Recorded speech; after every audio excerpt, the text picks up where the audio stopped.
to put aside, they can match a portion of the members' contribution, either shilling by shilling or a percentage amount. We have examples in the public service, basically in Kenya, where some employers have chipped in a portion of what a member contributes for his PRMS. You will have to get an application form, which is available in HR or in your respective HR organization. Fill in the forms, let us know how much you are able to set aside monthly. Then that will be done at payroll level. Remember, it is treated as a part of the pension scheme contributions, and therefore you enjoy tax reliefs just as you are enjoying in a pension scheme arrangement. So once that has been set in place, then it will be automatically be done through payroll deduction. The biggest one is to relieve members of the cost of Medicare, which is currently increasing. With that in mind, remember, the fact that you currently enjoy a good medical scheme courtesy of your employer, sometimes employees don't know really how much that cost is. They just enjoy a benefit. But when you look at it, when it comes of the premium, remember it's a benefit. On retirement is actually when you need that medical care more than even when you are active, because when active, chances are your chances of you getting sick when you are young are not as high as when you are older, and that is when you need a lot of Medicare. Some of the costs can be very inhibitive, that actually if you don't have enough insurance, you will not be able to afford that Medicare. And therefore then, that is what we are trying to cushion our employees from.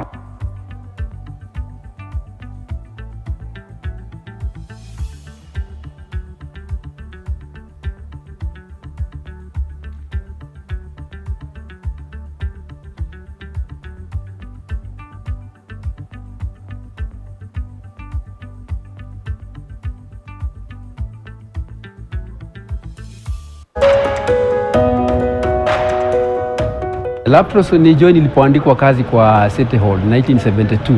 Tulikuwa tunakatwa wakati huo kama 9% hivi, na tajiri anakatwa 12 siku hizo, lakini later on nikaongeza ikakuwa 12, 15. Pension yenyewe imeniweka niwe na mtu unaweza kujimundu kama uko chini. Unajua mwisho wa mwezi kuna kitu kitapiga nini hodi kwa akaunti yako, hiyo inakufanya uwe unamtisha. Tumeelezwa mambo mengi, na ile pengine ambayo imeguza watu zaidi ni ile ambao 3% ambayo imeongezwa. I feel happy about it kwa sababu kuna kitu kinaongezeka katika ile your income. Vile ningewaambia wale vijana wa kimo ni ya kwamba wajue ya kwamba uzee unakula ujana. Kwa hivyo lazima ukiwa kijana uwe unaweka kitu kidogo, kwa sababu mwishowe utakuwa mzee na hutakuwa na nguvu ya kufanya kazi ile kama vile ulivyo unafanya ukiwa kijana.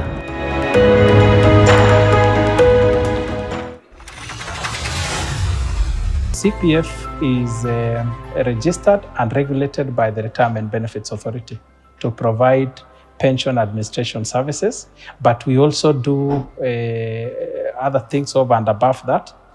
We have registered a number of subsidiary businesses to help us to support other auxiliary services. CPF Training and Consulting is an arm of CPF Financial Services. We are mandated to carry out training and consultant services. As a result, we are therefore accredited by NITA and the IHRM. It means that for all of those ones who attend our trainings, they can be able to get CPD points for HR professionals, and also those ones who would like to get reimbursement. We provide specific HR tailor-made trainings for our clients. And also we undertake any human resource consulting services to our clients. One of our key products that we pride ourselves in is the human resources, is the HR for non-HR training program, which is basically speaking to the gap in the market where a lot of challenges are faced by leaders or managers who lead staff and are not able to articulate well. To be able to do this effectively, we've been structured our programs into 3 main areas. That is the CPF Training Academy, CPF HR Training and Consultants, and also the Management and Business Advisory Unit.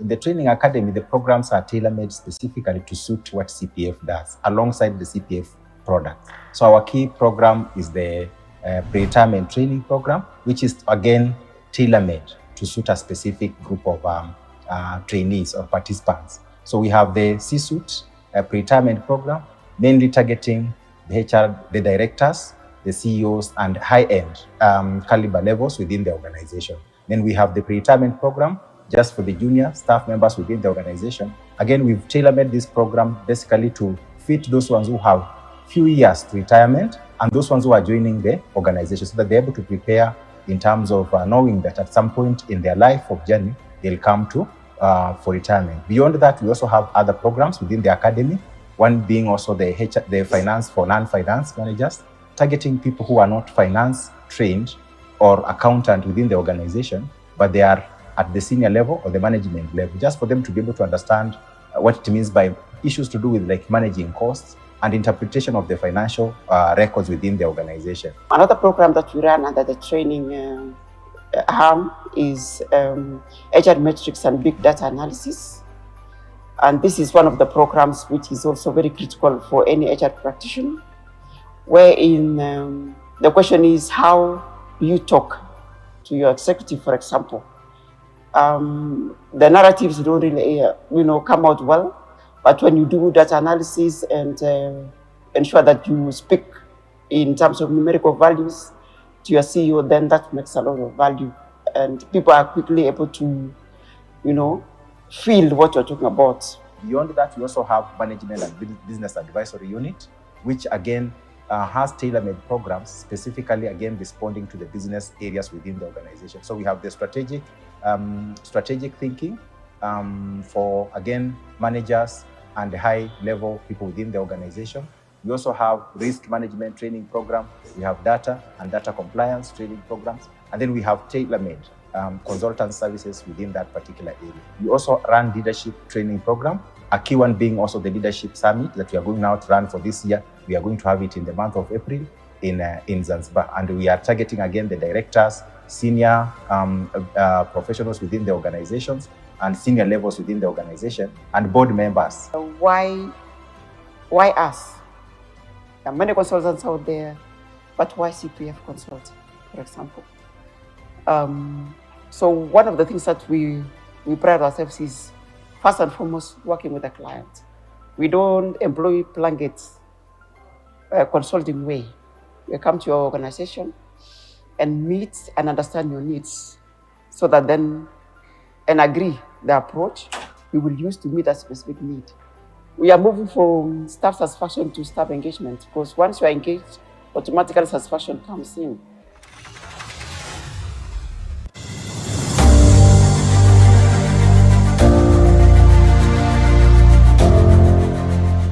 Nimeretire 1990, nimekuwa pension kutoka hizo miaka zote. Si unajua hiyo ni faida kubwa sana.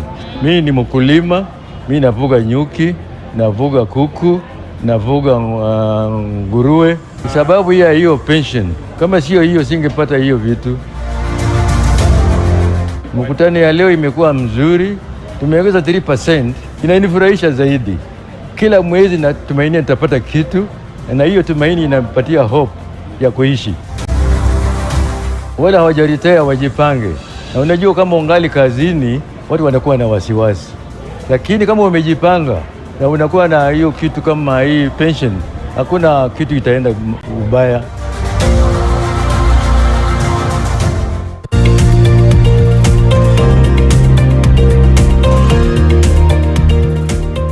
I'm a pensioner with the CPF.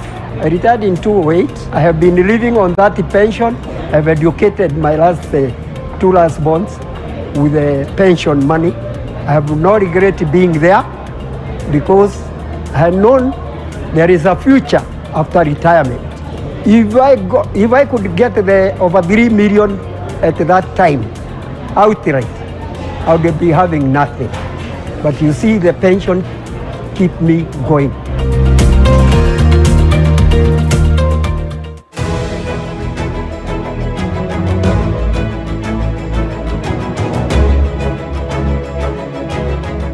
I retired in 1995. During that time, pension was giving only 400 shillings. By 2001, we formed an association which is now existing. We began to make some discussion with the management, and now we are getting, the minimum is 5,500. What do we do with the pension? You eat well, and the most important thing, we use it for treatment of chronic diseases like diabetes, arthritis. We depend on drug buying.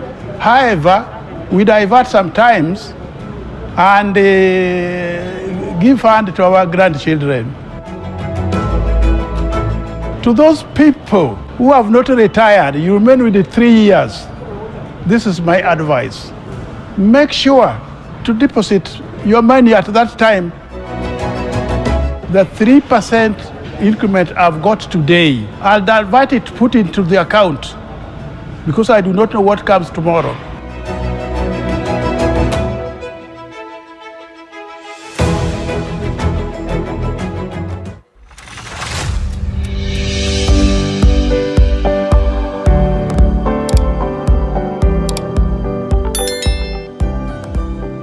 Mi naitwa Doris Kajuju. Hapa ni Kamuru, eneo la Makongo, na hapa ni kwangu.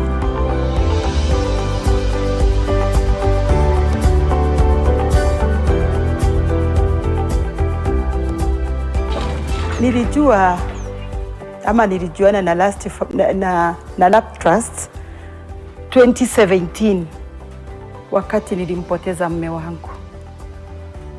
Baada ya kifo ya mzee wangu, waliweza kutusaidia kwanza na ile pesa inaitwa Rara Salama ya kusaidia mazishi. Hakika walitusaidia sana, manake hiyo ilitusaidia zaidi kushughulika na pia kufanya vitu mingi wakati wa mazishi, na tukampumzisha mzee vizuri.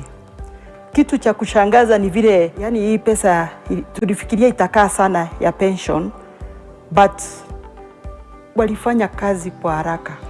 Maana nakumbuka tulikaa only for 4 months, and before 4 months I think ilitoka na 3.5 months. Manake kwa ile nyumba tulikuwa tumekaa, mali tulikuwa tunakomboa nyumba ya 20k, which was too expensive for me as a housewife. Na sasa unaona mzee ameondoka na mshahara ndio imesimamishwa, and hiyo miezi singepata nyingine pa kupeleka watoto kwa haraka.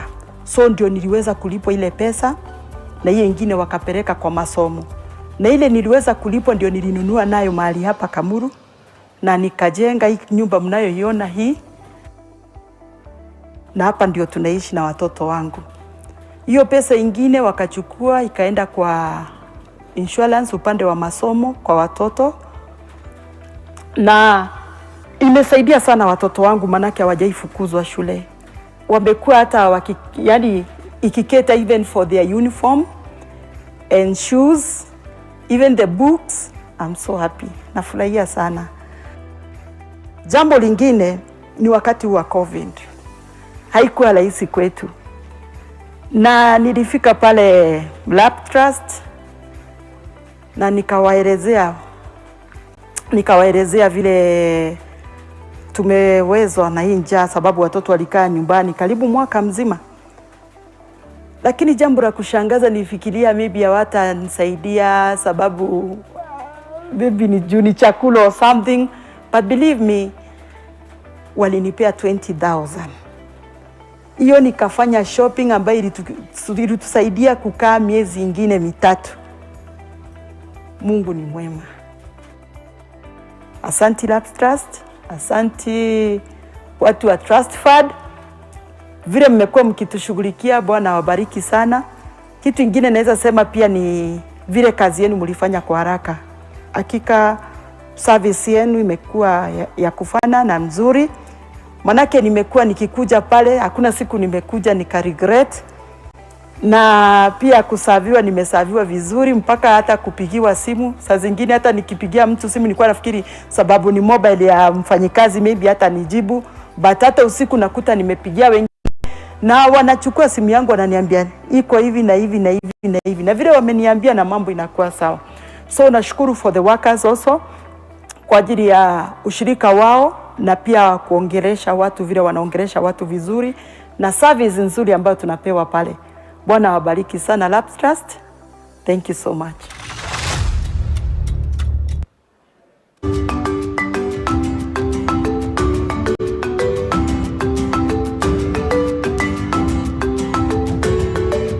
CPF is a financial services company that offers a whole host of solutions to the Kenyan public and across the globe.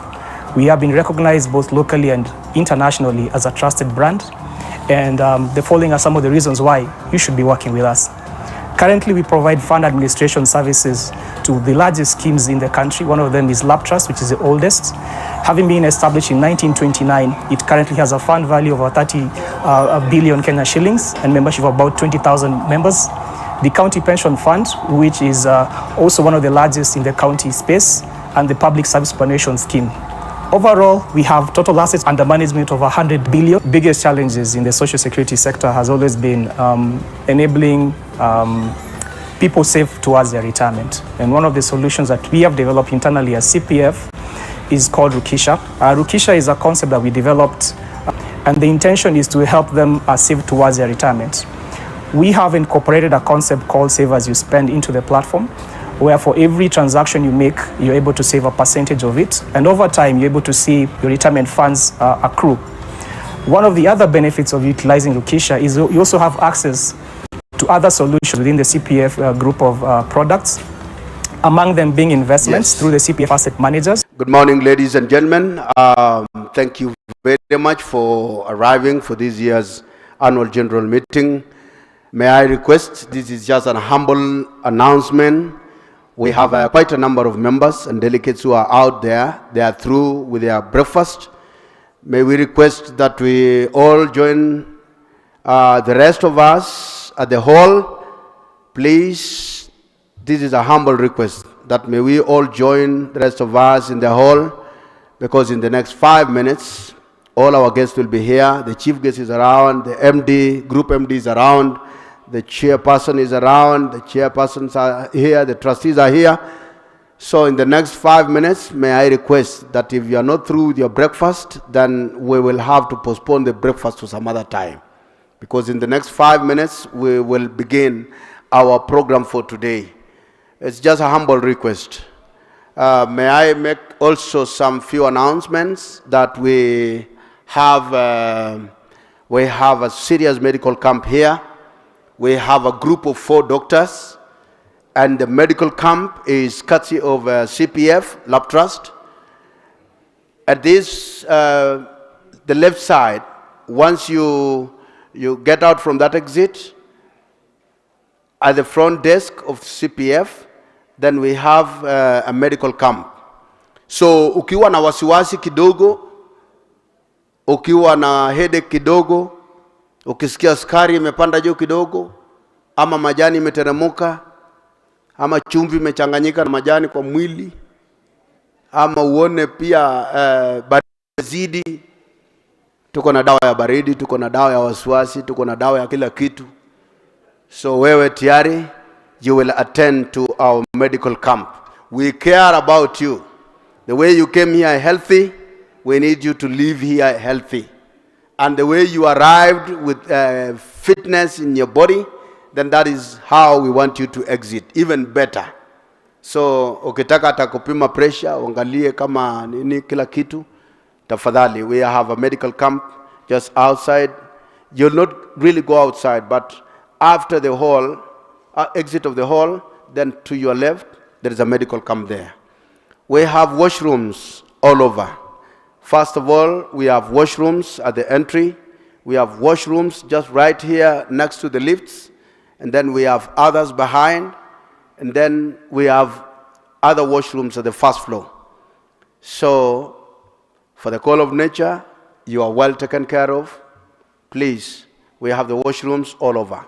And we have the signage also. So you will not get lost.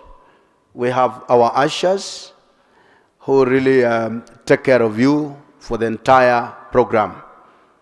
And if you've just arrived and you've not taken tea, we still have tea Later on, after we begin our program, then you can sneak out and take a cup of tea and back. But for now, I will request that we just get seated, relax. In the next 5 minutes, we will begin. And I also request, ladies and gentlemen, if your phone is on a ringtone mode, if your phone in a layer, so weka silent too. Usizime, weka silent. Just silent your phone so that we have one meeting. It is a humble request also that there are those people who normally feel that the front seats are reserved for some people. No. It is only probably for our chief guests and the MD and the trustees who are here. But from the other row, the third row, all the way, everybody is eligible to sit on those seats. So, nimeona watu wamekuja tu, wakaenda wakaketi nyuma. We have one agenda here, an AGM.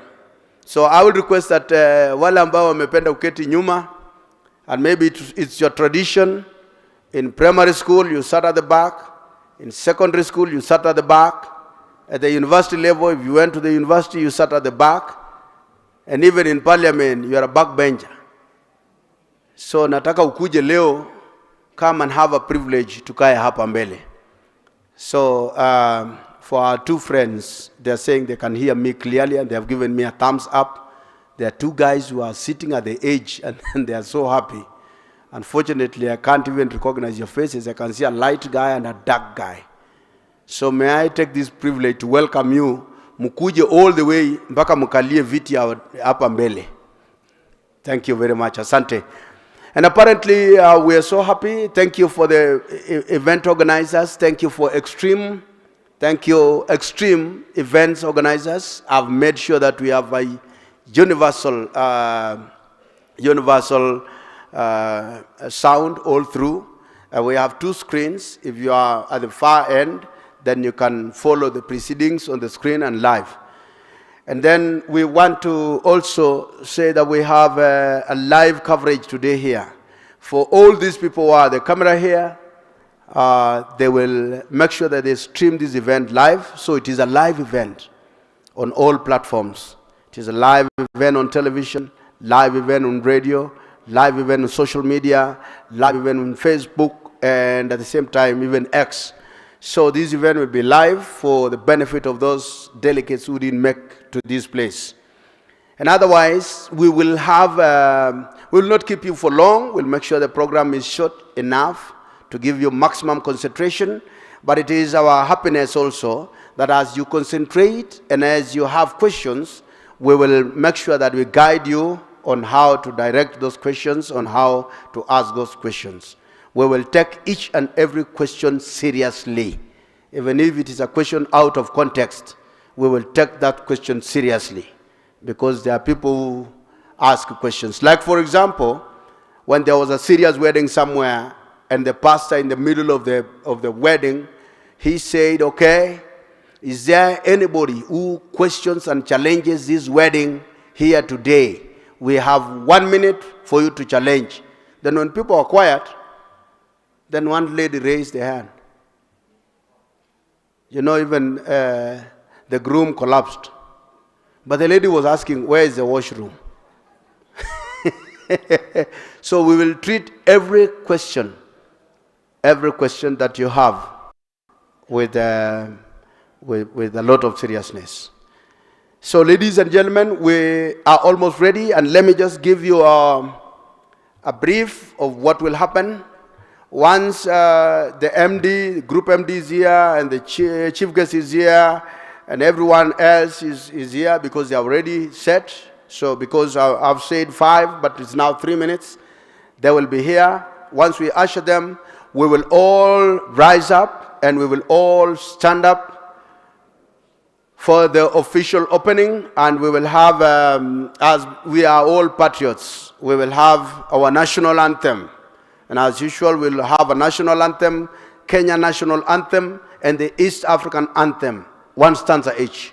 And then thereafter, we will have our sheikh to pray for us, and we will also have our pastor, Peter Moneki, who is here, will pray for us.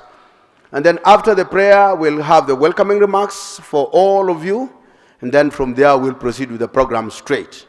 So my humble request is, okay, I'm notified that in the next 2 minutes, they'll be here. I said 3 minutes, now it's 2 minutes. So may I finally humbly request that all of us who are still outside, join us in here as we begin our program today. Tafadhali sana, na waomba wale ambayo mko nje, tuje hapa ndani ili tuweze kuanza kwa pamoja. Kindly is a humble request.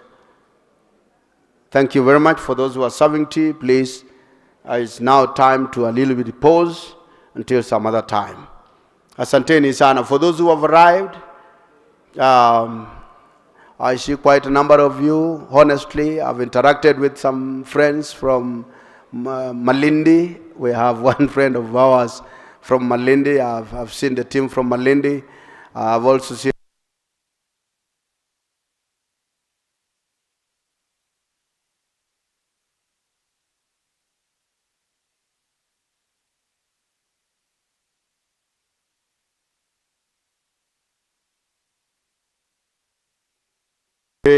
and of course, our chief guest today will be none other than our lady, the strong lady, the iron lady, the governor from Homa Bay.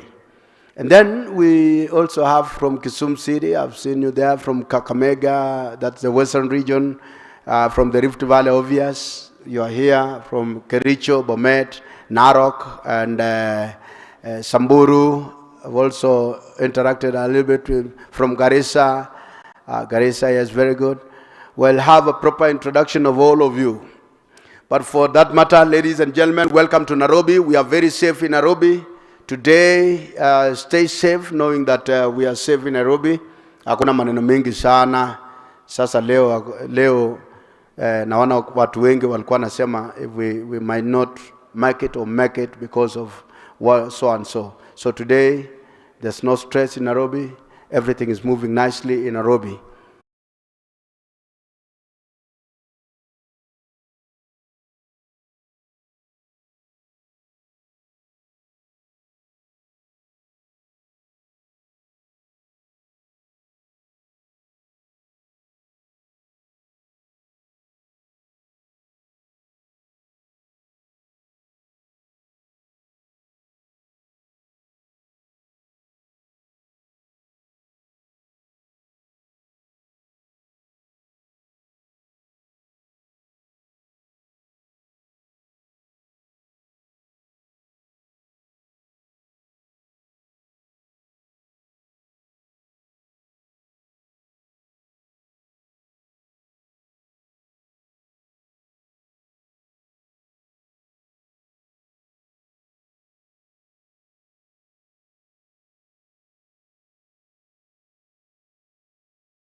zote.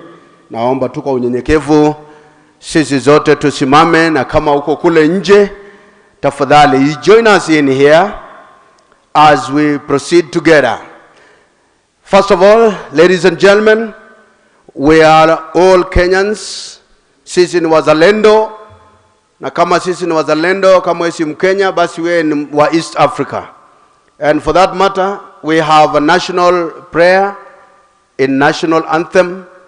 We will have the Kenyan national anthem and the East African national anthem. And then from there, tutaendelea kusimama tu, manake tumeketi zaidi, ili tuweze kupata maombi. And so now, ladies and gentlemen, if you have, kama uko na kofia ambayo si rasmi, unaweza vua, lakini kama kofia yako ni rasmi, unaweza baki nayo. So we are ready for the national anthem.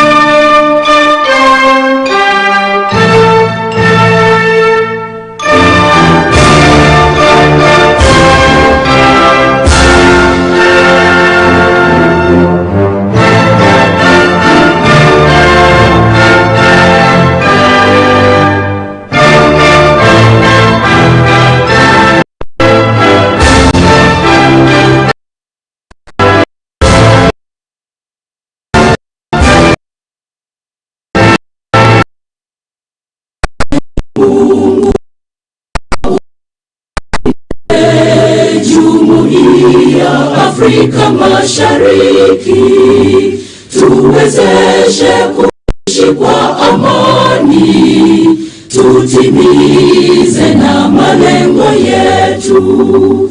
Jumuiya yetu sote tuilinde, tuajibike, tuimarike. Umoja wetu ni nguzo yetu, idumu jumuiya yetu. May I now request Peter Moneki to be here for the opening prayer, and then thereafter I will request Sheikh Ibrahim also to be here for the Muslim religion prayer. Thank you.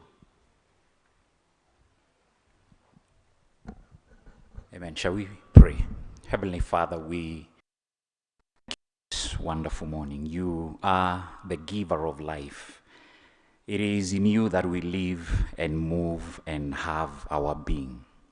And by grace, stand today, attend this Cpf Group Schemes. Heavenly Father, we want to thank you for this day, for this opportunity, even to gather here today, dear Father. We want to commit this AGM into your hands this morning, praying in the name of Jesus that your presence shall be here with us, that, Lord, your grace will be here, that, Lord, by your Spirit, you will guide the discussions and the deliberations that are going to take place here today. We pray for your protection. We pray that, Lord, you from the beginning to the very end, in the name of Jesus. I pray, Father, even for the trustees of the group schemes. I pray, Lord, for all the members, the sponsors, the service providers of the schemes, Lord, that as we put our heads together, as we deliberate, Lord, will be for the good of the members of a scheme. At the end of the meeting, have taken us successfully through this meeting.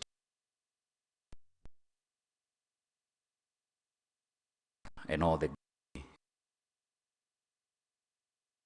to the name we pray.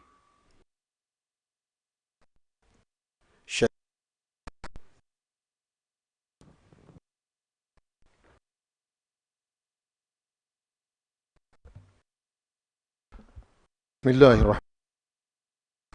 In the name of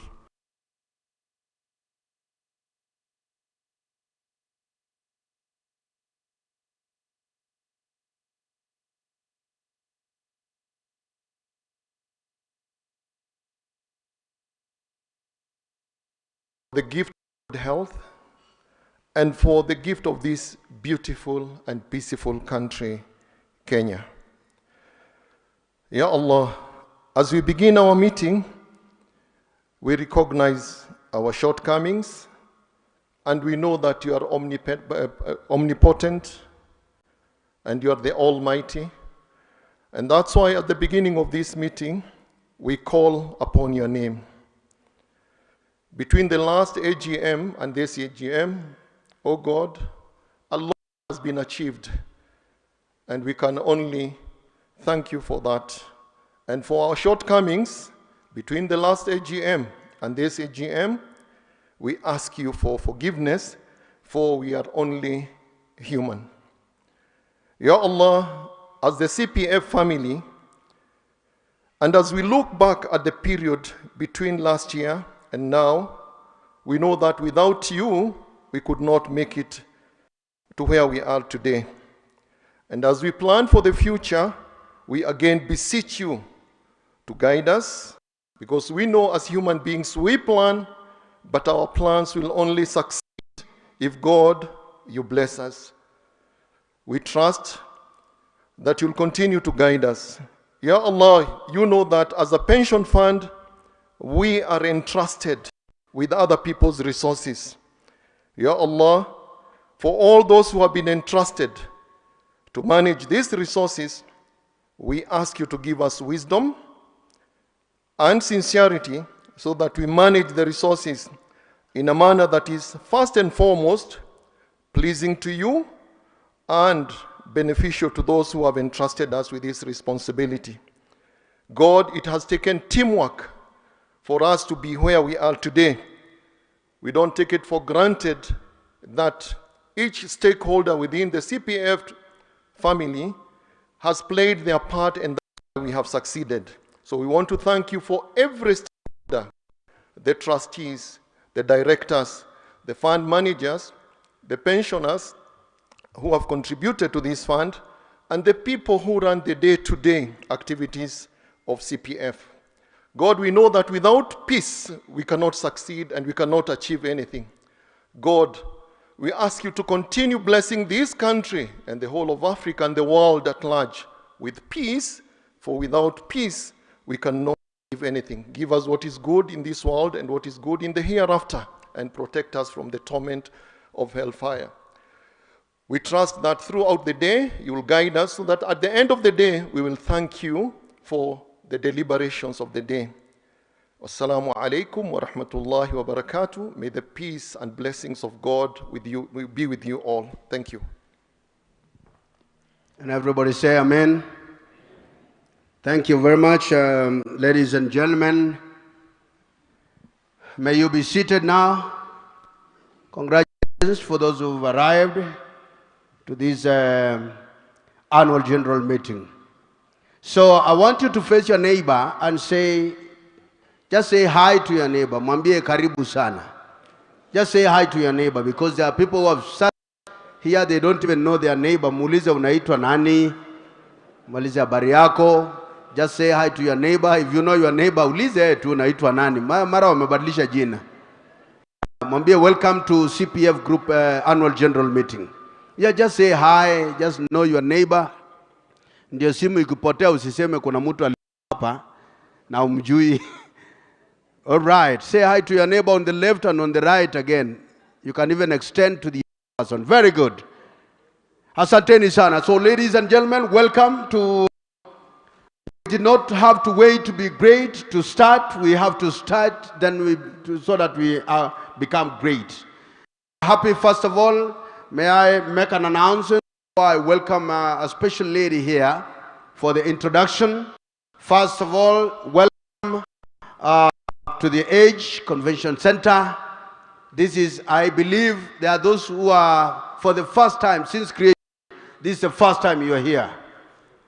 There are those people ambaye, hebu angalia, tupiga makofi moja, piga makofi vizuri for the National Convention Center, tupiga makofi vizuri, asante sana. We are at the Age. This is a building that wherever you are in Nairobi, it resembles, what do we call this? Cruise liner. Yeah, it's not a ship, it's cruise. So those cruise liners that some of you have traveled in, na kuna wale hawajakaribia hata maji unless wale wanatoka Kisumu. So ladies and gentlemen, welcome. We are so happy to have you here, and I believe that you've come from the far region. Wale ambao wako kule nyuma kule, nyinyi ndio mmetoka the far region. Can see those who are seated on the other side. So welcome to this year's annual general meeting. And for the benefit of anything else, I want to welcome this person, the group head of corporate affairs, Madam Rin Mbonge, just to make brief remarks, welcome remarks, some introductions to all of you. Tumpigia makofi.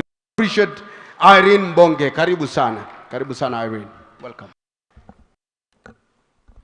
Thank you, MC, for the day. Our Board of Trustees, CEO, management, our key stakeholders, the leadership from all the county government and our sponsors across the country, the union leadership here, all members of the Fourth Estate, good morning. My name is Irene Bonge. I'm host for today. I'm the group head of corporate affairs at CPF. I just wanted to share a few house remarks before we start. But before then, allow me to welcome our host to this venue, Dr. Ben Kajwang, the CEO of the College of Insurance, to give us one or two remarks. He is very passionate about this venue, and I believe we have all seen why by now.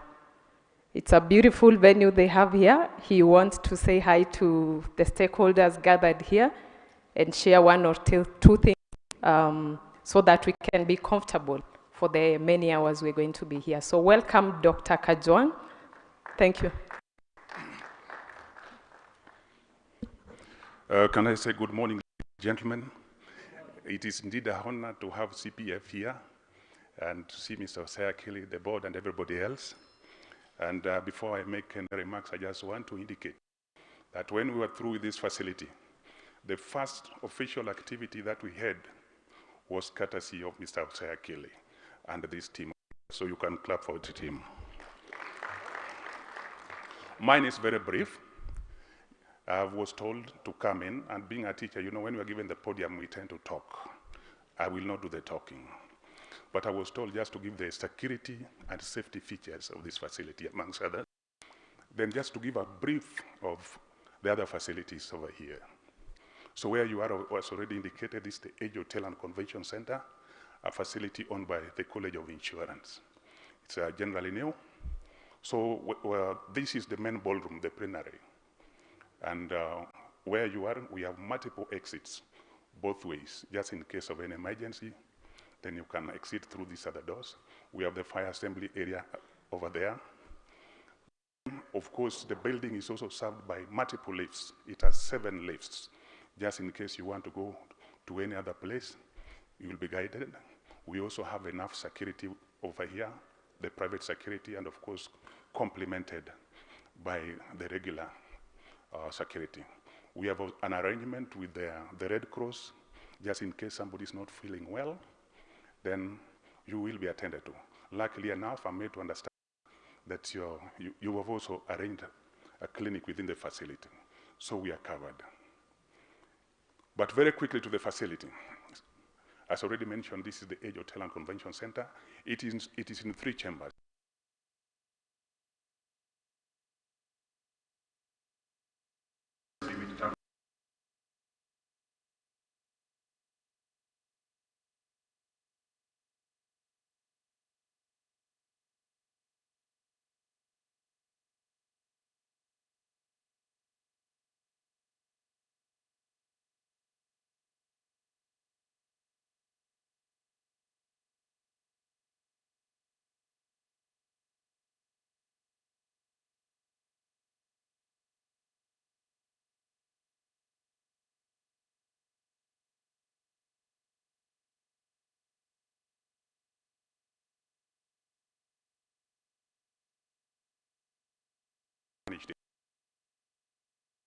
that we have furnished it. And we've not just furnished it. We've gone the next step of ensuring that we have conformed to the latest technology in terms of sleeping. And principle number one is that when you sleep, you are ordinarily meant to turn 3 times. So we have done the adequate infrastructure for that. The rest is upon you. Then over there, the Chamber C, we have the event deck, which is where you can have a number of activities. But as you progress, just looking at the audience here, we realize you are senior citizens. A facility of this nature requires some amenities, what we refer to as wellness facilities. And I'm happy that most of the people in this room have gone through our training, the trustee development program. And you realize when you get to the majority age, you have other challenges. One of them being the health challenges. And that is why when you're coming in, you're being welcomed by the water fountains to do what we call the normal soothing, which takes you all the way to podium 3, not 3rd floor because of the heights of this building. And once you get there, you get steam, you get sauna, you get the gym, you get the aerobics, we have pedicure, we have manicure there, we have an infinitive swimming pool over there, and of course we have the massage parlors, both the general ones and the private ones. We also progress further.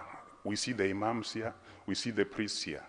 We've also invested in enough prayer rooms to cater for those. But we also did recognize that there's also a good segment after a very hard work. They also want to have good time. So we have also invested in what we refer to as the late night destinations, both the private one and the VIP one and the normal one. Here in Kenya, we refer to them as the discotheques in our basement. We pride to have put up the longest lounge in Africa at 140 meters with a width of 24 meters. And that is where most of us will have their lunch today. Broken partition into 3, the main area and 2 pre-assembly areas. The facility has 5 kitchens for the convention, for the hotel, and for the other various meetings.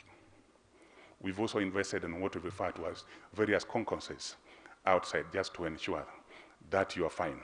And finally, I want to indicate that when we're putting up this facility, we conform to what we refer to as the LEED 2009 tools so that it could be certified as a green building.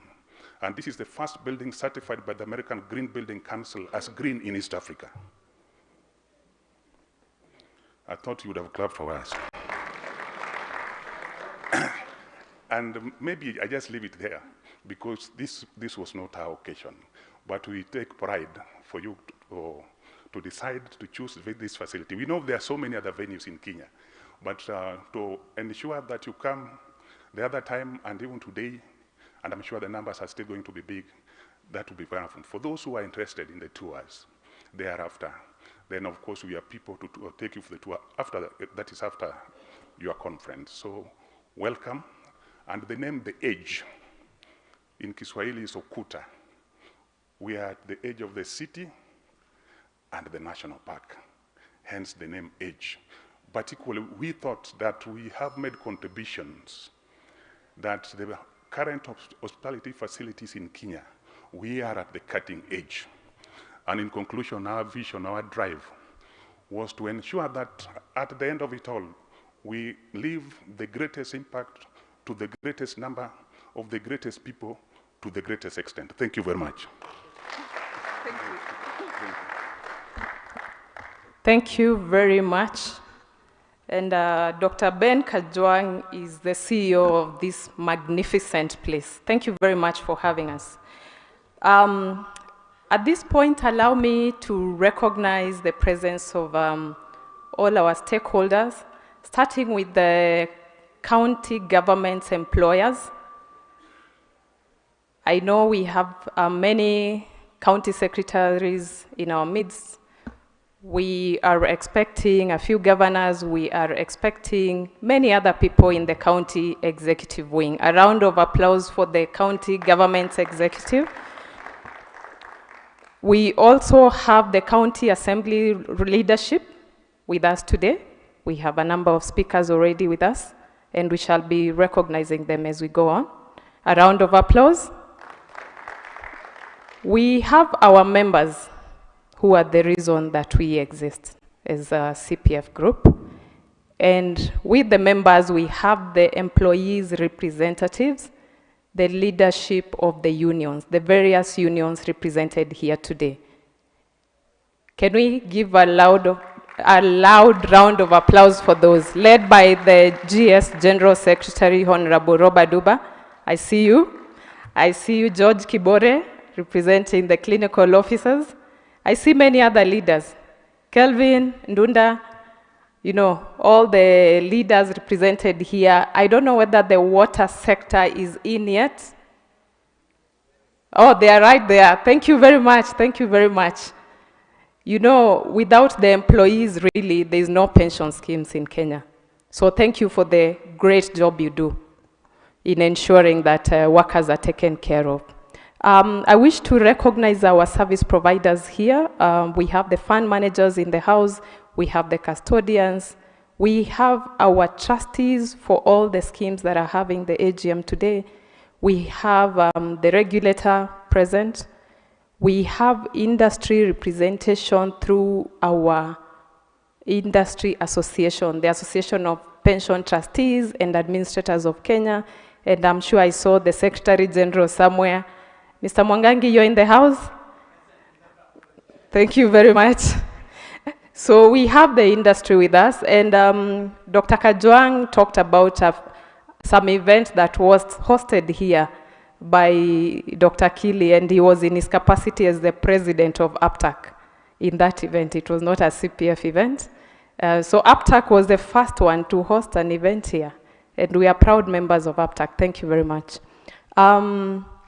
Just some housekeeping. I think Dr. Kajwang already did justice to that, but for your benefit, the restrooms are on either sides. If you exit to any door of this building, you will find one not too far from you. We have running tea in case you have not had something, and because we're going to run through to lunch hour, feel free to step out to the right, to your right, and we will have some running tea up to about 10:30. And lunch will be served. We shall make that announcement when we get there. So at this juncture, allow me to welcome our company secretary to take over the program. Thank you.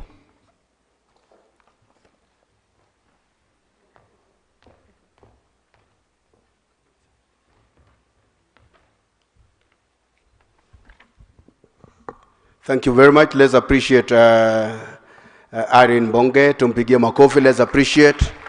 Thank you very much. So,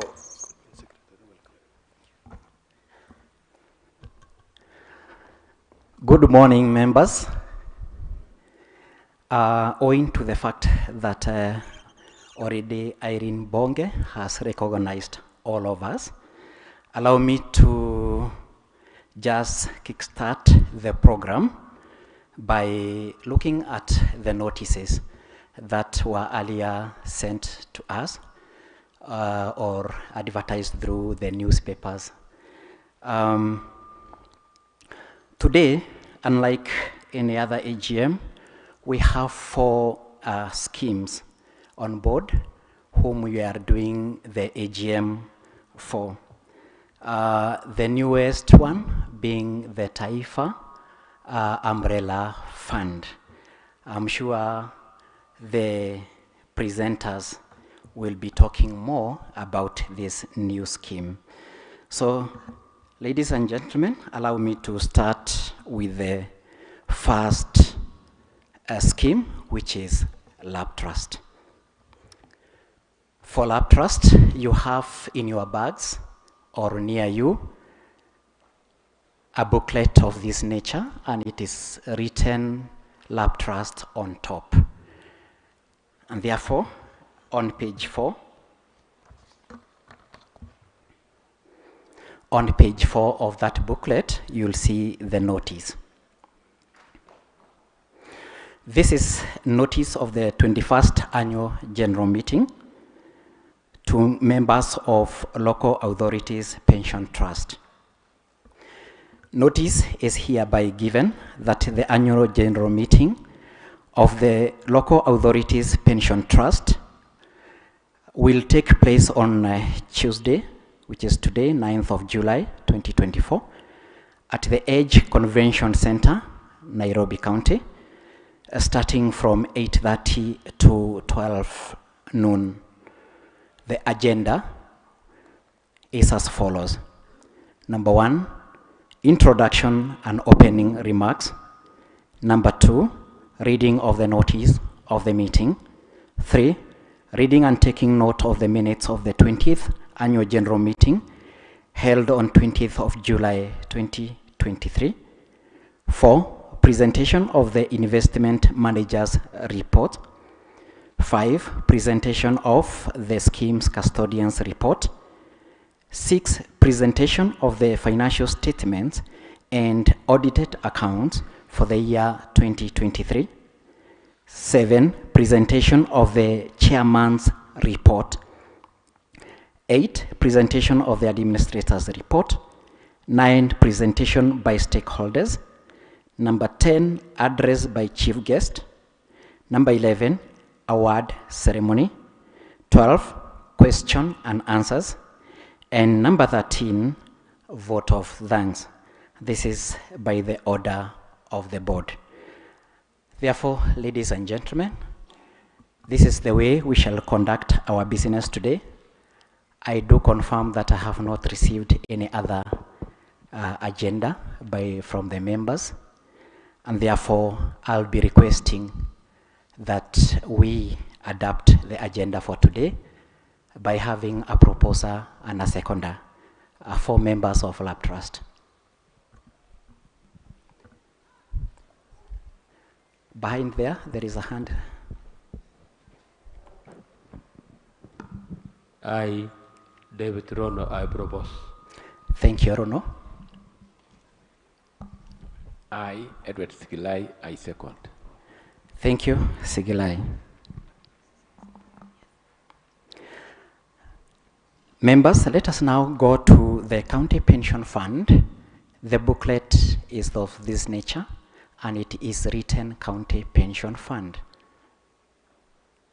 This is our DC scheme. Now again, at page 4,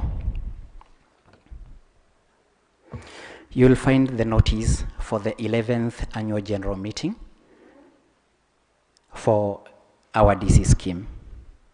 To members of the County Pension Fund, notice is hereby given that the 11th annual general meeting of the County Pension Fund will take place on Tuesday, 9th of July at Edge Convention Center, Nairobi County, starting from 8:30 a.m. to 12 p.m.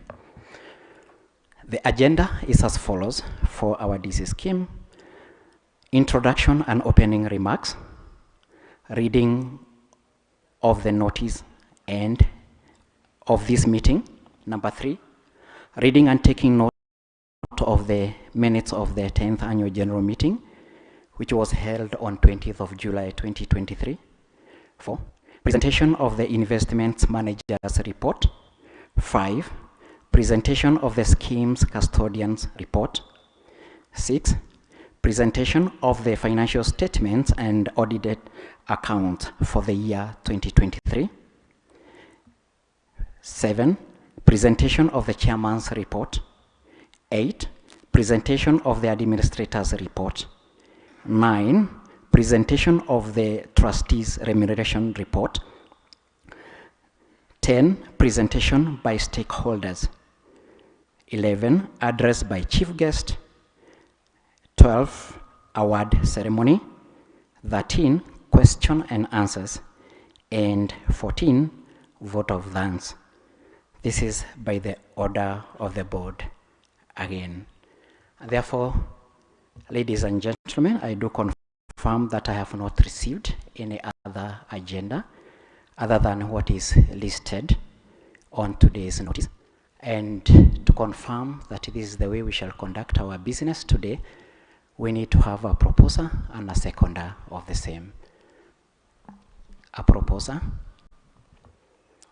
We have a hand.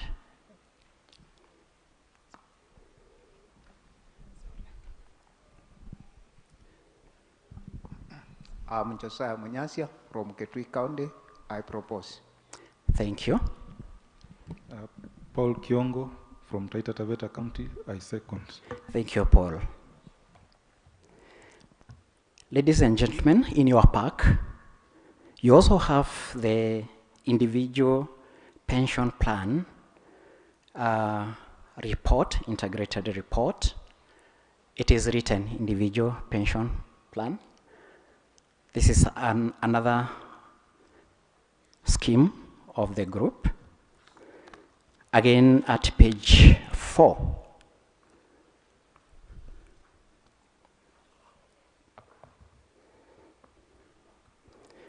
You'll see the notice for the 10th annual general meeting for this scheme. To members of CPF individual pension scheme, notice is hereby given that the 10th annual general meeting of the CPF individual pension scheme will take place on there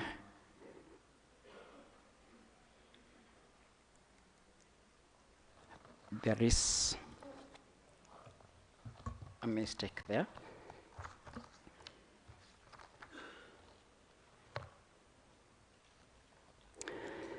Today is 9th July, so apologies for that mistake, at the Edge Convention Center, Nairobi, starting from 8:30 to 12 noon. The agenda for this scheme will be 1, introduction and opening remarks. Number 2, reading of the notice of the meeting. Number 3, reading and taking note of the minutes of the 9th annual general meeting held on 20th of June, 2023. Number 4, presentation of the investments manager's report. Number 5, presentation of the scheme's custodian's report. Number 6, presentation of the financial statement and audited accounts for the year 2023. 7, presentation of the chairman's report. 8, presentation of the administrator's report.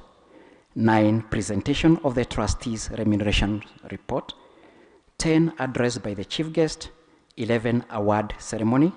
12, question and answers. And 13, vote of thanks.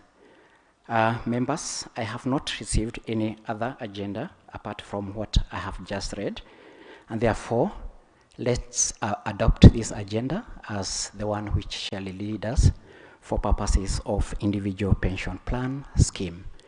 Let's have a proposer and a seconder. Good morning. My name is Patrick Asimu. I propose. Thank you, Patrick.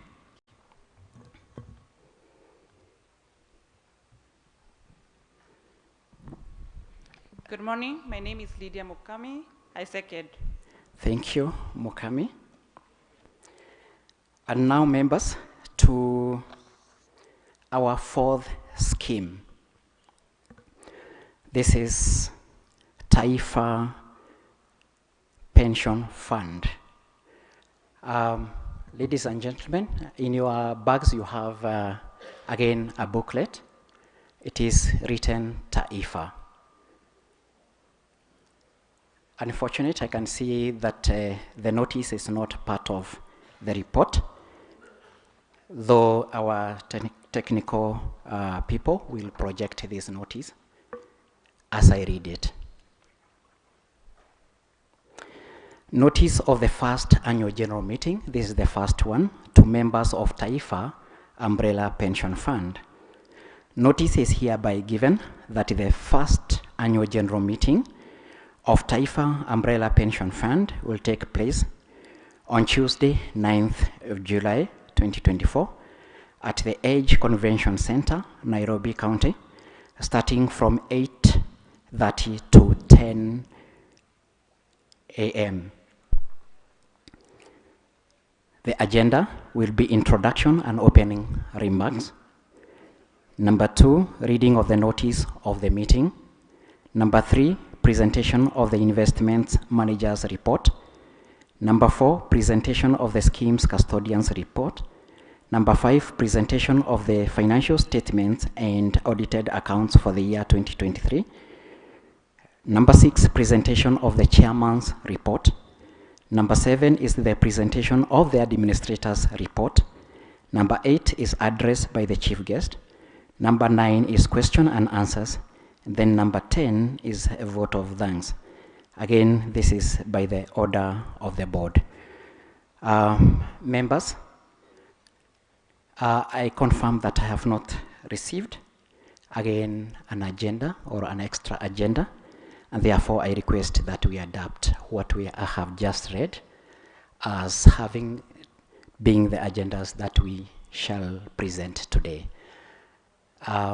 Let us have a proposer and a seconder to that effect. My name is Princess Maura, and I propose. Thank you, Maura. My name is Stephen Lemayan, I second. Thank you, Steve. Ladies and gentlemen, we now go to the next agenda item, and this is about the minutes. Maybe the technical guys can project that. And I'm going to start with the DB scheme, that is Laptrust.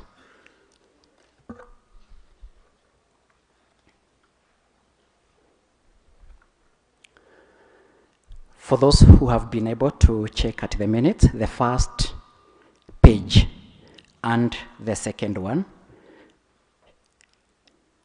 just lists the attendance of those who were in the meeting.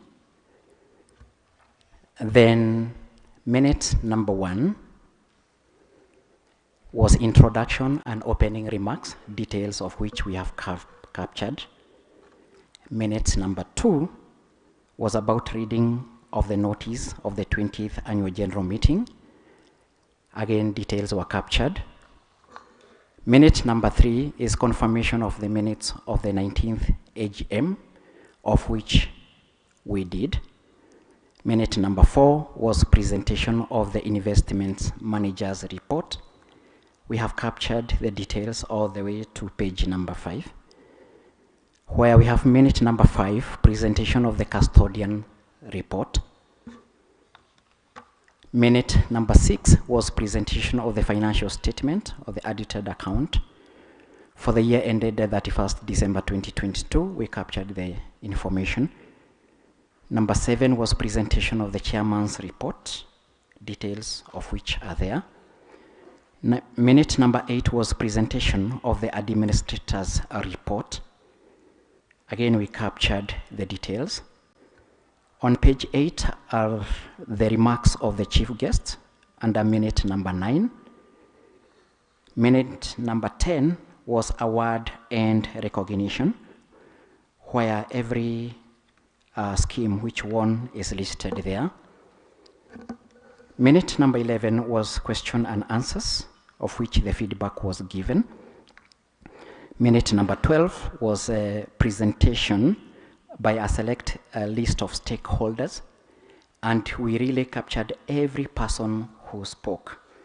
That takes us all the way to page 13, that is the last page, where we have a vote of thanks under minute number 13. Ladies and gentlemen, we confirm that we captured every deliberation for this meeting, which was held on 20th of July 2023, and therefore, as a reflection of the true minutes of what was deliberated in the course of this day, we request that we adopt or approve the minutes by having a proposer and a seconder by members of Laptrust. My name is Dixon Toya from County Government of Kilifi. I second. I propose. Thank you, Dixon. Thank you, Dixon, for proposing. A seconder.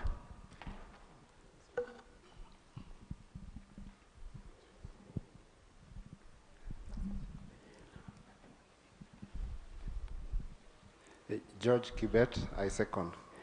Thank you, George. I now go to the second set of minutes, that is our DC scheme. Again, for the meeting was held on 20th of July 2023. The first and second pages again shows the members that attended the meeting. Minute number 2 was reading of the notice of the 10th annual general meeting. Minute number 3 was about confirmation of the minutes, of which we did confirm. Minute number 4 was presentation of the investment manager's report.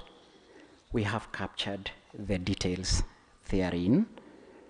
Minute number 5 was presentation of the custodian's report.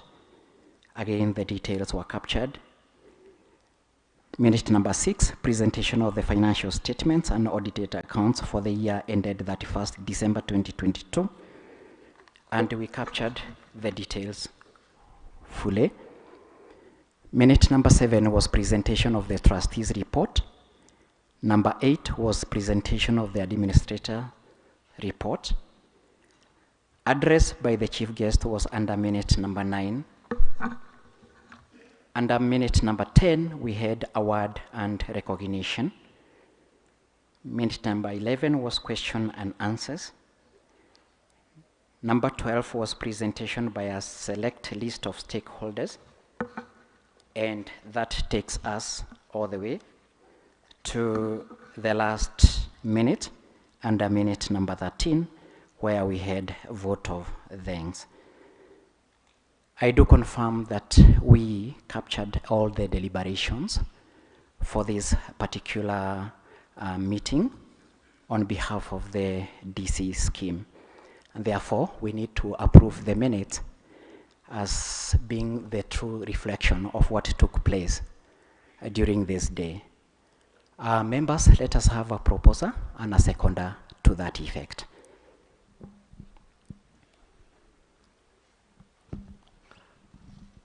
Good morning. I'm Nicholas Mosetti. I propose from Kisumu Water. Thank you, Nicholas. Seconder. Yes. Justus Mumanyi from Musi Water and Sanitation Company, I second. Thank you, Justus. Now to the last minute, and this is about our individual pension plan. These are the minutes again for the meeting, 9th annual general meeting, which was held on 20th of July 2023. Again, first and second pages shows the attendance. And going to the main minute, minute number 4 shows the presentation of the investments manager's management report. We have minute number 5 as the presentation of the custodian's report for that scheme. Minute number 6 was presentation of the financial statement, audited accounts for the year ended 31st December 2022. Minute number 7 was presentation of the trustee's report. Minute number 8 was the presentation of the administrator's report. Remarks by the chief guest was under minute number 9. And minute number 10, we had awards and recognition. Question and answers was under minute number 11. Minute number 12 is the presentation by a select list of stakeholders, and we captured everything that was said up to the last minute number 13, of where we had a vote of thanks from one of our trustees. Members, I do confirm that we captured the deliberations for all what transpired during the course of this day for on behalf of this scheme, that is individual pension plan. And therefore, we would like to approve the minutes as a true reflection thereof. May we have a proposer and a seconder from members of this scheme? Good morning. I'm Selina Kahindi from County Assembly of Kilifi. I propose. Thank you, Selina. A seconder?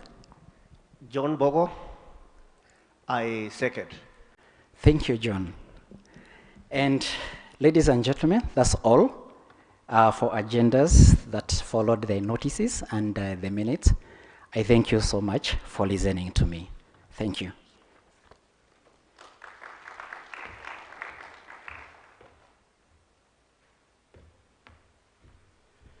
Thank you so much. Let me see whether we were following what the company secretary was saying. Tumpigie makofi. Let's appreciate one and another one. Thank you so much, company secretary. Thank you so much, Isaac Mitei. It's now time for the presentation of the investment manager's report.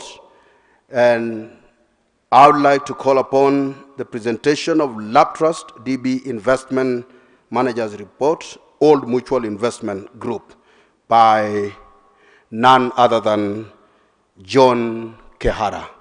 Let's appreciate our young gentleman who is approaching here. Tumpigie makofi. John Kehara, karibu sana.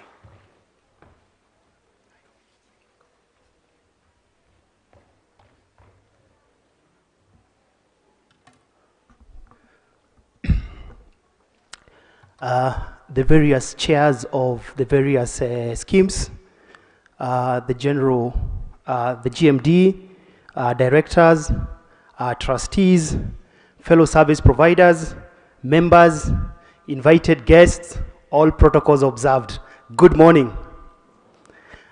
In front of you is John Kehara, representing Old Mutual Investment Group. This morning I'll be making the investment manager's presentation for the Laptrust DB fund. So this fund is managed by 3 fund managers.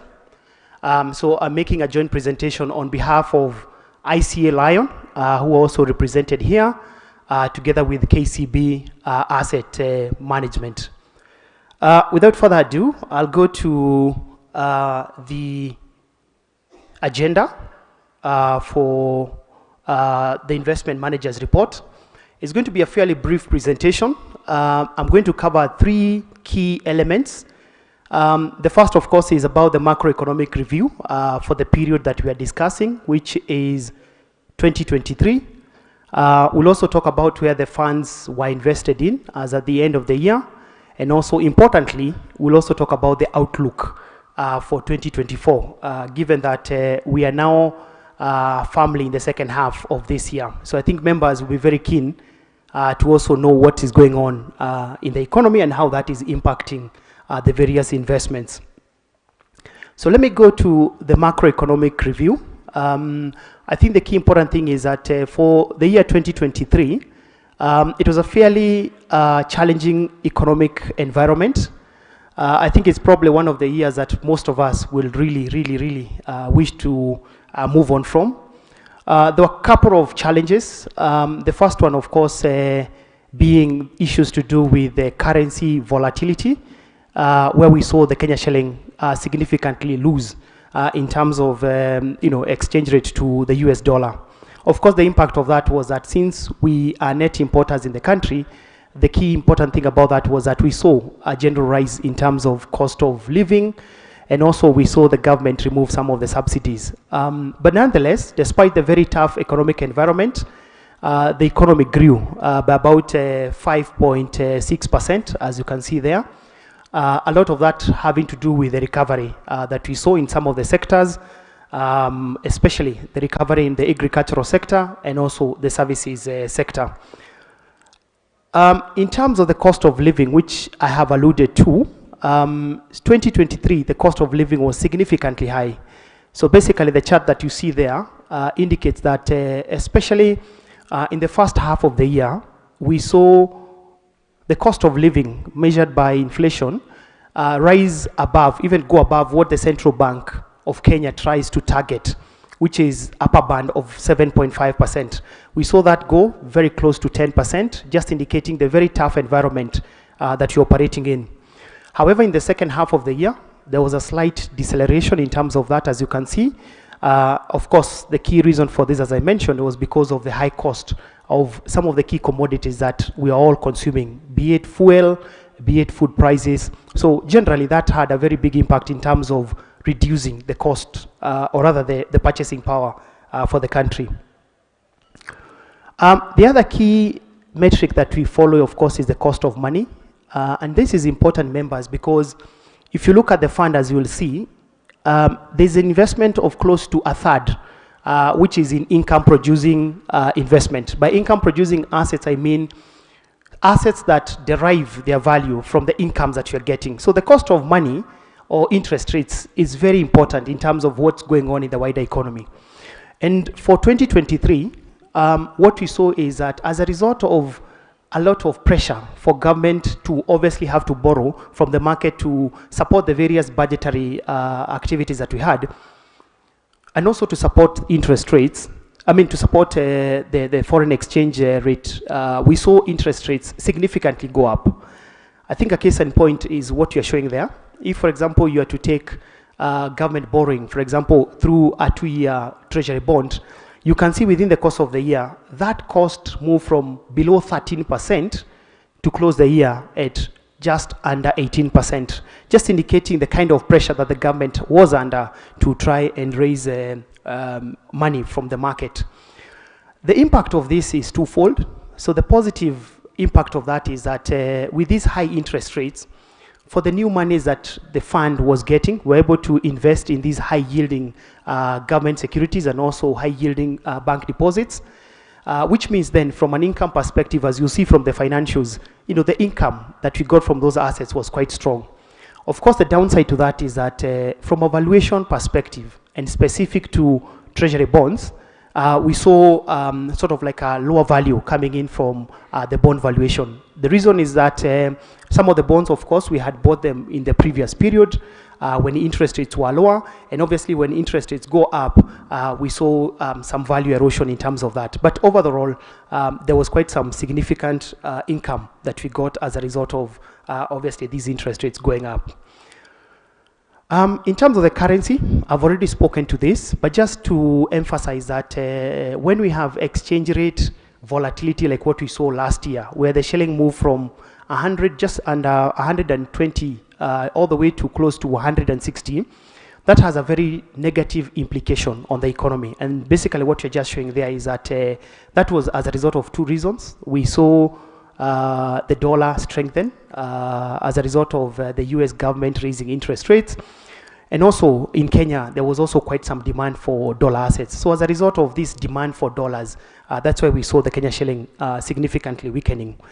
But I think positively, if you look at the fund, we had some investment which are dollar denominated, and that had a positive impact in terms of the valuation. The other market, of course, we invest in is a local stock exchange. This is the Nairobi Securities Exchange. Last year, as a result of what we were seeing in the broader economy, the weakness, we also saw a lot of foreign investors who really drive our market take a backseat, and in fact, some of them sell. And also, secondly, because of the alternative investments which were yielding high yields, we saw the stock exchange significantly come under pressure. And basically what you're showing there is how the movement was. On a year-to-date basis for 2023, the broader market coming down to by about 28%. I think positively about that is that these stocks that you're holding for the fund, the companies were able to still pay the dividends.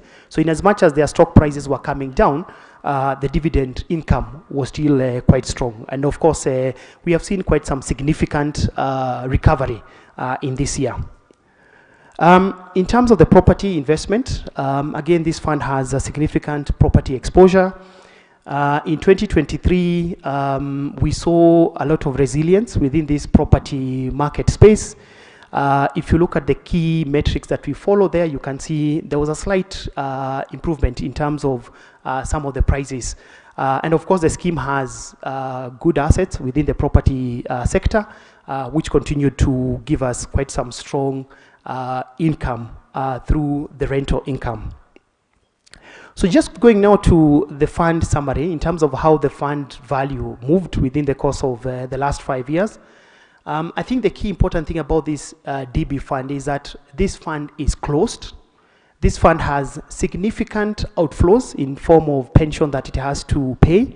And of course, from a point of contribution, that level of contribution, it doesn't have receive regular contributions apart from what the various sponsors are putting in. So granted that, given the net paying nature of the scheme, you can see for 2023, there was a slight decline in terms of the value of the fund, closing at just under 27 billion shillings. But just to note that despite that dip that you're seeing there, as a result of heavy outflows, the fund continues to generate quite some significant income to support the performance. In terms of where the investments are, so this is just a summary of where the investments are. You will note that about a third of the fund is in what I call the income producing assets within the treasury bonds and treasury bonds, treasury bills, and also bank deposits, as you can see there, close to about 9.1 billion shillings. It also has investment in the listed shares in the Nairobi Securities Exchange of about 5%. So these are companies that have been very carefully selected to make sure that over the medium to the long term, they're able to give us good dividends and also appreciate in terms of value. There's also an investment in direct properties of about 31%. That's about 8.9 billion shillings. But also members, you'll note that year on year, what you're calling investment in property, that has moved from 16 to 8.9. But there's also another asset class we are calling real estate investment trust, which you can see now has 6.3 billion shillings. Now, just to explain, the two, that is the investment in property and the real estate investment trust, these are both investment in property. It's just a question of how they are held. So investment in property, these are obviously the property which are, the physical properties that we have, but also within the course of the year, properties of 6.3 billion were transferred to the real estate investment trust, which is basically an investment vehicle that will help the fund to be able to have a bit more liquidity, because the real estate investment trust is a vehicle that trades through the Nairobi Securities Exchange, and therefore it makes it very easy now to be able to liquidate a portion of the fund, just to make sure that we have enough liquidity to continue to service the various pension obligations that we have on a monthly basis. The second thing is that also that will help with the price discovery, because again, when this vehicle is listed on the exchange, it has better sight from investors, and therefore over the medium to the long term, there's expectation of good appreciation in terms of value, just like in the direct holdings. So members, just to confirm that the total assets under management as at the end of the year stood at 28.4 billion shillings. Of course, there were outflows, as you can see, of about negative 4.2 billion shillings, that being largely pension payments, and therefore on a net basis, the total assets closing the fund at 26.99 billion shillings. I think it's also important, as I mentioned, for the members to also have sort of like a view in terms of where we are in 2024. Again, as I mentioned, we are now halfway past the year. So in terms of 2024, the economic growth is still positive. We still think that the traditional sectors, service sector and agricultural sector continue to support the growth. But I think in the last 2 weeks, we are all in this country, the political risk has significantly risen. So the hope is that we'll have a way to sort out the political side of it. And so far, it's quite encouraging given the various discussions ongoing. In terms of currency, and this is the Kenya shilling, especially to the dollar, we have seen a significant, I would say, strengthening of the Kenya shilling, which is good, because when the shilling strengthens, what that means is that also from import, from the debt service for external debt, that obviously does become much better. So the shilling has strengthened significantly. Currently, we are at 129, while we had started the year very close to 160 to the dollar. Cost of living has remained fairly elevated, but much lower than where we were last year, and that is quite supportive of the various investments that we have. In terms of interest rates have also remained quite high. Of course, there's an expectation that the domestic borrowing program by government is still likely to remain high now that the finance bill has been withdrawn. But the expectation is that also on the expenditure side, that you are likely to see quite some significant cut, and that might lead to lower interest rates later in the year. In terms of the stock exchange, especially in reference to the Nairobi Securities Exchange, this year we have seen significant recovery. As at end of June, the market was up about 20%, and a lot of the companies that we have invested in, we have seen quite some significant appreciation in terms of the price, and also they continue to pay the dividends, which is quite positive. So that is a big plus for the investments. And then, of course, in terms of property, as you saw, we have a significant allocation to property. Well-located properties continue to enjoy good tenancy, like the properties that we are holding. And of course, the expectation is that, we still continue to see good tenancy for the properties. So members, in summary, just to say that, 2024 has started quite well. The first half of the year has been quite good for investment markets. And if it holds in the second half of the year, then when we meet next year, we are likely to obviously record quite some good numbers given the recovery that we have seen. So I'll end there and take it back to the MC. Thank you very much for listening to me. Thank you.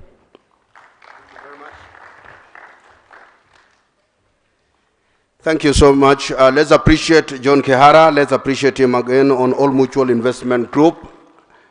Thank you so much for that presentation of Laptrust DB Investment Managers Report. We would like to move forward now to presentation of Laptrust DB Custodians Report. This is a report from the bank, and bankers always have a short presentation. So Standard Chartered Bank, and on behalf, we have Madam Rachel Omboi. Karibu sana. Let's appreciate, tumpigie makofi anapokuja kufanya presentation. Asante. Thank you, MC, for giving me a new name. Not Wamboi, but it's well. That's my mother-in-law. Good morning once again. My name is Rachel Wambare, representing Standard Chartered Bank. This morning, I am presenting the custodian report for the DB fund on behalf of KCB Group, represented here by Florence Duba, and Equity Bank Group, represented by George Mwangi. In terms of what we'll cover today, in terms of the role of the custodian, we'll cover the role of the custodian. Secondly, the statutory obligations of a custodian, and thereafter, obviously, then confirm the assets under custody for the DB scheme, and take you through the properties that the DB scheme is holding or was holding as of 31st of December 2023. Now, in terms of the role of the custodian, we have the key mandate of ensuring that the scheme assets are well kept, whether they may be physical or the virtual scheme assets. That's our key mandate, to ensure that when the fund managers are investing, that we are tracking every evidence of title on behalf of the scheme assets and also for the physical assets that we are holding. Now, in terms of the key mandate is to ensure that every step of the way we are securing the scheme assets in terms of how we are undertaking the transactions that are shared with us by the investment managers, ensuring that we are keeping the turnaround times and ensuring that we are receiving funds and releasing funds as guided and instructed by the investment managers. Now we have a summary of our core responsibilities. I've quickly covered safekeeping, there's transaction settlement. Primarily, the custodians do not determine where the assets are invested. That is the responsibility of the investment managers. So we support the investment managers to move the funds and also receive the funds. We collect the income. This is a big portfolio. So we have the responsibility of ensuring that we are tracking all the declarations of income that the portfolio is receiving on a day-to-day basis and making the fund managers aware. In terms of corporate actions management, that is the whole responsibility of ensuring that, for instance, if there's a bonus entitlement, if there's a rights issue, if there's an AGM to attend for any listed company where the fund is invested, we facilitate the fund managers attend that, provide FX where the fund managers see opportunities outside the country, and obviously reporting is key, both to the board of trustees, the management, the fund manager, so that they are aware of the investment activities that we are undertaking on a day-to-day basis. Moving on to the next report, just for you to appreciate some of the obligations we have as custodian banks in the Kenyan market. Our anchor or regulator is the Central Bank of Kenya as a commercial bank in the market, and thereafter we have to be licensed by the Retirement Benefits Authority and of course the Capital Markets Authority to be able to support the fund to participate in the settlement of the assets in the capital markets. We report to the trustees, and of course we have to have the infrastructure support to be able to track the daily activity or transaction activities on behalf of the fund. The next slide will just highlight the Laptrust DB fund operations. Of course, the key body there is the Laptrust, the board of trustees that has the fiduciary responsibility to take care of members' funds. Therein, we have the legal documents that govern both the operations of the fund manager and the custodian, and then that then anchors and protects the members' funds in terms of our legal mandates on how we take care of the scheme assets across the fund managers that have presented to you, and of course the custodians. So at this particular point, which is a key mandate for custodians when attending an annual general meeting such as this, is to confirm the assets for the financial year end we are reviewing, which is 31st December 2023. In terms of looking at the cash at bank across all the custodians, we had 328 million shillings. Shorter term deposits, right about just 7.9 billion for the government securities and short-term deposits, valued at 862 million shillings. Corporate bonds of 50 billion shillings, and equities listed of 1.45 billion shillings, unquoted investments of 2.2 billion, investments in property of 8.9 billion, private equity of 202 million, offshore of 37.8 million shillings, real investment trust of 6.35 billion, and assets under custody valued at 28.414 billion shillings. In terms of our confirmation as custodians, we highlight in terms of the deviations that you see what the fund managers has confirmed for you, and what we have confirmed for you, we report on a cash basis, and therefore we will not have components of any accruals or receivables that were paid out in this financial year. So I'll pause there and just give you reassurance that we have discharged our mandates as required by the Retirement Benefits Authority, and continue to do so, and confirm that really we have taken care of your assets and they are safe. Thank you for listening to me, and good morning. Thank you.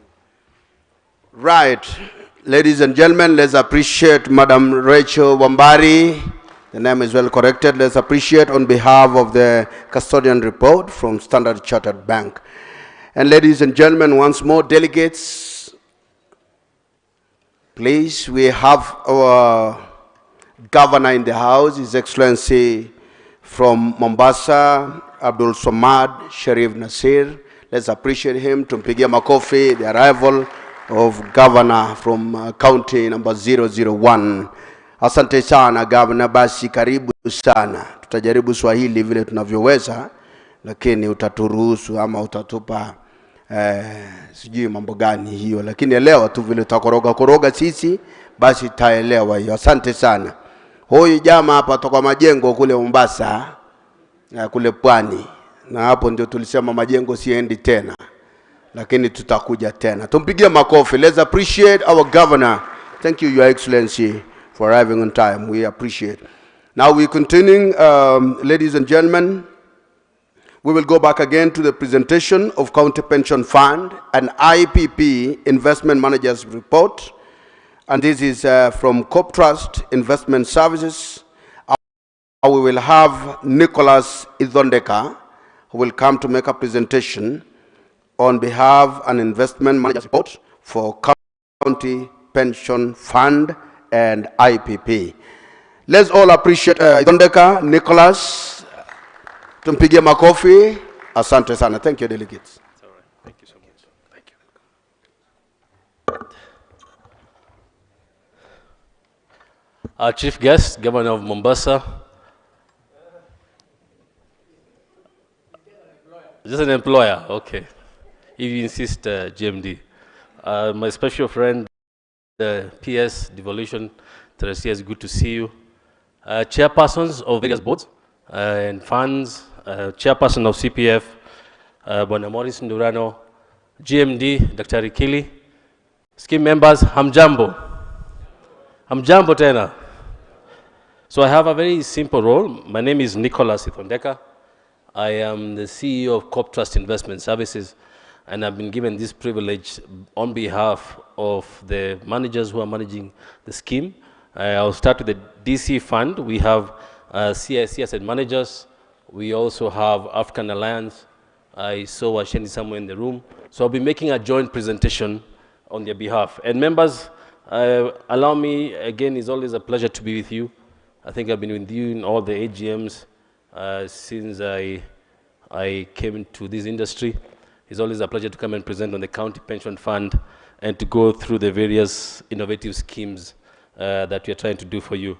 So allow me, members, not to go through the details of the economy. It was quite ably presented by John from Old Mutual. I'll just make quick comments, especially about the 2024 outlook in regards to how we are expecting this to be. On the GDP forum, again, we still have had the half year which went fantastically well.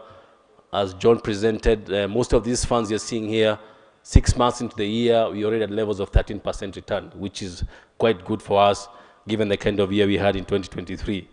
But in terms of key parameters, again, inflation has remained very well contained, especially in terms of the numbers that you're seeing spitting out levels of below 5% in some months. And of course, the background of it is reducing or strengthening Kenya shilling, and of course, coupled with good rainfall, which came in early in the year and was able to sort out the short-term crops, which sometimes give us problems on inflation. In terms of currency, again, we are happy to see in 2024, as John pointed out, we are about 16% appreciation. Again, that has eased the pressure. In particular, we are happy to see that Kenya was able to pay the Eurobond in the month of June. Again, as we started off the year, it was a key concern for us, but however, that was very well handled by the government, and we have seen the markets pick up from there. So on bond markets, again, 2023 was quite difficult because of the Kenya shilling devaluation. As the CBK stepped in, of course, the rates went up, and the bond yields, as you can see on the yield curve there, went up significantly. So a lot of the bond valuations was not too strong compared to the previous year. But in 2024, again, a bit of the pace has eased up, and this is actually helping in terms of the scheme performances, which, again, members, you see in the AGMs for 2024, we anticipate to post much better numbers compared to what we went through in 2023.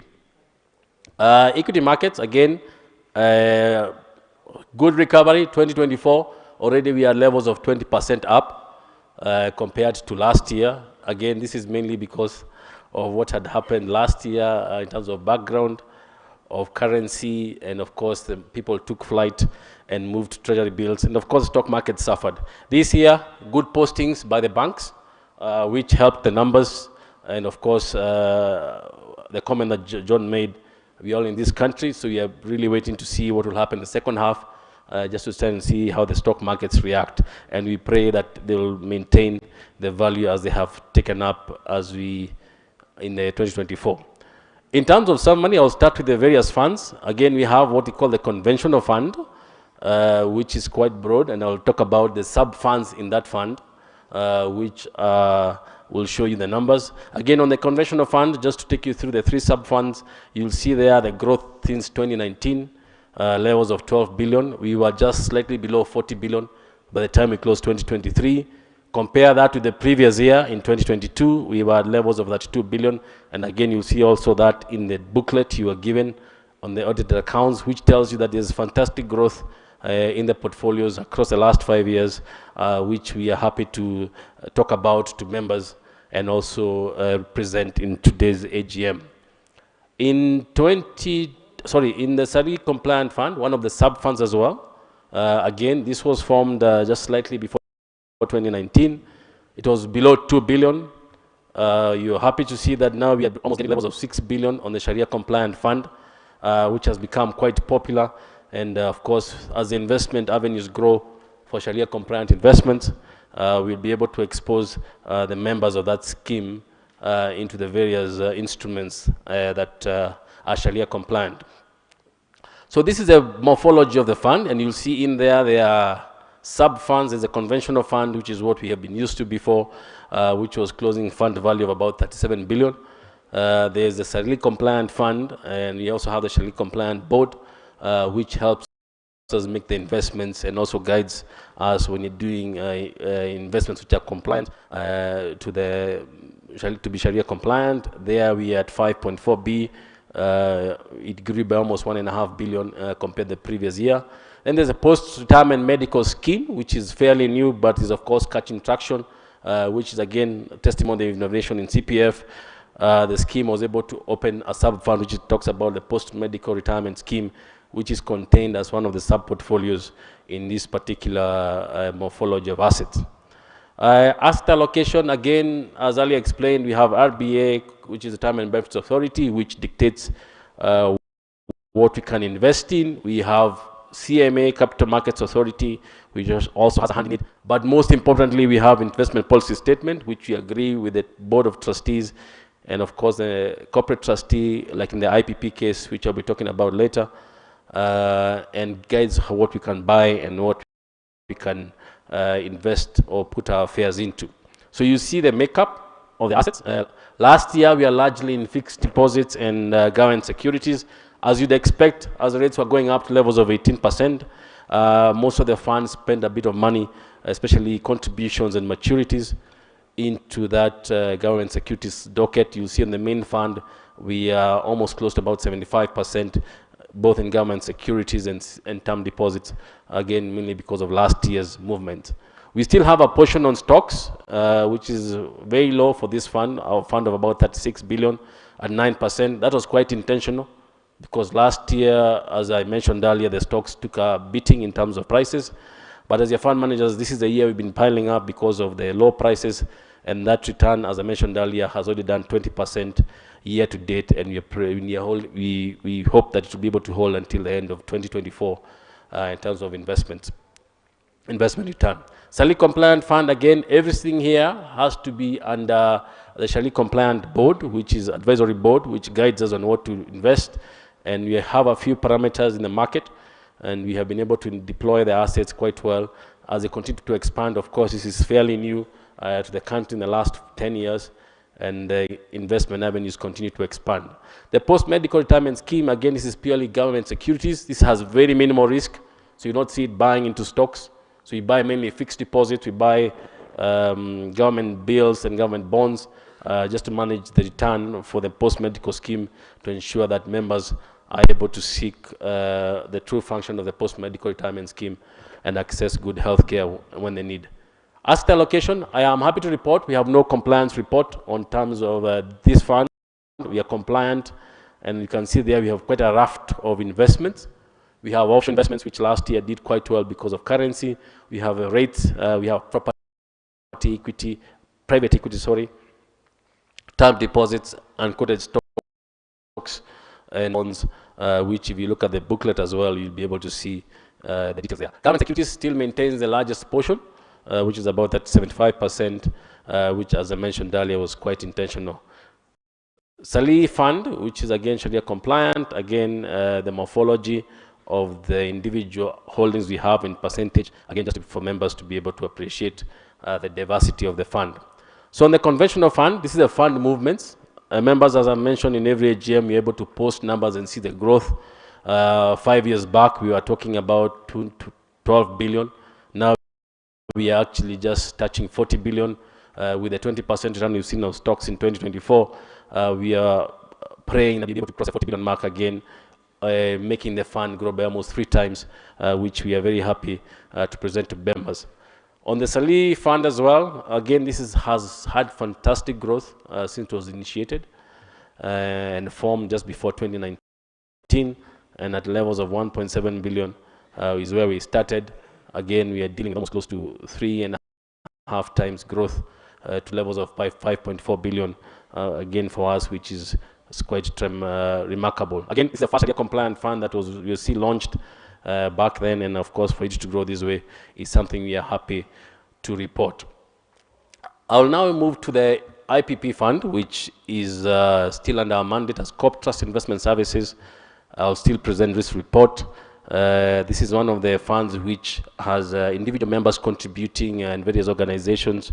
We also have another asset manager who also helps us in management, is Globetech Asset Managers. I saw Sylvia somewhere in the room, so I'll be presenting this report on their behalf as well. So on the IPP fund, again, on the macros, same movement, not too different compared to the previous fund in terms of the macro bit. But on this fund is a bit unique because this is mainly individuals, and as you may know, the cycle of Kenyan politics, when you're having a political changeover, then people withdraw their money. So I can see Dr. Kili smiling because he knows the trouble he goes through when people are not renewed in office and they come for their money. So this movement there, it should not worry you. It just goes in line with the elections. You'll see the fund value drops around the elections when people are trying to access money, and then it stabilizes after 2 years and it picks up again back to the levels of about 5 billion. But for us to see people being able to save for their retirement is something we're happy to see, and for us, we do the best we can to manage the assets that we have. But at the end of the day, the money belongs to the members. The principal role of the pension scheme is to pay when members come for their money, and we've been able to do that across the years quite well. In terms of distribution of assets, you can see there again, this is largely in government securities, just like the other one, about 62%. This has slightly more liquidity because of what I mentioned about the unique characteristics of this fund. We have about 3%, about another 7% in liquid near cash or near cash money, just because of the frequency of withdrawals from the members. But nonetheless, the ability to pay as when they come is something we take pride of quite well. So in the last 2 years, the fund has declined mainly because of that unique character of individual funds. But as I mentioned earlier, it takes about 2 years to stabilize. Then as people settle in government, it picks up again. And then just before 2027, we expect to see a bit of movement again, which for us, we are happy to manage within the parameters you are given. Fund movements, again, just to display what is in the accounts there, depicting the movement of the IDD fund. We always encourage members to stick and plan for retirement, and we pray that most of them will listen to us. But however, we are all Kenyans and we know what happens when it comes to the cycle of elections. So on behalf of fund managers, I think I'm happy to stop there and just thank you for listening to us and giving us the confidence to manage your money, both on the DC fund. We have over 5 different fund managers, each of us doing their work and reporting to the board. And we wish members a wonderful AGM and we look forward to seeing you next year in a time like this, and of course with better returns. God bless you. Right, thank you so much. Let's all appreciate Nicholas Ithondeka. Let's appreciate him. Tumpigie makofi sana. Thank you for the presentation of the County Pension Fund and IPP Manager's Report. And thank you so much. Thereafter, ladies and gentlemen, we'll have also the presentation of the County Pension Fund Custodian Report. But before that, I would like to also recognize a very special lady in the house. And she is here. This is a PS for devolution, Honorable Teresia Mbaika. Mpigie makofi. Let's appreciate her. Thank you very much, Teresia. I feel great. You are here. You are home. Thank you very much. Now, allow me, because the governor from watu wa Mombasa kawaida huwa hawana mbio, hawakimbii, lakini manaka ana shughuli moja mbili tatu hivi. Kuna mahali anafika ama kuna pahali atarejea kule, mtaniruhusu kama Kiswahili ni kizuri.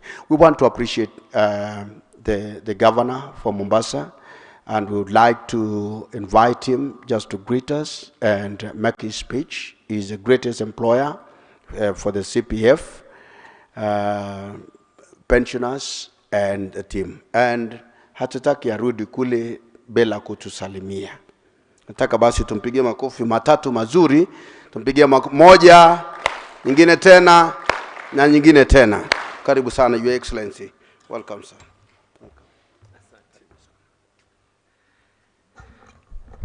Salamu alaikum. Mungu yu mwema na kila wakati. Ningezungumza Kiswahili, lakini bila shaka nitakuja kuwachenga wenzangu walioko hapa. Wengine wataona ya kuwa na wasengenya. Kili atashindwa hapa naongea lugha gani hapa sasa namna hii. Kili anasema yeye peke yake ndo Mswahili hapa. Hamjambo tena. First and foremost, I want to give my confirmation. One of the main reason why I am personally here is the faith that I have in the institution, in the County Pension Fund. This is a discussion, and I maybe one of the issues that you need to coin yourselves is a house of ideas, because the county pension funds, truly, I have sat with the different teams. In fact, I'm even told right now you have an Islamic arm. Someone who knows me before I even became a member of parliament, so he knows we know each other from a very, very long time. But over and above that, the involvement on what it is that you're going to be able to do with the money, unlike others where you just take the money and it just stays idle, the fact that this team that is here from the previous Laptrust, which I know majority probably, I'm not saying the trust will be wound up, but I think the last pairs are probably just a few years to come, to what has now become the county pension fund. And then you've even gone ahead and said this is not just on what is mandated for people to pay, but let us come up with ways in which people can be able to voluntarily be able to make those particular payments. So mine here is, if anything else, is a vote of confidence on the CPF. I can equally comfortably confirm that by September I would be 24 months in office. So by September I can equally confirm that I have no debt that I have to pay to CPF. We are currently already in discussions with the CEO, and we are now discussing on modalities on how we can be able to increase our own source revenue without being a burden to the common mwananchi by coming up with innovative ideas, innovative ways on which we can be able to do, ensure that whatever you're meant to currently collect is collected to its full potential.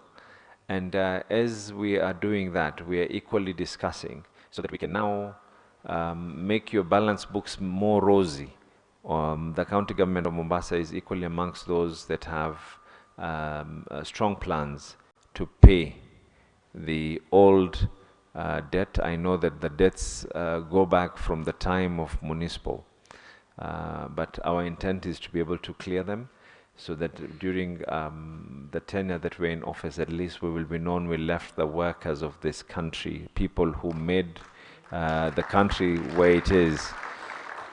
We have their pensions that are going to be safe and sound. So with those many words, once again, my main intent of being here is, if nothing else, is the vote of confidence that I am here to be able to give to the fund. And you have our support, whatever it is that we can be able to do.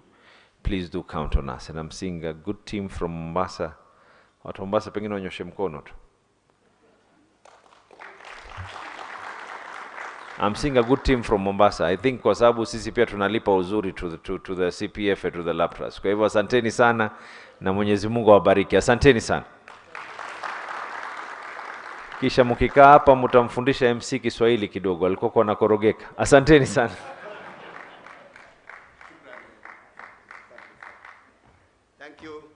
Thank you so much. Let's appreciate our governor. Let's appreciate His Excellency Abdul Samad Sharif Nasir, all the way from Mombasa. Thank you very much. Wherever you go back to Mombasa, wasalimu wale mandugu zetu ambao wako kule. We appreciate a lot and thank you so much. Thank you so much. Have a safe journey. Thank you. We'll remember you always in prayers also. Asante sana. Thank you. Thank you so much. Asante sana. Tufunza Kiswahili kidogo, tuko sawa. Thank you. As he leaves, furaha kubwa, we are just happy because for that matter is he said he's with us. Physically he's left, but still he's here with us. Thank you very much. We will continue, ladies and gentlemen, with our presentations. And now it is our opportunity to give a presentation of DB, presentation of County Pension Fund Custodians report from NCBA Bank Custodian Services. Kevin Musa is here with us. Kevin, karibu sana Kevin Musa. This is for the presentation of County Pension Fund Custodian report. I know it is going to be a very short report, and then followed by IPP Custodians report again from George Mwangi. Karibu sana.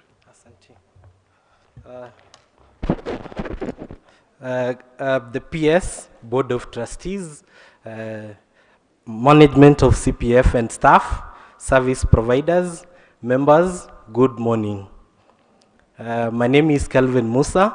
I'm from NCBA. I'll be taking you through the custodian report. With me, we have various custodians for County Pension Fund, whereby we have Equity. I've seen them in the building, Stanbic Bank, as well as KCB. I'll be taking you through the custody report, and I'll skip the bit of our role in terms of what we do. It was covered by Rachel. I hope you all remember in terms of the role of the custodian. So, straight to my presentation, I'll go straight to the numbers.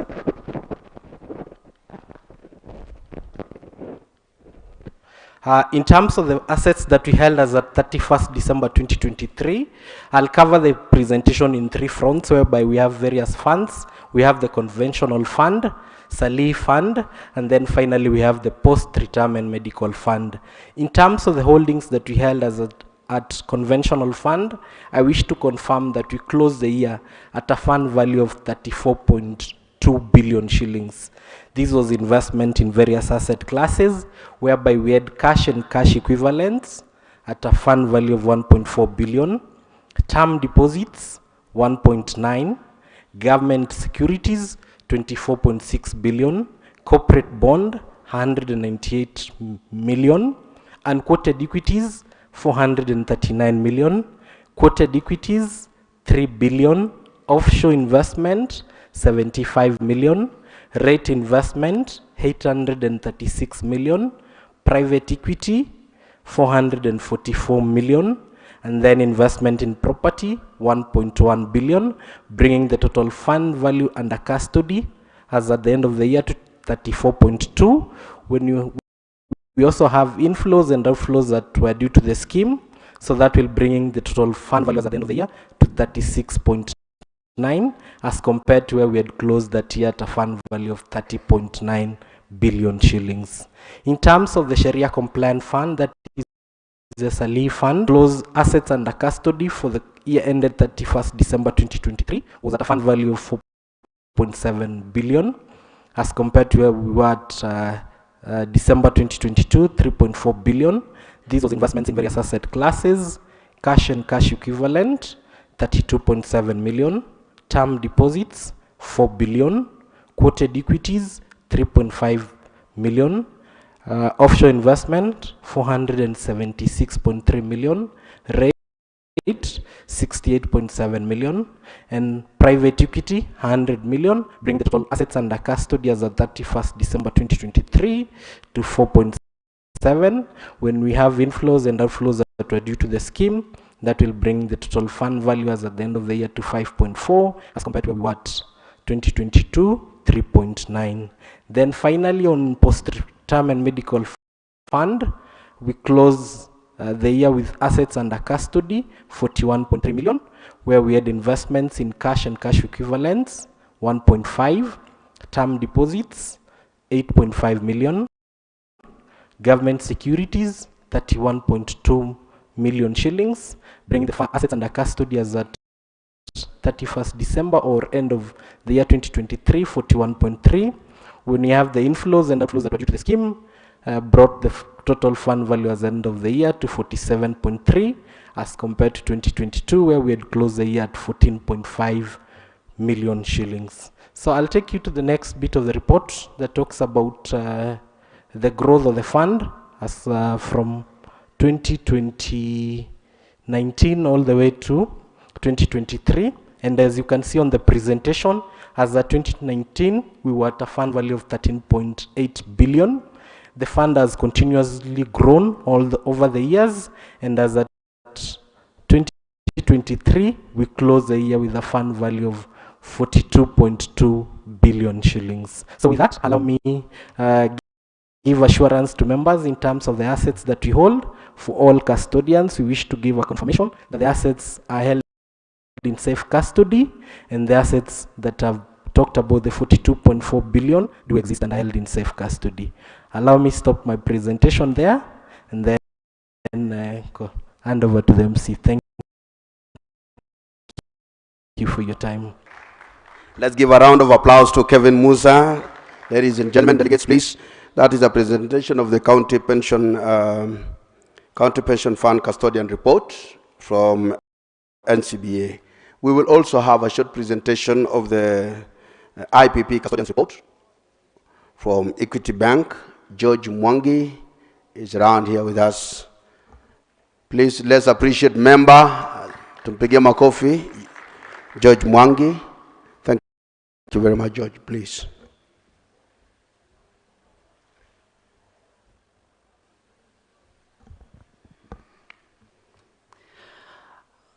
Thank you, MC. Good morning. My name is George Mwangi. I'm presenting the custodian report for the IPP.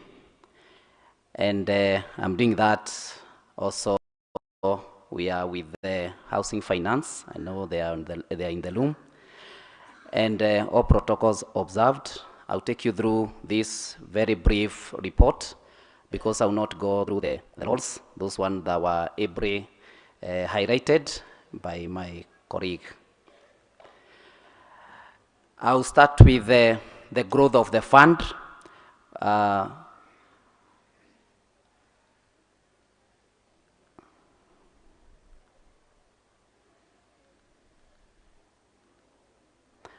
Okay, I'll start with the asset summaries of the asset that we do have in the under custody. And as you can see on the screen, we closed the year 2023 with 2.8 billion compared to 2022, which was at 3.1 billion. And the biggest chunk of these assets, the 3 billion, we closed 3 billion in 2023, and also in 2022 we are at 3.1. And the biggest investment is under the government securities because the yields were quite high. In terms of the years from 2019, you can be able to see on the screen how the fund has been growing. Sorry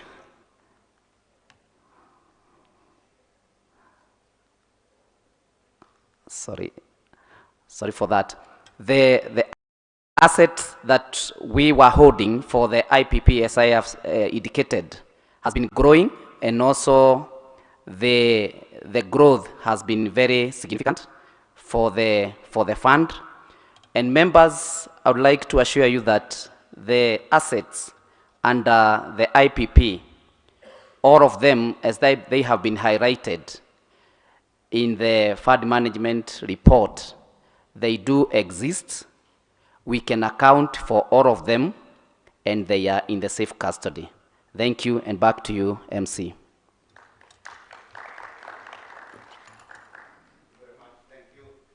Thank you for that presentation. Thank you. Right, let's appreciate again George on behalf of the presentation of IPP Custodians report. Asante sana, thank you. Now we'll move to on presentation. We've already had presentation of Laptrust DB Investment Managers report. That one we've already received. Presentation of County Pension Fund and IPP Investment Managers report. That one is done already. So the other presentation that we are heading straight is a presentation of Taifa Pension Fund Investment Managers report. This is a report that we'll get from ICA Lion Asset Management, Esther Mushai. Let's appreciate Esther Mushai wakati anakuja. Tumpigie makofi jamani. As she comes and make this presentation here, it's not very easy, we know that, but she will do it perfectly and professionally. Thank you, MC. Good morning, members, Board of Trustees, the chairman of the various funds represented, the GMD, and all the CEOs and all protocols observed. I'm really privileged to give you the presentation for Taifa Pension Fund. And allow me to start by saying my name. I'm Esther Mushai from ICA Lion Asset Management. I'm here with our CEO, Einstein Kehanda, and our GM Business Development and Client Relations, Kanza Musyoka. So allow me to just go straight to, sorry, I'll skip that. My presentation is in, okay. Is it okay? It's moving.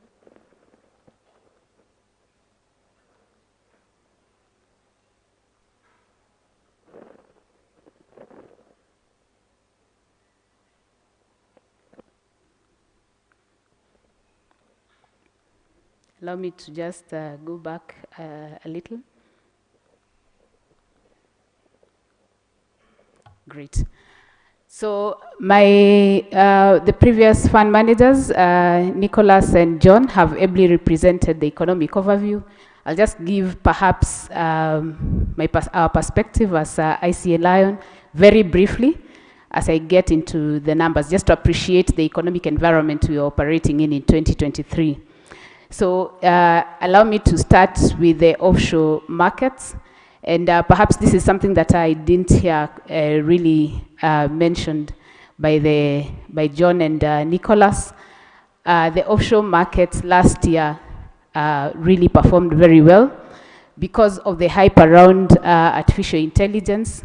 We saw with the invention of ChatGPT, which really turbocharged the artificial intelligence space, there was so much capital allocation into that space. So I just wanted to mention that even into this year, we are still seeing a lot of money being poured, especially by the advanced economies, into artificial intelligence, as organizations, of course, and institutions try to get the opportunities that are in the technology sector. So that particular sector has continued to hold the performance of offshore asset class even into this year.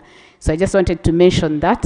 So offshore asset class had the best performance last year. Then looking at our domestic markets, I'll not belabor that. But just to mention perhaps their potential headwinds, if, of course, given the political risk that we are seeing, if this escalates further, then definitely it may derail our projections in terms of growth. But we remain alive to the fact that the weather conditions have remained very supportive, especially for the agricultural sector. And the other headwind to mention is the international oil prices that have also been creeping up. That is something that we also need to watch, that may potentially derail the economic growth that we are also expecting this year at above 5%.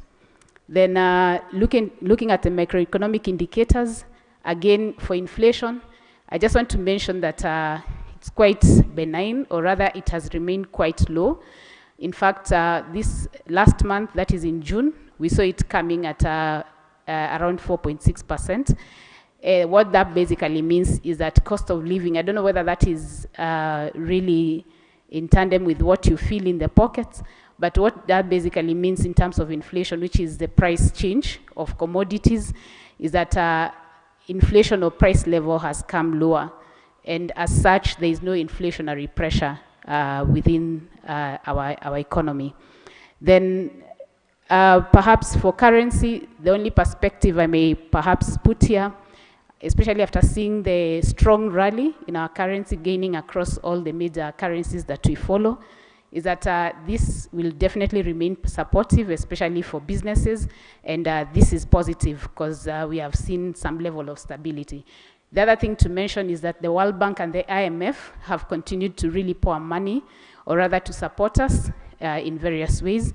We have even seen the Eurobond, which of course also Nick mentioned, that was paid. We didn't even feel anything. But last year it caused a lot of mayhem because we didn't have the confidence that the government was going to settle that Eurobond. But it matured in June, everything was paid, and there was no volatility there. And it is because of the strong inflows that we have continued to see, including the diaspora remittances. So I thought I should mention that. So this year, basically what we are seeing is there is no inflationary pressure, currency has largely been contained. So then we should see our interest rates coming down, but that has not happened yet. So what I needed to highlight is that perhaps that is the other potential area for gains when we look at investment returns.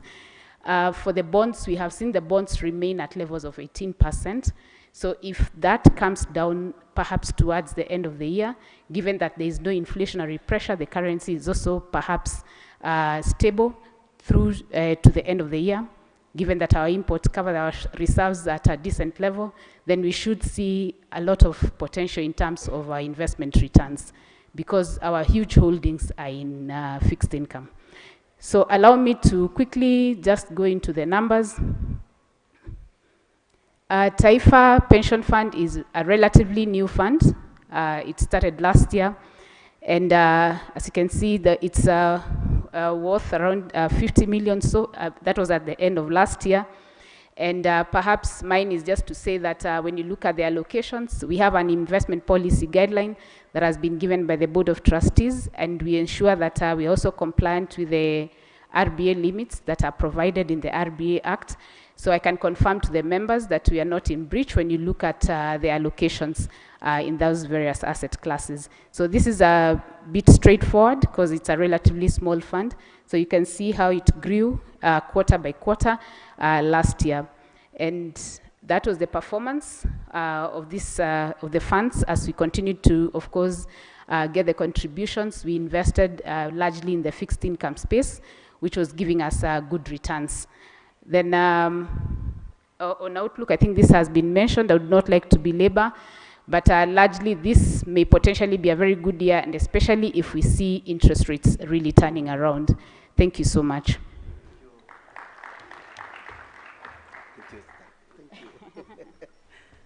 Thank you so much. Ladies and gentlemen, let's appreciate Esther Mushai. That was a good presentation. Now, we will have a presentation of Taifa Pension Fund Custodians Report from Standard Chartered again, and I will welcome back Rachel Wambari. This time round, I will not say Wamboi, I will say Wambari. Karibu sana. Rachel, welcome.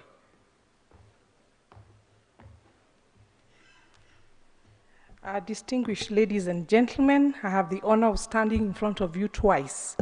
And I will go straight to the confirmation. I hope I'll get this right. I'll skip the part of the role of the custodian, since that has already been covered, and confirm the assets under custody as at 31st of December 2023. And members, largely as highlighted by Esther, we have the honor of taking care of this fund, the Taifa Pension Fund. And as at 31st of December, largely the component of the assets were in the fixed income instruments. The bulk of that was in government securities. And we do confirm that as at the end of the year, we had assets under custody valued at 50,294,000. And we are looking forward to the growth of this fund and taking care of the members' funds. So thank you for your time, and good morning once again.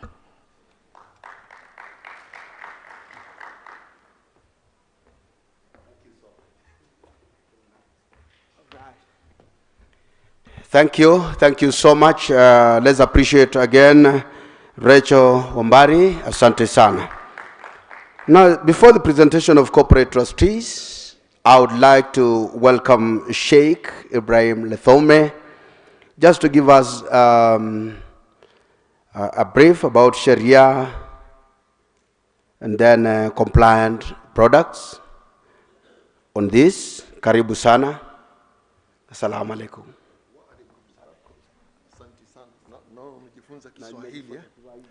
So once again, Assalamu alaikum wa rahmatullahi wa barakatuh. You know, you're supposed to answer wa alaikum salam. And it means, may the peace of God be with you. And I'm sure everybody wants peace. So very quickly, again, just like my sister who was here, I've had the opportunity of appearing before you twice. The first time to say the prayer. This time I appear before you in another capacity as the chairman of the Sharia Advisory Committee of Saleh. Saleh is about Sharia compliance.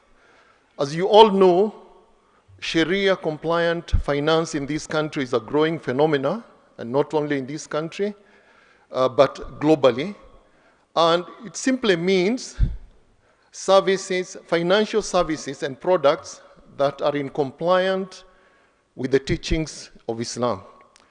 And the reason why Muslims are very particular about finances is because of one of the teachings of Islam, that wealth is a trust and it belongs to God Almighty.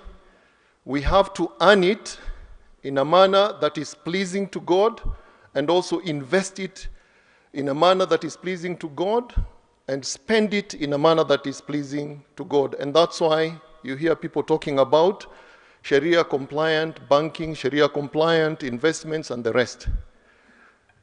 First of all, I want to thank Mr. Kili and the family of the CPF family for the support that they have given this fund. And you can see the growth. The last time we were here, it was 3.9 billion. Now we are talking about 5.4 billion. You can see that growth within Saleh. And that, I want to thank God for that, and the support, the immense support that we've had it. And just as a sign of the support and the goodwill, Mr. Morris Nduranu here spent a lot of time with me in a training in Singapore. We had gone there just to learn more about how to manage this fund. And also the CEO was with me in Malaysia, and he spent about 10 days there just understanding Sharia compliant investments. Our role, myself together with 2 other scholars, we are not employees of CPF. We are independent experts on Sharia. We advise the fund called Saleh on how the members' contributions, those who have decided to be in that fund called Saleh, will be invested in a Sharia compliant manner. And for your information, and to the credit of CPF, the first Sharia compliant bond in this country, Sukuk, actually is a product from Saleh. Yeah. Simpige makofi. Ama mpaka mwanasiasa aje hapa ndio mnapiga makofi. So our role in CPF is just to advise Saleh on the investments, what investments are Sharia compliant. We also supervise that they implement our advice in a Sharia compliant manner, and periodically we also do a Sharia audit. So that is our role. Some misconceptions that I would like to correct. Although Sharia compliant investments are based on Islamic values, they are not exclusively for Muslims. They can serve anybody.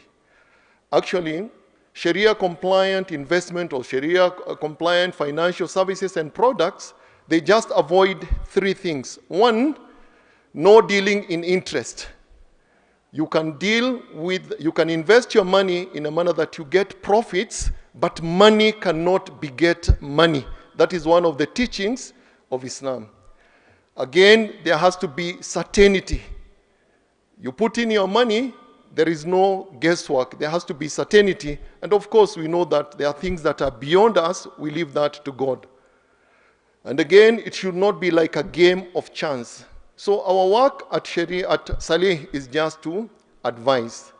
And of course, as the governor of Mombasa said, I think CPF is a place where there are many innovations, new ideas, a house of ideas. Courtesy, of course, of Dr. Kelly, who is always thinking ahead.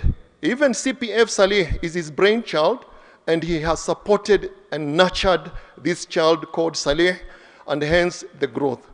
So I want to thank the CPF management for the support, the directors for the support, and the trustees for the support that they continue to render.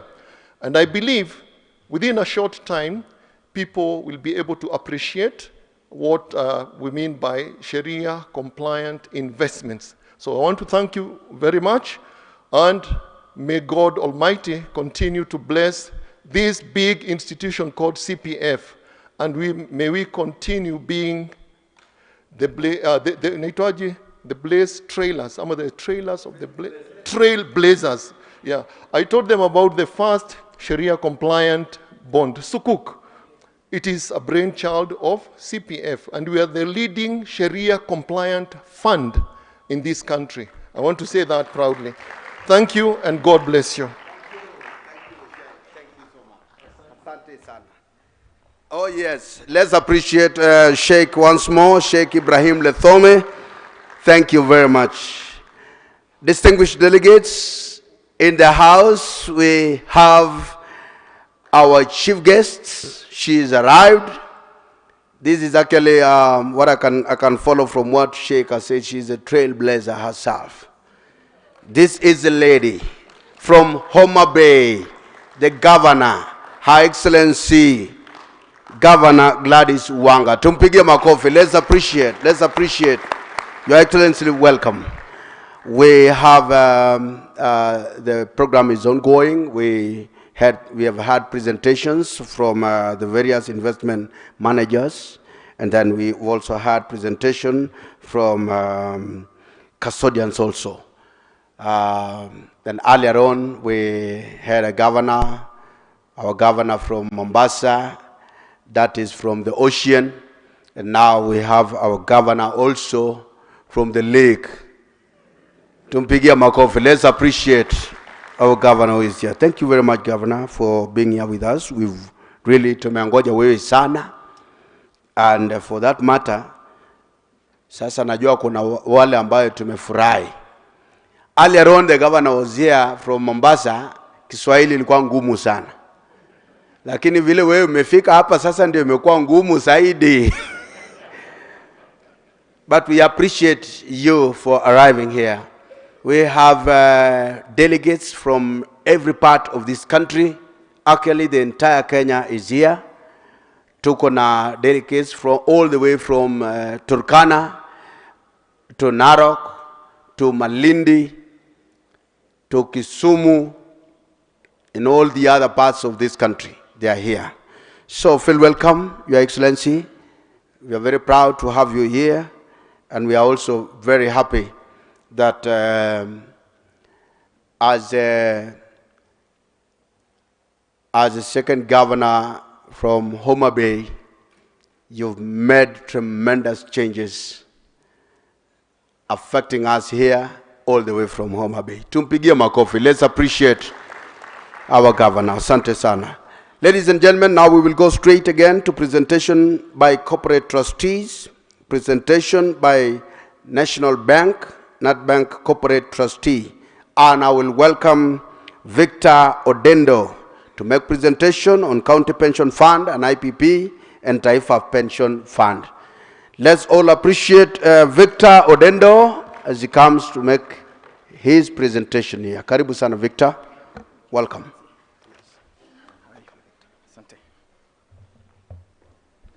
Thank you, MC, chief guest, PS, delegates. I'm seeing the chairs of the various boards, board of trustees for LAP Fund, chairman, CPF Financial Services, Dr. Kili, GMD, and a very good friend, management, staff of CPF, all service providers, distinguished ladies and gentlemen, all protocols observed. Good morning. Good morning once again. Today is a very exciting moment. We have had the pleasure to host two governors. We have learned about the voice of confidence in CPF as an entity. Today we've learned something about SALI, our fund, and I'm very delighted that all of you have managed to come up physically, and those who are online to join us this morning, despite the challenges that are bedeviling our country at the moment.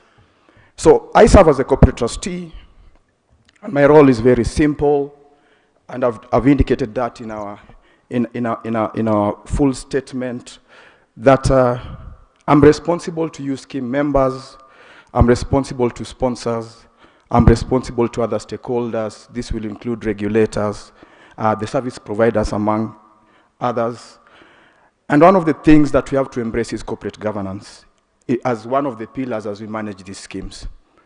I believe from the presentations, and let me start with the service providers, and delegates, you will bear with me. Today, I have presented a pool of very experienced, talented service providers. I think we need to give ourselves a clap, and we need to clap for our service providers for the fantastic job they're doing with this scheme. It is important to recognize that. Secondly is, I work for KCB Group. I would like to pass greetings from my group CEO, Mr. Paul Russo, who could not be with us here today. He's also a keen observer as to how we run and manage these schemes, because he believes it's a responsibility for our group to be partnering with a solid institution at CPF to be responsible for our delegates and our members' funds. So rest assured of his support as we move forward. Now,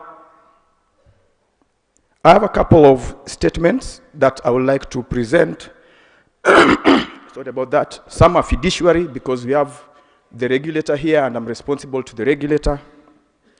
Some relate to what we really do on a day-to-day and a quarterly basis in terms of governance of the scheme. And I'll present or take them as read because my full statement or our full statement is presented in the annual reports. For the County Pension Fund, please refer to pages 15 to 24. For the IPP, please refer to pages 17 to 23. For Taifa Pension Scheme, please refer to pages 10 to 12. I've made our full disclosure on the funds. And in that spirit, and in line with the established trust deed and rules across all the schemes, I would like to make one or two submissions here before I make my fiduciary comments. I think number one, it's important to recognize the growth across all the schemes. If I look at CPF Conventional Fund as demonstrated here by our fund managers and confirmed by our custodians, the scheme registered close to 29% growth, despite a rather challenging environment in 2023.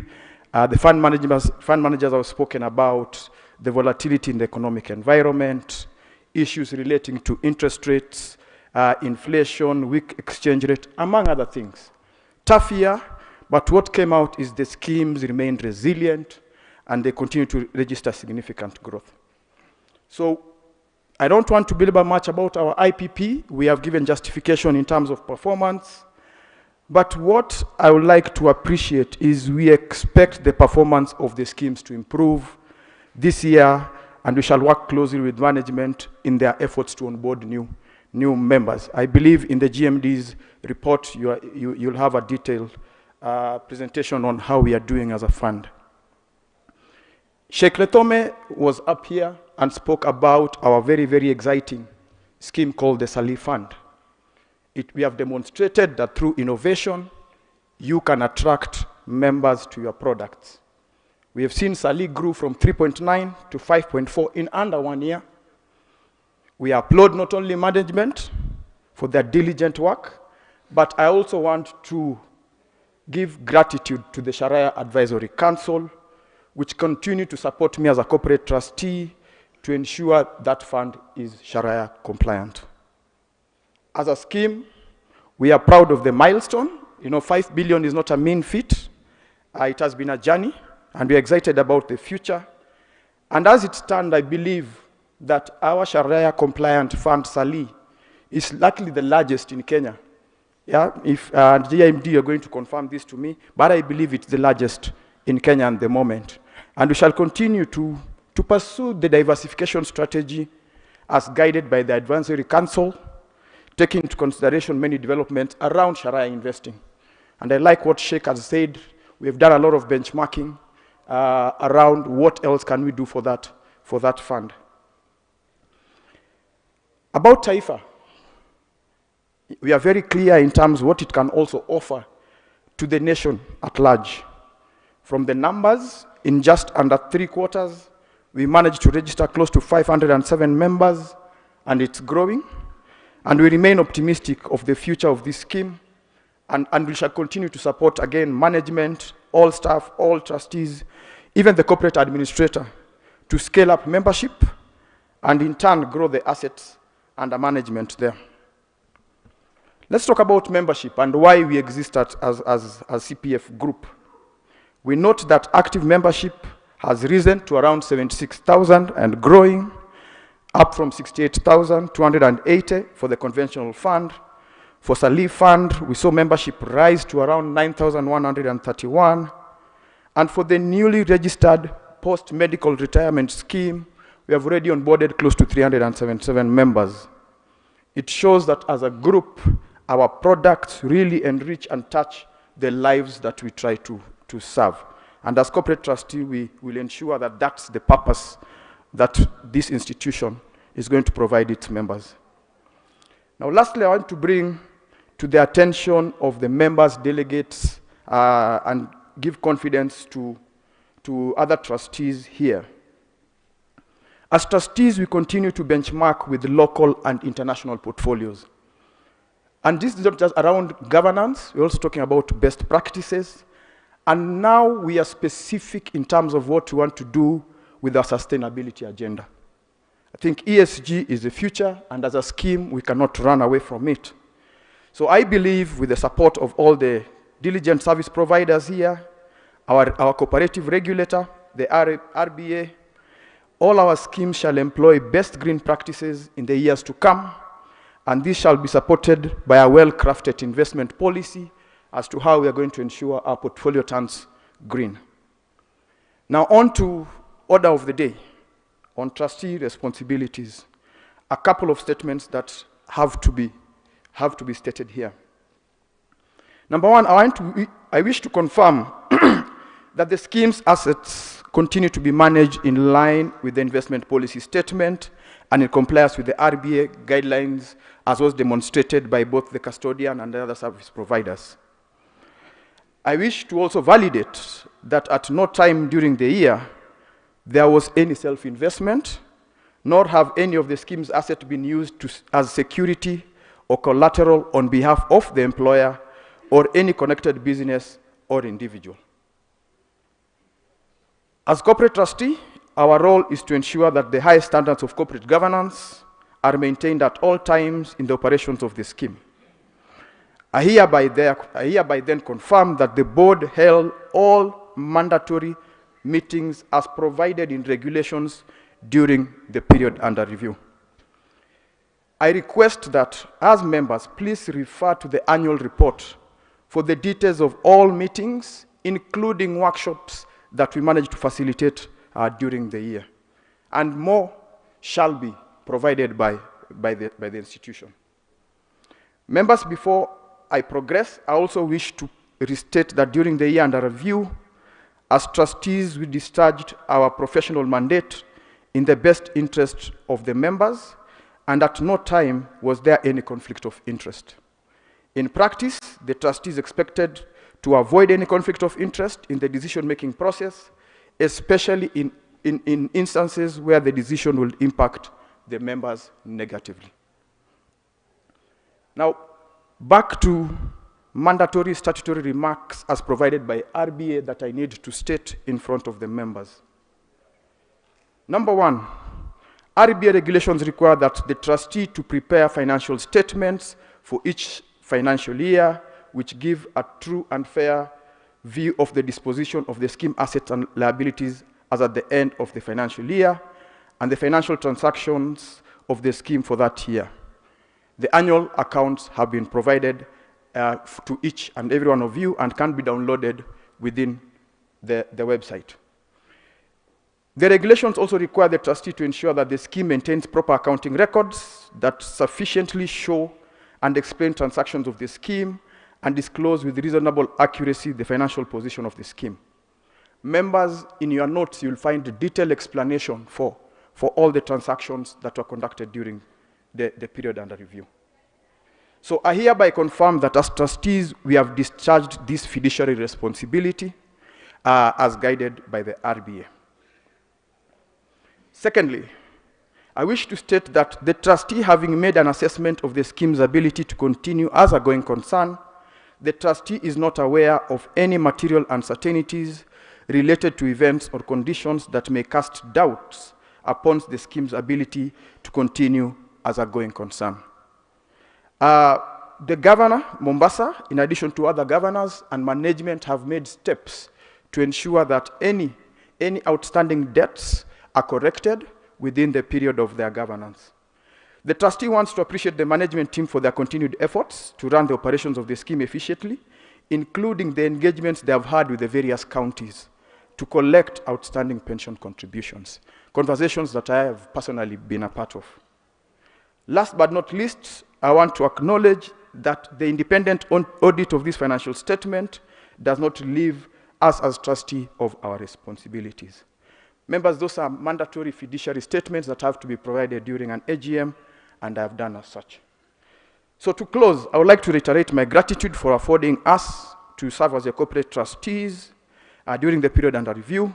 Rest assured that the scheme's affairs are being conducted in an accountable and transparent manner, and will strive to ensure management continues to serve you to the best of your satisfaction.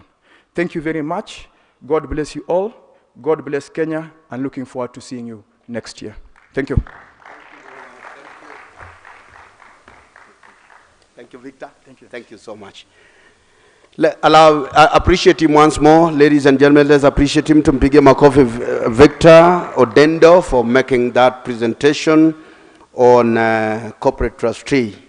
Thank you very much. Ladies and gentlemen, as we proceed, now we are getting into the climax of it all. For the presentation now that we will have next, you got to have a pen and a paper next to you so that in case you have any question, you write it down. We have a notebook that we provided for you, and we have a pen for you. And you want to get set and get ready as you pay serious attention to the presentation on the financial statements and audited accounts of the year 2023. That is why we are here today, ladies and gentlemen. As we move forward, we have, as I said earlier on, we have the entire delegates from the entire country. And I know that we will have questions and answers later on, so you better be set.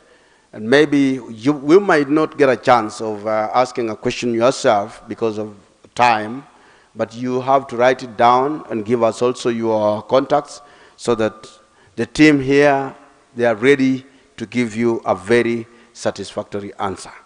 Thank you very much. Now, for the presentation of the financial statements and audited accounts for the year 2023, we have PricewaterhouseCoopers that will present on behalf of Laptrust DB, and we will have Lawrence Masharia.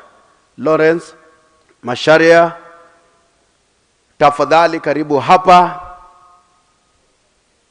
ili uweze kufanya presentation yako kwa mambo ya financial statement ya mwaka jana. Karibu.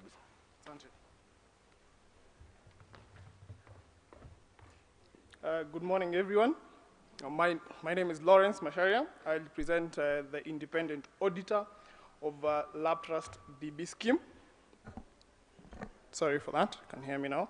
Yes, my name is Lawrence Masharia. I represent a independent auditor, PricewaterhouseCoopers, the independent auditor of Laptrust DB scheme.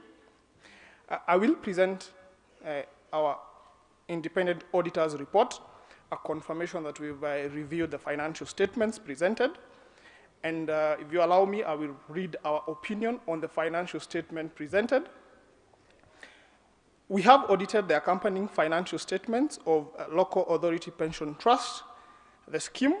Those are set out on page 12 to 39 of the financial statements, which comprise the statement of net assets available for benefits at 31st December 2023, and the statement of changes in net assets available for benefits and cash flows for the year then ended, and the notes to the financial statements comprising material accounting policies and other explanatory information. In our opinion, the financial statements give a true and fair view of the financial position of Local Authorities Pension Trust as at 31st December 2023, and of its financial performance and cash flows for the year then ended in accordance with IFRS accounting standards. Thank you very much. That's our opinion on the financial statements.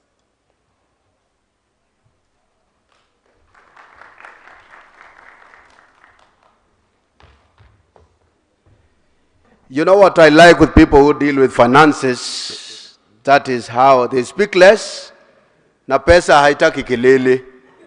Hebu tumpigie makofi. Let's appreciate John Lawrence Masharia. Thank you very much. Kweli pesa haitaji kelele. Thank you very much. I think that is a presentation, the shortest presentation ever today. I'm a present kama SMS. Now we will go straight away to presentation from for IPP, Deloitte and Touch, and will be done by John Muhalia. John Muhalia will do both for the IPP and County Pension Fund. This is from Deloitte and Touch. Let's appreciate him. Tumpigie makofi John Muhalia. Karibu sana. Muhalia, Welcome for your presentation.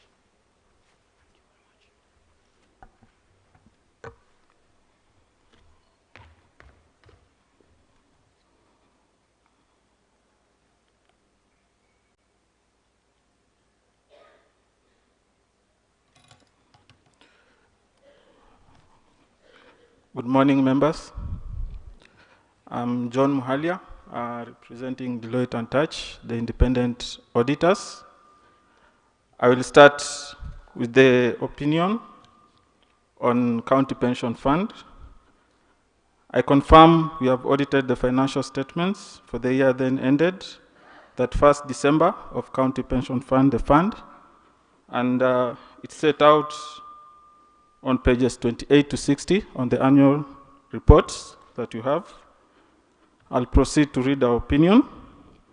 In our opinion, the financial statements give a true and fair view of the statement of the fund's net assets available for benefits as at 31st December 2023, and the statement of changes in net assets available for benefits, the statement of changes in members' funds and cash flows for the year then ended, in accordance with international financial reporting standards and the requirement of the Retirement Benefits Act. In terms of other legal requirements,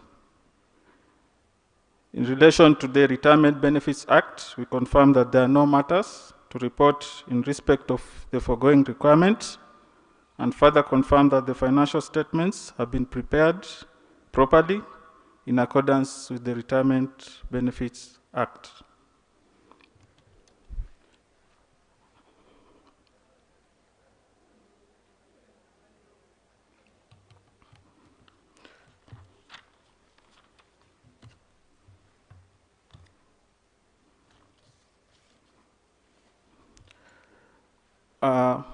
We are also the independent auditors of the individual pension scheme, and I'll proceed to read our opinion.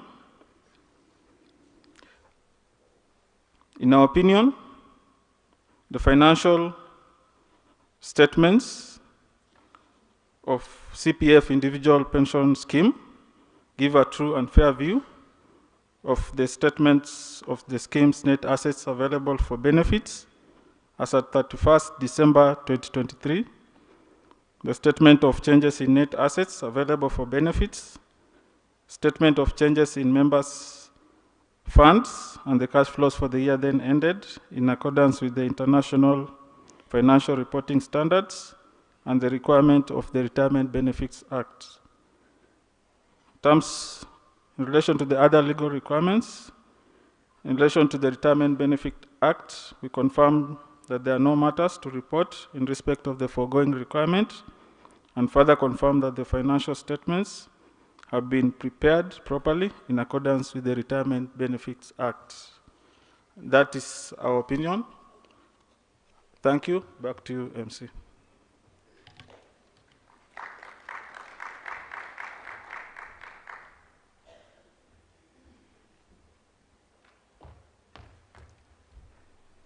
Thank you so much again for the presentation of IPP and County Pension Fund, ladies and gentlemen. Now on the presentation again, we will have Kingori Kimani and Associates. On behalf of Kingori Kimani and Associates, we'll have Peter Muirore, who is in the house with us, to present presentation of financial statements and audited accounts for Taifa Pension Fund. Kwa hivyo karibu sana Peter Muirore. Let's appreciate him as he comes to present his presentation. Thank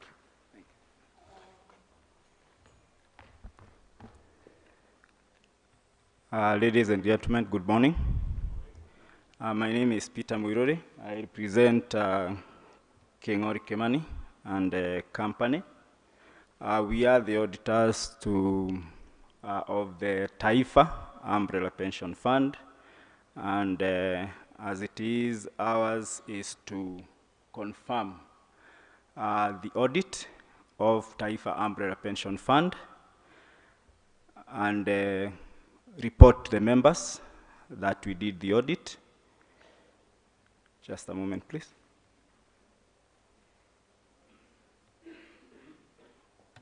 Yeah, thank you. So like it has been done by my colleagues before, the work of the auditor, of the independent auditor, is to confirm to the members, like they did to the trustees before they signed the accounts. And I do confirm to the members of the Taifa Umbrella Pension Fund that we did audit the accounts of the fund, and that the numbers that you have in your financial statements are actually a true reflection of the accounting records and the books of accounts as maintained.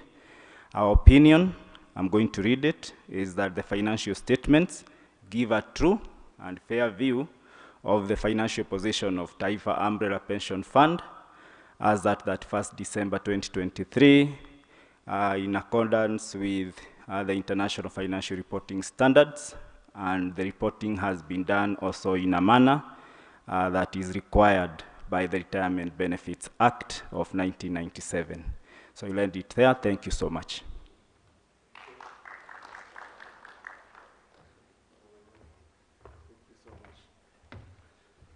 Right, let's appreciate again Peter Muirore. Tumpigie makofi. Are we tired? Are we tired with the presentations kidogo? Are you happy? Are we having attentions? Tumpigie makofi basi ile mzuri kabisa. Let's appreciate. Thank you very much. Many a times I know to some other people it's not a tradition to stay for that long listening for something or listening to something. Especially when it comes to financial, we have people with different concentration. The highest concentration, and I want to recognize, like earlier on as we had done, tuko na watu from every region here. And our chief guest is here with us. Wacha nione wale ambao wametoka kule Nyanza. Wacha nione hata msimame kidogo wale wametoka Nyanza, kutoka Nyanza Kisii all the way mpaka huko Kisumu Dala. They are around there mpaka Homa Bay. Tusimame tu wapigie makofi. Let's appreciate them. Let's appreciate all the way from Nyanza. Mpaka kule kwingine wamesimama. Asante sana.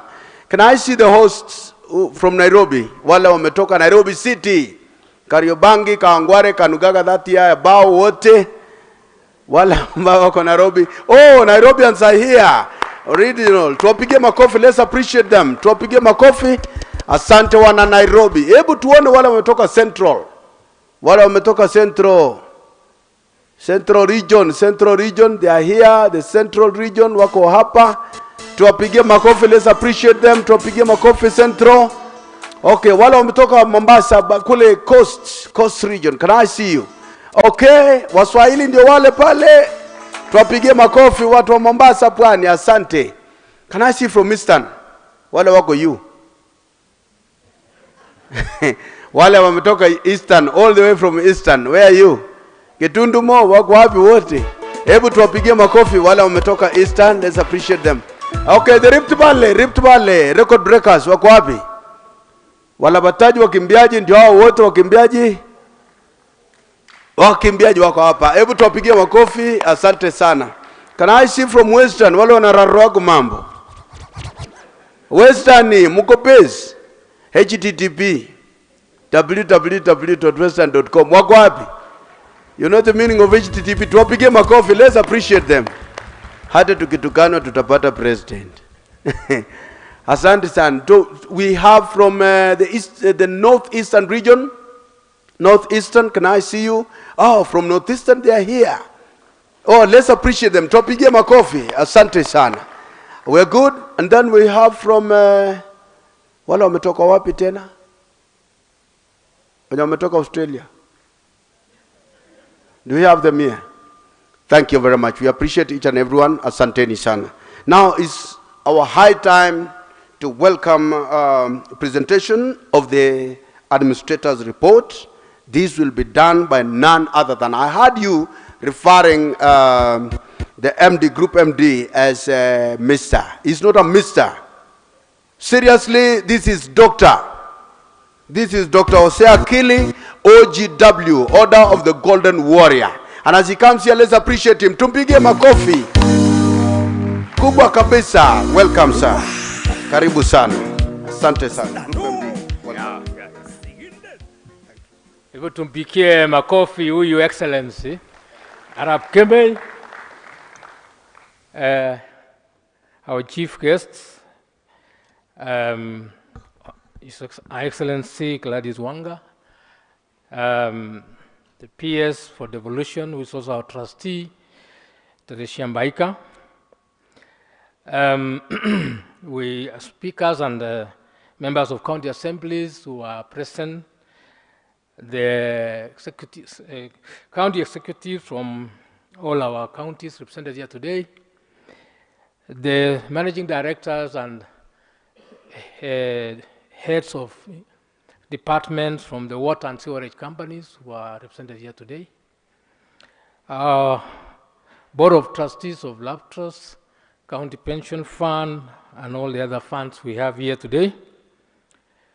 Our members represented by two categories: the retired members, who are the pensioners, and they are normally represented by an institution called County Pensioners Association. I don't know whether Mzee Ngoche, the chairman, is around. I'm sure he should be around somewhere. Online, thank you. So we have, and also our members who are represented by, the active members who are represented by the trade unions who are present. And today, I know we have really many of them now. Initially, when we started, we only used to know of county government,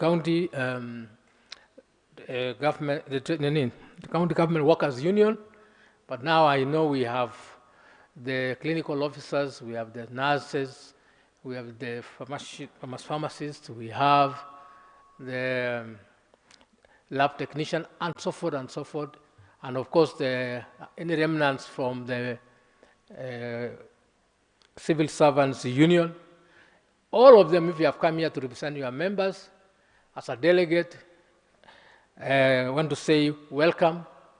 Our distinguished guests and service providers with us, the management of this wonderful facility, and our members of the press. I don't know whether it's still morning. It's still good morning. A few minutes. Good morning. Now, it's a lot of pleasure for me being in our AGM. This time, ladies and gentlemen, we have added a number of schemes into our portfolio. And I want to recognize a very important member of our, one of our schemes we administer, but whose AGM, of course, we don't handle here. We've handled it recently, and that is the Public Service Superannuation Fund, or Public Service Superannuation Fund. And at least I can see we have in the House one of the trustees, but who actually is here today representing the PS for National Treasury, my good friend Michael Gagiga. We have to ask Bana Gagiga. Ah, good. So, you know, that scheme, which we are the administrators, makes us one of the largest, actually the leading administrator now in the country. CPF has made it. It has actually become the largest administrator of pension funds in Kenya. Sio ni kitu kubwa. Combining also with the other three schemes we are managing for counties, and then we have now onboarded the new one, the Taifa pension, which is intended for the private sector across Kenya. I want to say our partners in registration of schemes, none other than the Retirement Benefits Authority, we want to thank you very much for being with us all the time whenever we are working on some of these things. I want to say that CPF Group has grown to become a financial group to the extent that we are actually regulated by literally, I think, 4 regulators now. Our foremost, of course, being RBA. Our second one being IRA, because we have a company which is in the insurance broking area. The third one being we now have also the CMA, because we also are a fund manager, an asset manager, and also because of the REITs which we listed. Of course, we're working with CMA, we have the Nairobi Securities Exchange, who also serve as a sort of regulator. And finally, the latest is now, because of our financial services, we are actually regulated by Central Bank of Kenya now. So we are an institution of solutions, products, and ideas to move forward Kenyans. And all those things we do for the benefit of our primary members who are in Laptrust, the County Pension Fund, CPF IPP, even Sali, as well as in the Taifa Pension Fund. All are our shareholders of our CPF Financial Services, which is the corporate administrator. And I want to say, ladies and gentlemen, that although we are not presenting the financial report of the individual scheme here today, I'm sorry, the company, the corporate administrator today here, we want to tell you that from the time we started this journey of diversifying and becoming an institution of solutions and products, our business has been continuously, and even during difficult times, has returned a profit, and we have declared dividends which have come back to your schemes. Able to become a coffee up. So, ladies and gentlemen, despite the challenges in the financial service sector and the closure of the Laptrust defined benefit scheme to new members, which we did in 2012, I am pleased to report that all our actually 4 schemes have demonstrated a strong resilience and delivered favorable results for the fiscal year ending December 2023. The new kid on the block, Taifa Pension Fund, has also started off well, as you will see in these reports. We are in our marketing campaign for Taifa Pension Fund. We are taking it as the Tier 2, the complementary Tier 2 scheme for those members who don't have their own schemes, or those employers who don't have their own schemes in the private sector and even in the public sector, and have already remitted their Tier 1 contribution to NSSF. They can hope to remit Tier 2 contributions to Taifa Pension Fund. We believe this is a journey we have begun, and this new institution is going to go places. Our whole scheme, the Laptrust Defined Benefit Scheme, of course reported a reduction. You saw it from the financial reports, and you have it, that the scheme is now on a declining basis. Why is it declining? It's not because of non-performance, no. It is as per the design. Because of the closure of the fund in 2012, as by in accordance with the Treasury Circular number 18 of 2010, the scheme has been retiring members and not admitting new ones.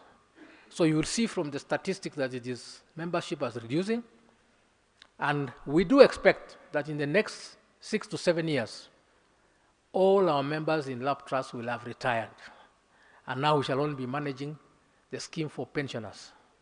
So you can see from the statistics we have shared that the Laptrust pensioners are increasing, while the active members are reducing. I think by next year, most likely, it will come to even around 10,000 remaining members, active members, while the pensioners will rise up to over maybe 15,000. The County Pension Fund, which was started in 2010, and we are very grateful to National Treasury, the policy organ driving pension in this country, and that's why I was recognizing our good friend Michael, who is the pension secretary, who designated County Pension Fund as the scheme for the counties in 2011. Actually, the letter of approval for us to establish County Pension Fund, they specifically said this scheme is the one earmarked for counties when they begin operations in 2013. So the fact that you can see the growth of County Pension Fund is because of the blessings already given by National Treasury. And the Sali Segregated Fund, which has grown to the big figures of 5 billion, tells you that there is a community of membership in this country we have been neglecting. But I'm happy to confirm, indeed, as Sheikh Lathome was saying, that CPF Group as the scheme with the highest Sharia compliant fund, with the highest membership in this country. Hakuna ingine. The others are just following. And yet we started maybe as number 1 or number 2 or number 3, I don't know. But I know we followed the footsteps of such illustrious sons of Kenya in the name of the current governor of Garissa, Natif Chuma. Natif Chuma was the first one to create a Sharia-compliant banking product in this country. So we will recognize him in the next meeting when we invite him, because it's just a journey of having Sharia-compliant products in this country. I'm again also happy to confirm that CPF has been a trailblazer in introducing the first instrument, Sharia-compliant investment instrument called Sukuk bond, which is now listed at the stock exchange. We are going to do more, and you will be seeing more. So we are not neglecting any part of our membership. We want to serve you equally well and within the regulations of the regulator. So the county pension fund membership is actually in over and above 80,000 members. This is always growing, and we would like to appeal to our employers and the members who are here. You represent the other colleagues. It's always good to go into a well-managed scheme, put your money there, and also convince your colleagues to join and then create a big number. When you are in a big number is when you can make things happen. We will look forward to the day when county pension fund will be one of the largest schemes in the country with over 100 billion in assets. But I want to say, Chair, that when you combine the Laptrust County Pension Fund, CPF Individual Pension Scheme, as well as the Taifa now, and then combine with the other schemes we are administering, actually CPF Group is now administering over 200 billion in the administration. And as I said, we owe a lot of that to the PSSS, and which has helped us to, some of our members are cross-cutting. They are employees who are formerly in the national government, but they were transferred to counties.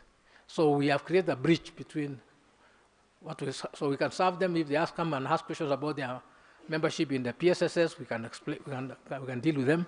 If they are in the counties and they were previously on their side, at County Pension Fund, we are able to deal with them. And it's the same continuity of previous services. Laptrust is the only scheme, actually, if you check the Pension Act, the Cap 189 of the Pensions Act, recognizes Laptrust as a reciprocating scheme for civil servants. And that's why up to today, we still advise National Treasury whenever an employee retires either at the national level or a county level and vice versa, based on that relationship. Now, I will try to not to repeat the statistics which are available in your records, in your books. Now, what are we doing in the new strategic period? Our strategic period 2024-2028, we are aiming to really grow our funds. And our target, as we said, is not only to remain the largest pension scheme group in the country, but to offer products which are of wide benefit. One of the funds which when RBA mooted the idea of having post-retirement medical funds, CPF Group was the first one to run. And actually we registered that post-retirement medical fund, and we actually launched it. You can see the membership is growing, I would be happy if the over 100,000 members in the Cpf Group Schemes would all be members of the Post-Retirement Medical Fund. And it's for obvious reasons. One of the biggest costs after retirement is medical costs. It is only safe if you save for it now, when you are still healthy, because you will need it tomorrow. So I encourage everybody who is not a member of our Post-Retirement Medical Fund to join, including governors and speakers. Do not assume that somebody will come and by miracle take care of you after retirement. Already we have seen experience of former governors and speakers and others who left after their 5-year period or even 10 years period.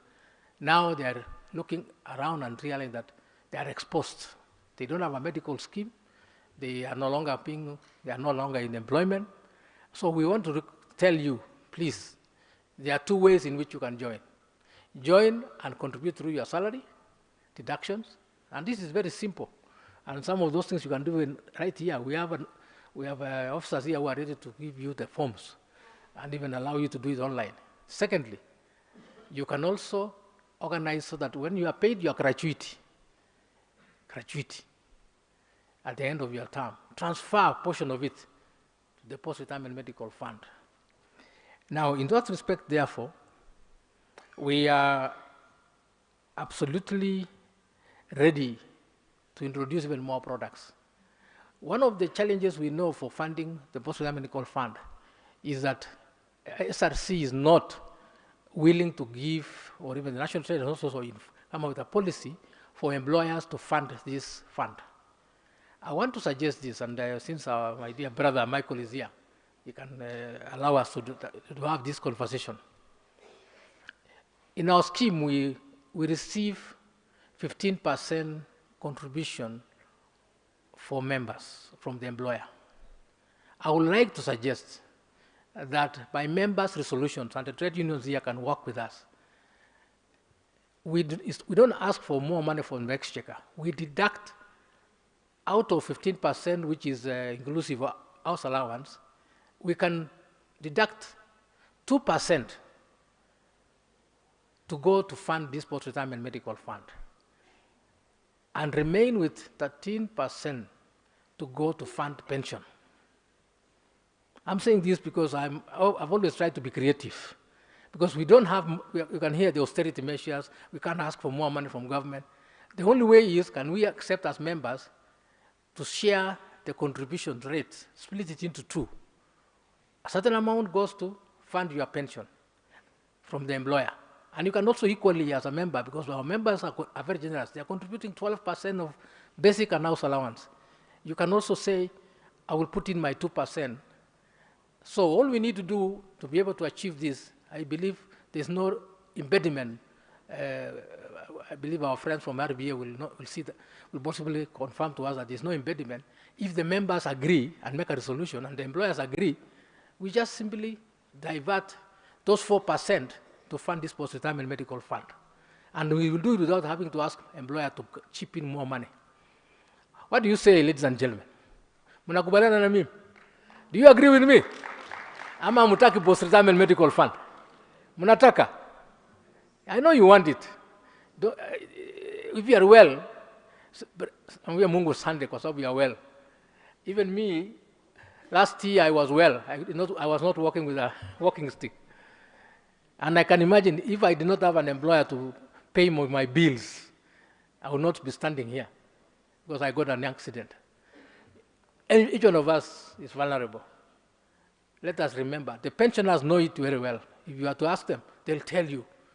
And I know Madam Jacinta representing the pensioners in our trustees. Hebu simama ndio wao kuone, najua sangine huyo mama ni pensioner. Yeye ni pensioner and is a trustee on behalf of pensioners. She knows, and she'll tell you that they feel it. They feel the pain of medical costs at retirement. Ladies and gentlemen, the dynamic financial landscape and positioning of CPF Group for sustained growth is our endeavor in this strategy period. Our goal is to ensure long-term financial stability and growth, enabling us to weather economic fluctuations and sales expansion opportunities. This involves risk management, prudent investment strategies, and fostering a culture of continuous improvement. Our members are at the heart of everything we do, and we'll continue to ensure services meet their needs. We'll strive to build and maintain a strong relationship by offering exceptional services and understanding their needs and delivering tailored financial solutions. Our progress in the industry is marked by increased customer satisfaction, loyalty, and trust. We will not go out there in the market and you'll never hear us saying, because be a member of CPF or Laptrust or our people scheme because the law says you should be. We use our customer service. All the members we have are here voluntarily. They are happily members. And I would like to encourage Your Excellency that you assist me to talk to your other colleagues, the other governors. Not all the governors are members of the IPP for now. I know governors are trying to get a scheme of their own. But before that comes, pesa ikongani, hiyo pesa ingine takuja, lakini hii shika hii kwanza. So please bring the governors, all of them. I'm happy for the message of goodwill from the governor from Mombasa who said he has so much confidence about the CPF group. I think that is where we are heading. This scheme group belongs to counties. It's the pride of counties. And one of the things we are doing, members, and we will be trying to show you that we are here to balance interest. We have to balance the interests of active members, those ones who have retired, and the interests of the employer, while making sure that we do not compromise anything. Now, in this case, all the money we receive as your contribution to the scheme, we have looked at the market, looked at the portfolio we are allowed by Retirement Benefit Authority to invest in, and we have said, and our fund managers have agreed with us, our investment advisors have agreed with us, our trustees have agreed with us, that the message which everybody knows, the phraseology is, charity begins at home. Where is our home? It is with counties, sindio? Where is our home? Counties, sindio? So charity begins where? At home. And that's the reason why, under the structure where we are allowed to invest in property, and we are allowed to invest up to 30% in the county pension fund for now, we have decided strategically to start. We also must touch the hearts of our employers. So any employer who supports CPF 100%, between me and Mama Wanga hapa, we agreed that we are going to have a monogamous relationship. Hatutaki maneno ya polygamy kwa CPF na counties. So if you are a county which has not accepted that and signed that certificate of marriage, we encourage you to sign it. And you will see, ladies and gentlemen, that the lady who signed the first certificate, called Gladys Wanga, is a beneficiary of our first investment for a county headquarters. Sindio? Sisi ni kusema na kutenda. Right now we are engaging vigorously with Kajimeka. Kakamega walikuwa kwanza lakini walichelewa kidogo, lakini wamerudi. Wamerudi kwa kishindo. All because of this lady here. Walipoona tume-unveil project na inaendelea kule. Hey, Ferdinand, in fact he's looking for me today. I told him, wacha kwanza nimalize AGM alafu tuongee. Even the governor who left us here, Swamad, anataka sisi tufanye investment in Mombasa County. I'm happy we've also done an investment and we have unveiled our new product, housing product in Kisumu. I saw a very nice love letter inviting me to Siaya, and the governor, the representative governor of Siaya is here. Simama bwana ndugu yangu. Sasa wewe umesikia maneno. Hakuna mchezo, si ndio? Ukitaka hiyo relationship ikuwe, uliza mama. Ni monogamy, si ndio? Na nani mwingine anataka sisi tukuje kwao? I know we have the Northeastern. I want to say, the first people to believe in the vision of CPF County Pension Fund, actually and believed it wholesomely, are none other than the Northeastern counties. Mandera, Garissa, Wajir, Mayale. Marsabit, sorry. We have a new entrant who came a bit late. Lakini tunasema sendio better late than, and who is that? The small lovely county of Lamu. And I know Mheshimiwa ako hapa, Mheshimiwa the CCS, County Secretary. I thought I had seen him somewhere. Aha! Huyo Balosi huyo. Hiyo ni County Secretary wa Lamu. Lamu msifanye hivi. Please, I ask you, Balozi, with my friend Governor Timami, stick with us and you will succeed.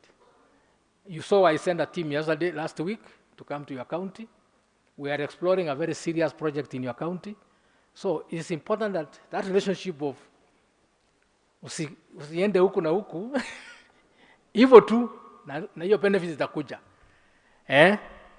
We are engaging with the governor of Kajiado also. They were some of our earliest people who believed in the dream. And there are many others. I don't want to name names, but there is still a few. If you look at the number of members we have in County Pension Fund, the numbers are not same as the number of employees in all county governments in Kenya. I don't have the actual exact figure of employees in county government, but I know they're not less than 200 and something thousand. So, kuna kazi hapo bwana Roba. Kuna kazi hapo. Hii watu wenye wako nje, si wote waingie kwa hii nyumba. Ndio tuweze kujenga nyumba kubwa kuliko hii, si ndio? So I request members both on with the support of the unions and the support of the employers, let us build a big house. Look at what national government is doing. My brother here, Michael, is here. Between him and me, we started PSSS just from the zero. Within 2 years and a half, or less than 2 years and a half, how big is that fund? Over 130, I think it's now almost 130 billion. And the membership of that fund is, all the employees of national government are there. So what is it that is so difficult, Governor Wanga? Why should national government be ahead of you? You have more members, you have a lot of members, but they are kilamali. So I'm really requesting that we could do more. In fact, believe me, just do your own mathematics. Supposing we were having a fund value of 150 billion under county pension fund. Each a level 6 hospital in a county would most likely, fully furnished, would most likely cost 2 billion. Therefore, we have 47 counties. Is it possible for county pension fund to do it for you? Sindio? Inawezekana. And the model, by the way, members, must worry, never worry. We have done everything, including the law. And when Her Excellency will come and talk about it, she will tell you that I had to be strict for you. Pesa yetu ya kulipa for Homa Bay County headquarters under construction, we receive it directly from Goju, Central Bank. It is not a joke. We are serious in this thing. So, hakuna pesa yenu napotea. This one is not going to become a bending bill issue. So that is exactly what we are. So by doing that, we are answering to all our stakeholders. And the return, as confirmed by our fund managers, is actually above the market rate, secured. So there is we have completely removed any risk. So the only thing we are doing is delivering the promise. So while we deliver our promise to our members by giving them a good return, we also support our counties to increase their development envelope so that they can do more developments and make the citizens happy. Because it's not enough to support employees by paying for pension. It's also important that the employees support the local citizens when the pension fund does developments. And we are not just doing this in a very unique manner. it is done across the world. So I really wanted to emphasize that area because it is the vision we have for our counties. Now, finally, I want to say that old age poverty is one of the biggest challenges we face in Kenya today. Each one of us knows of an old relative or friend who is struggling in old age. This pervasive issue is largely due to lack of culture of saving. Many of our elders, after years of contributing to our society, find themselves struggling to meet basic needs. We must address this problem concerned with urgency and dedication. So it's the reason why we've said it's not enough that we serve a close family group of like employees of counties, but also to serve the rest of Kenyans. So through our Taifa pension fund, we are trying to achieve that. We are doing many projects across the counties, as I've mentioned. We are doing the county headquarters for Homa Bay. We are also doing our estate in Kisumu, and we encourage members who are in that part of the world to begin to apply to buy those houses in Kisumu. And we will do the same projects in various counties. The only thing we will ask for, support us with your own membership and funding, and we will be there. There's something which we do for Laptrust members. The law requires that we do an actuarial valuation every 3 years. At the end of this year, we'll do the next one. This normally gives us an assessment of the value of the assets we have and the liabilities we are incurring. The challenge, of course, we have under Laptrust is that the scheme is as a guarantee element by the employer. And when we do not receive contributions from the employer, you get into what we call an actuarial deficit. Our actuarial deficit has been a challenge for a long time because this problem was inherited from the local authorities. I'm asking the counties to deal with this thing once and for all. But I'm very happy and cognizant that there's a lot of effort which has gone in, thanks to Council of Governors, working with National Treasury. We have engaged all the CECs of finance across the counties, and we have actually agreed majorly on this debt. The only thing is the how and where and how to raise money to pay. We have come up with model ideas on how this can be done, and the matter is now at the desk of the counties, the CS for National Treasury, who is supposed to, after the Senate approved that structure and report, the CS Treasury is now supposed to gazette a task force to finalize on this issue of county pension fund, county debts, county pension debts. And we hope that that will be the end of this problem. When we do receive, and we hope and we are sure we shall receive this money, we will deploy it equally in paying our members, including doing what we call augmentation. You know, in the year 2009, 2010, because of this problem, the trustees and working with the Ministry of Devolution were forced to adjust a little bit the benefit structure for members because it was going to be impossible to pay all the members. If we receive this money, we intend that the members are given back this money, the Laptrust members, in what we are now calling augmentation. In other words, increasing the benefit as much as possible, even to the level where they should have been if those changes were not met in 2010. So that is the promise we have made as trustees.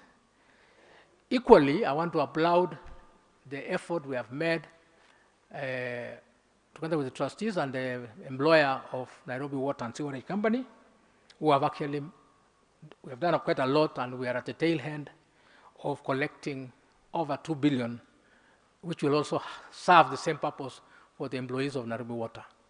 And I know we have, and many of them here who have been very hopeful. I want to tell you, we are standing with you, the trustees are with you. We're putting all the efforts to make sure that in the next few months, you will have your money paid, and now we can be able to erase the problems for Nairobi Water Company employees.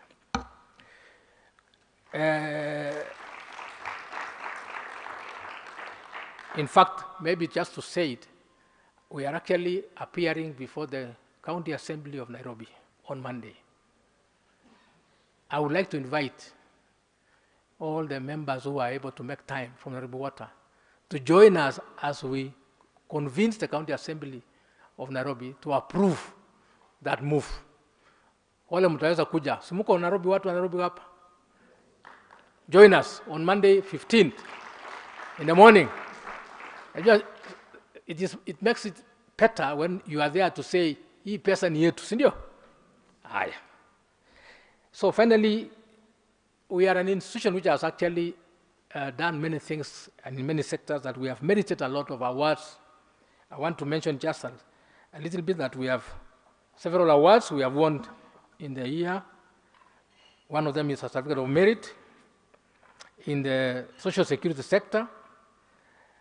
We are for introducing a solution called biometric solution, whereby we identify our members both by name, ID, but beyond that by fingerprints. We also have been vetted internationally for introducing something new, which we also want to sell the idea to the national government and the counties, something we call PACE, or pay as you spend model. This one is a model we have introduced, and we were honored internationally at the Pensions Summit in the Hague. It actually is a model whereby we are, through one of our subsidiary institutions, we are going to roll out a model whereby if you use our card, there's a card we are going to introduce to the members. If you use that card to make payments across the merchants around Kenya, you will give permission that a certain amount is deducted from your card, and it goes into your additional voluntary contribution to your pension, and others can go to even your national health fund and many other things. So that's what we are calling the PACE proprietary model. We also won, we were the second runner-up position in the overall Champions of Governance Award, which acknowledged that our commitment to fostering collaboration and engagement with other stakeholders in governance. So me personally and my chairman, Duranu for CPF Financial Services, were recognized as the leading of people who have been given this recognition in the year before. CPF Financial Services was also given a certificate, an ISO certification by a certificate institution called Trust, which for achieving for what we call business continuity. In other words, you may have observed that despite sometimes challenges which we have in communications in the country and so forth, if you are you're using our online services, we are always have a plan B to make sure you don't lose your data. You are able to run our affairs continuously. So we have put those systems in place, and after evaluation, we've come up with a certificate of recognition on that basis. We intend to grow into the future, and we have a dream through our CPF Financial Group to actually go afield across all the counties. We would like to be present in every county, and if possible, we feel like we could also behave like other international pension schemes. We are also international in a way. We are currently allowed to do 15% investment offshore, but we have not been doing it. Now we have thought that this is the right time to begin to think that percentage which RBA allows us to invest offshore, can we do it by actually diversifying our investments across the region and even internationally? So that will be something which by next year, through the advice of our fund managers, we should be able to venture outside, so that in case of challenges locally, we don't have all our eggs in one basket. In closing, I want to extend my gratitude to our stakeholders, including the county executives, county assemblies, water companies, our RBA, our regulator, our members, for your trust, your partnership, and your enduring commitment to this journey. Thank you to our scheme professional service providers for being very instrumental in realizing the scheme's performance and activities on behalf of the members. Additionally, I would like to thank our board of directors led by Morrison Durano who is here just today for the guidance and oversight, which has no doubt contributed to our good results as a scheme administrator. I take this opportunity to thank also our management, the team of officers who are here. I think we have some staff of CPF. It's always good to know who is. In case can you stand up so that members can see who they can ask around here for assistance? Yeah, that's just a few. When I started the journey of reforming Laptrust, we were only 30. But now I have a complement of, I think, 500 employees. And this is our new kid on the block, Jeff Fodundo, as our advisor. Thank you. Welcome, all of you. I take this opportunity to thank them. I would like to say that in closing, we feel very honored that you honored our invitation to come and be with us today.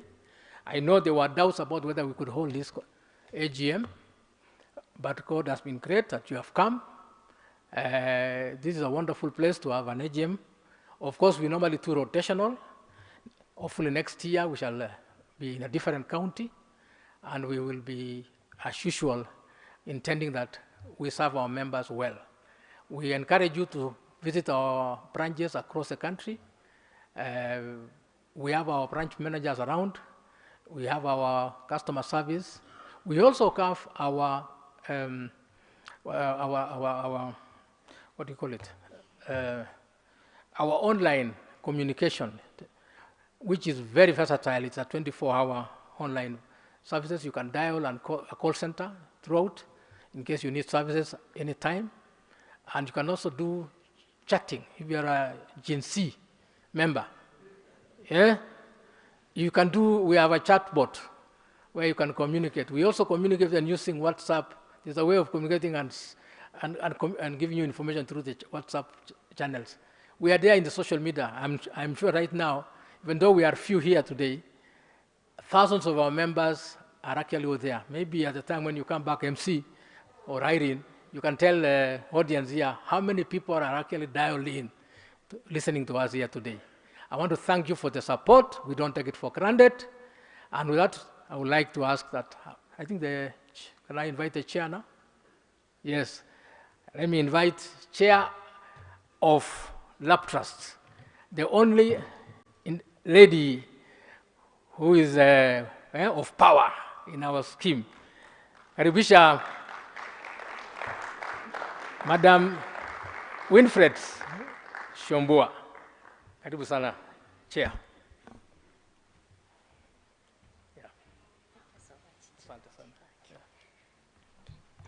Thank you, JMD.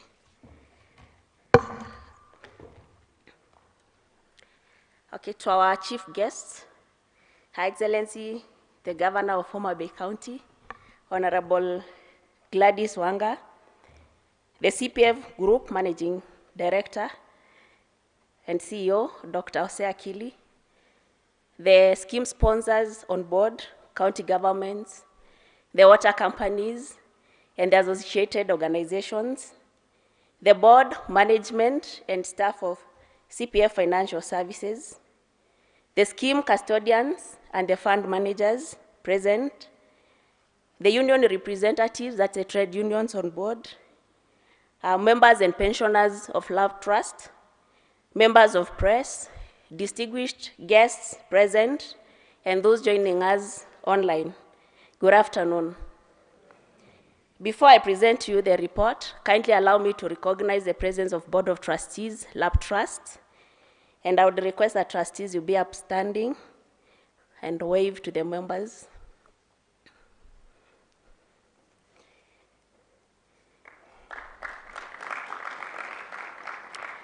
Thank you.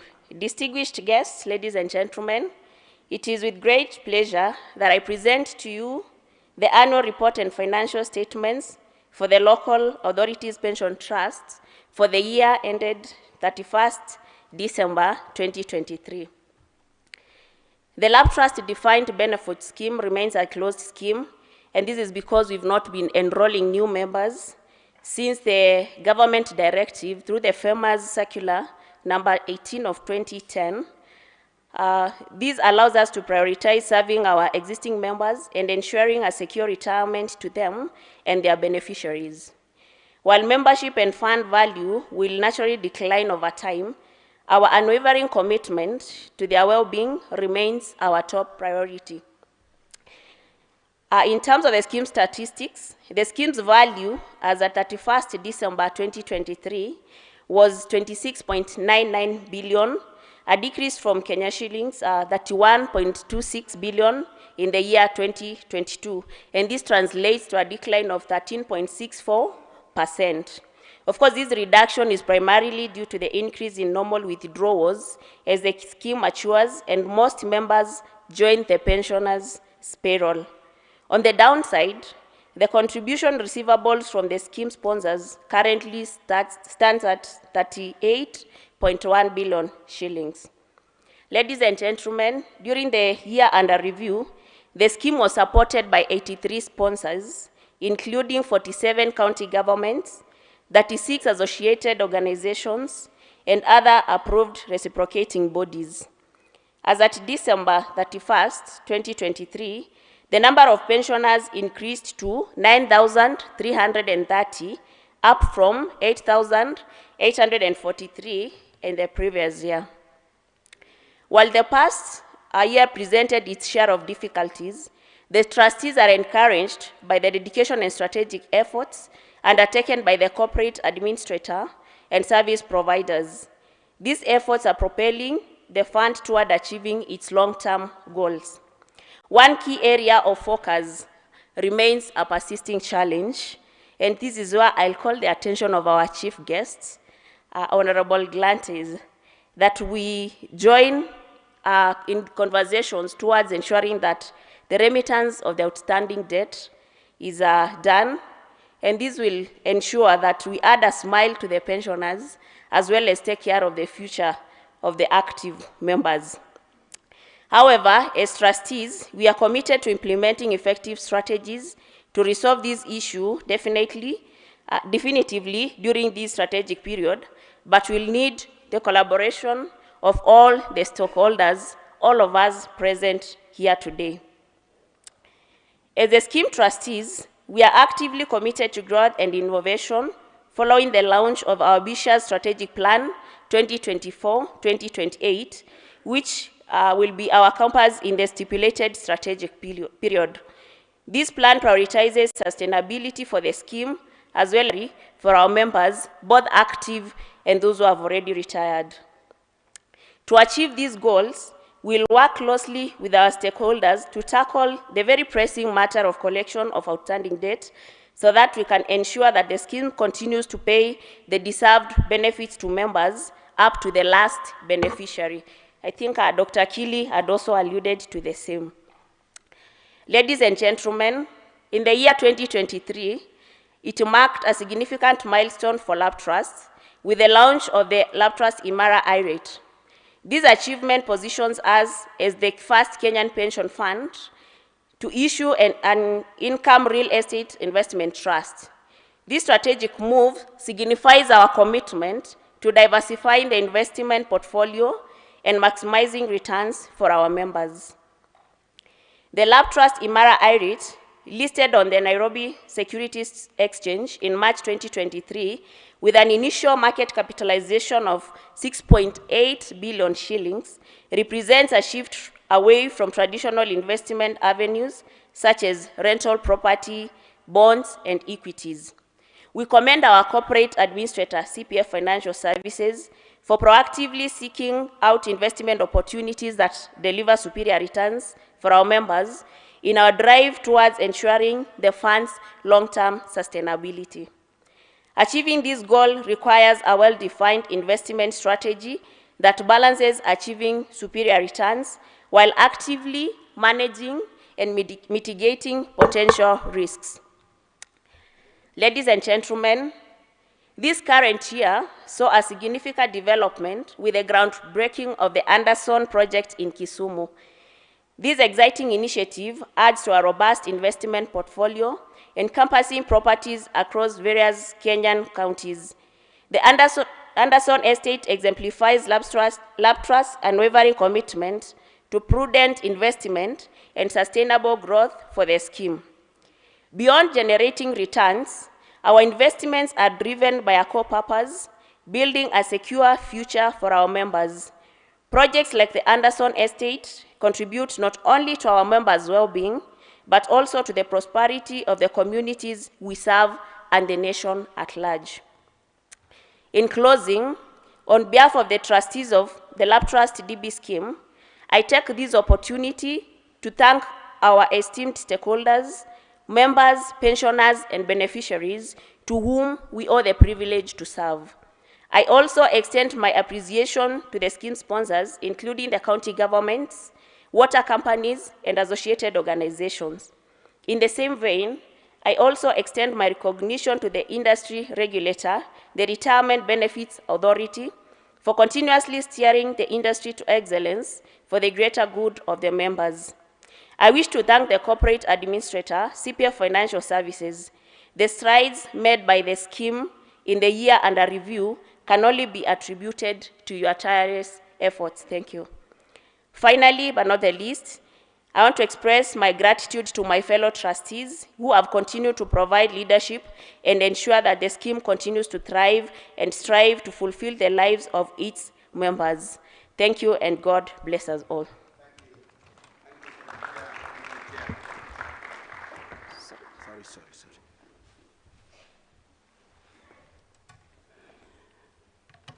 Delegates, let's give a round of applause to the chair.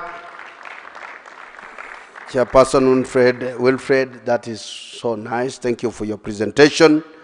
Asante sana. Thank you also, MD, for your presentation and recognizing several other stakeholders who are here. And I want us to, let's help the chair and MD in appreciating them. We have the County Assemblies Forum that are here. Tuwapigie makofi moja. And then we have the SOCAT, that is an association for the clerks. Tuwapigie makofi. We have WASPA, water sector, who are here with us. Tuwapigie makofi moja. We have Council of Governors that are here with us. Tuwapigie makofi. And then we have the Treasury. Of course, we have one person who is representing the Treasury and is here, Michael Kayikale. Tumpigie makofi moja. And then we have, of course, the regulator of CPF, ambaye tuko naye hapa leo, and the regulator, RBA, makofi. Ladies and gentlemen, before we get into a very important pensioner to us, and I think realizing of what is happening in this country, I think quite a number of members were debating whether to attend or not. And you know, safety is paramount. You never know what happens. But we had made plans for everyone that you will be safe when you're here. And we also have MD, we have members who are following now, slightly above 500. They're following us on Facebook, YouTube, and Zoom of 500. That is why we have all these guys connected, so that everybody will not be left behind. Now, ladies and gentlemen, we will have County Pension Association Chairman, that is Ezra Ngonje, and he will do it on the screen, online. So we are ready. Mr. Ezra Ngonje, the Chairman of Laptrust Association. Our chief guest, our CEO, Dr. Sayakili, and the entire board of trustees, fellow pensioners and members, distinguished guests, good morning. It is indeed a pleasure to join you virtually today to celebrate the CPF scheme performance and significant achievement for the year ending 2023. First and foremost, I take this opportunity to appreciate Laptrust and scheme that has been the bedrock of our association.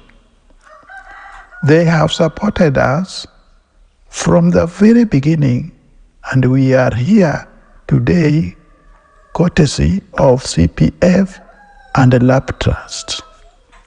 For over 9,330 pensioners, this scheme has become the cornerstone of our financial security. We found a means of livelihood and a steady stream of income that allows us to face our golden years with a sense of dignity and well-being. This impact is evident across the board, with the lowest pensioner receiving 5,500 and the highest at about Kenya shillings 272,994 monthly, and very promptly by 20th of the month, enabling us to live comfortably. Ladies and gentlemen, we, the County Pensioners Association, recognize the harsh realities faced by many of our peers in this challenging economic climate. They lack a safety net, a reliable source of income to support themselves during these long holidays years. We can only remain grateful to CPF for their consistent support and encourage everyone to take note of the importance of saving for pension in retirement. Other things can go very wrong with other investment, but your pension remains yours for life.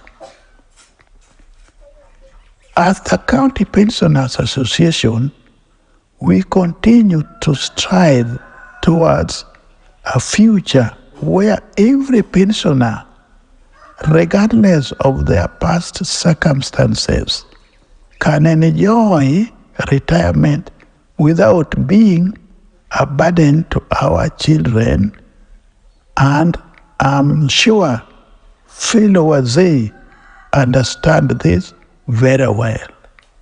We extend our sincere gratitude to Dr. Hosea Kili for his leadership and unwavering commitment to ensuring that pensioners are always well taken care of.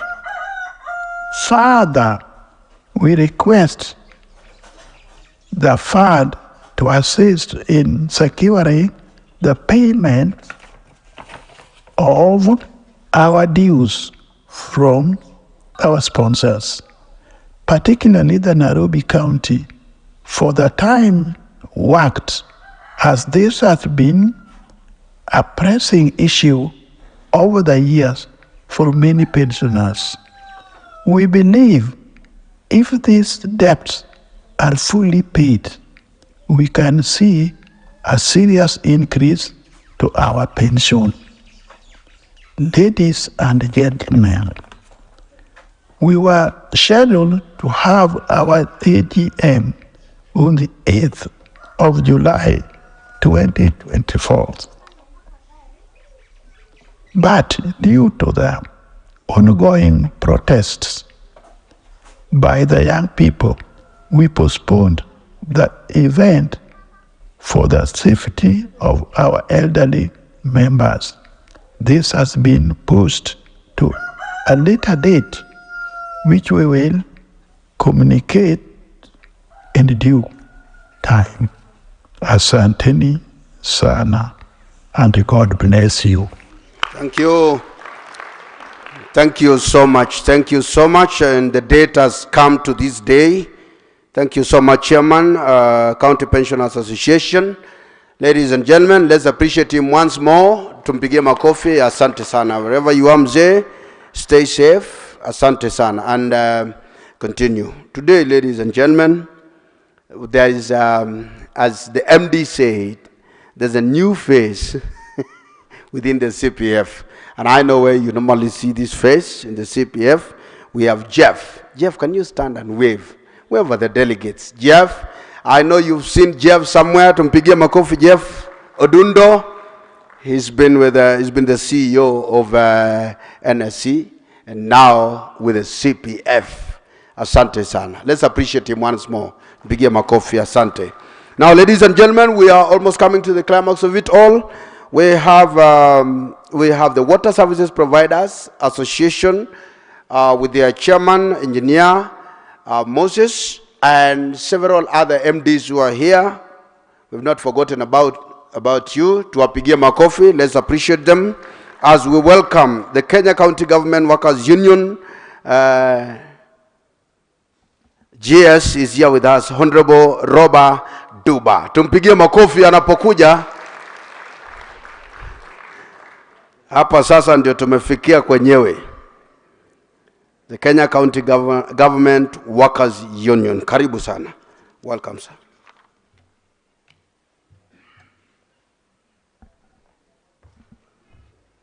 Welcome, Honorable. Asante sana, Bwana Master of Ceremony. We start with you.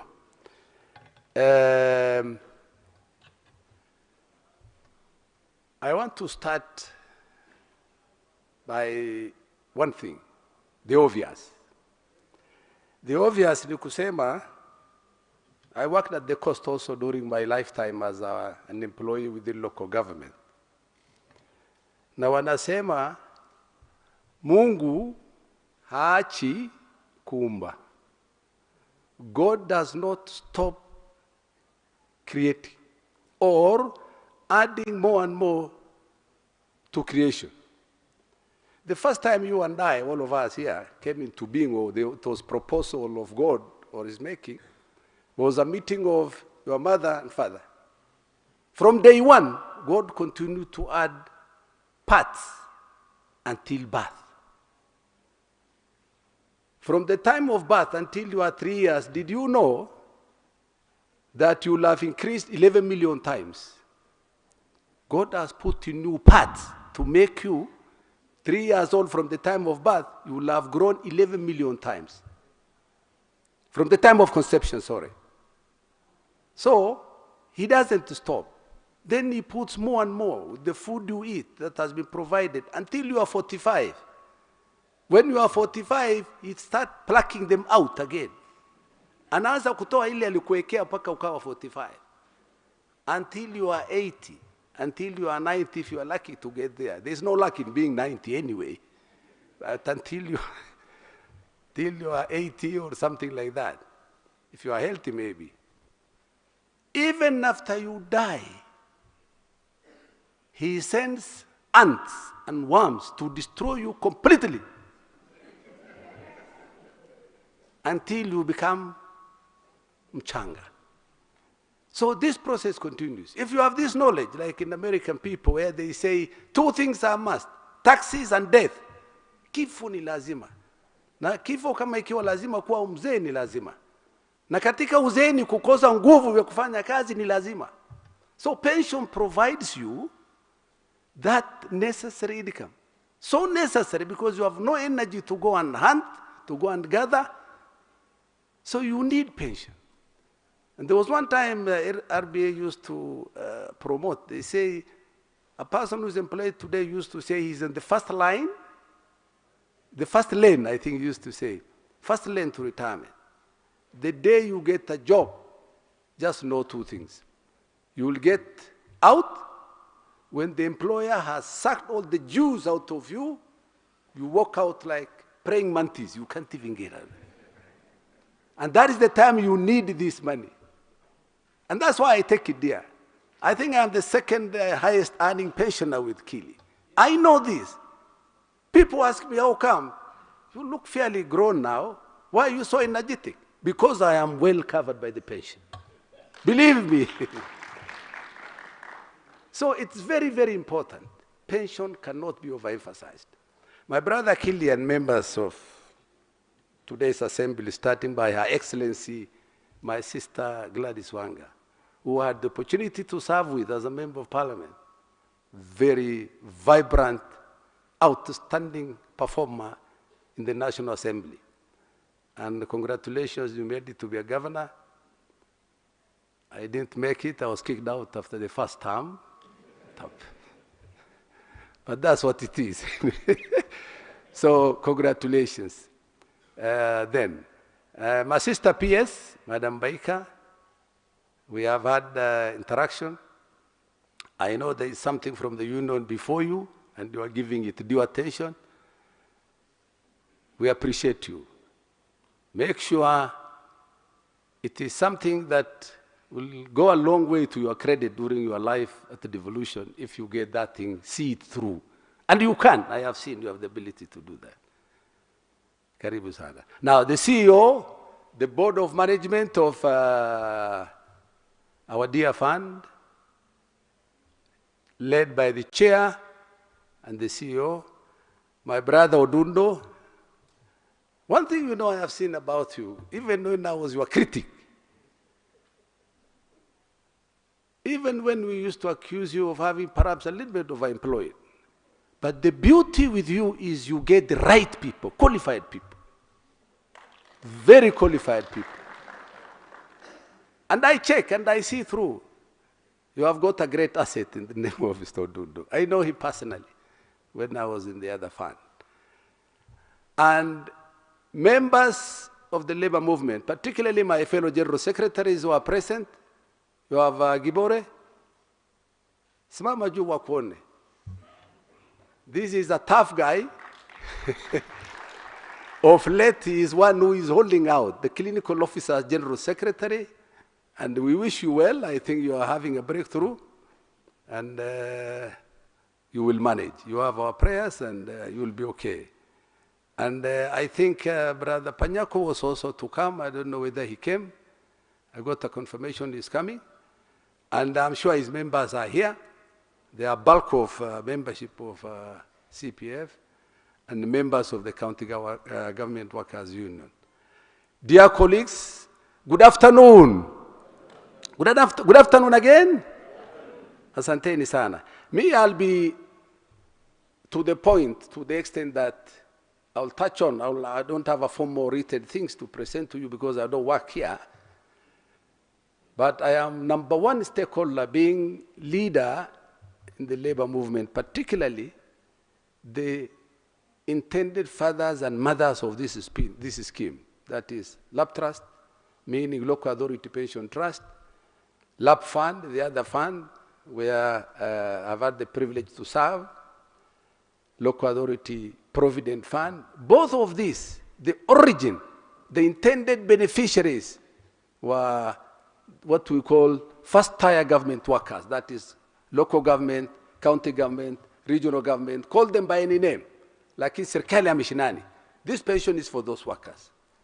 We have had serious challenges. We have spoken about it. My sister Gladys, big challenge. One of the greatest challenges which I'm going to mention is the debt outstanding. It's incredible. And one problem I have had, by the way, you gave one of the greatest clear presentation today in the history of my attendance. I don't know whether you have done better in occasions where I have not attended, but this is the best you have done. In fact, you carried the day as far as I'm concerned in that assessment. And you are number two, I'm yet to hear our guest of honor, but your number 2 was the pensioner. That Mzee tried. You have seen how he strongly spoke and very clear. So I just want to say, you presented something about a scheme to be able to look at. There's something before the Treasury Cabinet Secretary. I don't want to speculate what it is, but I believe it's towards realizing this payment of the outstanding debt. I believe. I also have something you whispered to me this morning. I've also had something. You have a great person in Senate also, Senator Osotsi, who is the chairman of Special Fund, our sister PS here, and particularly the Council of Governors. You know, basically both Lap Fund and Laptrust, they are your scheme. You are the ones who take out this scheme for your employees. They don't belong anywhere else. And I think it's important to be firm about this. You know, in the past, I was a critic. I was afraid about how things are working here. But unajua, unaweza kuwa you are running away from, what do they say, a lesser danger to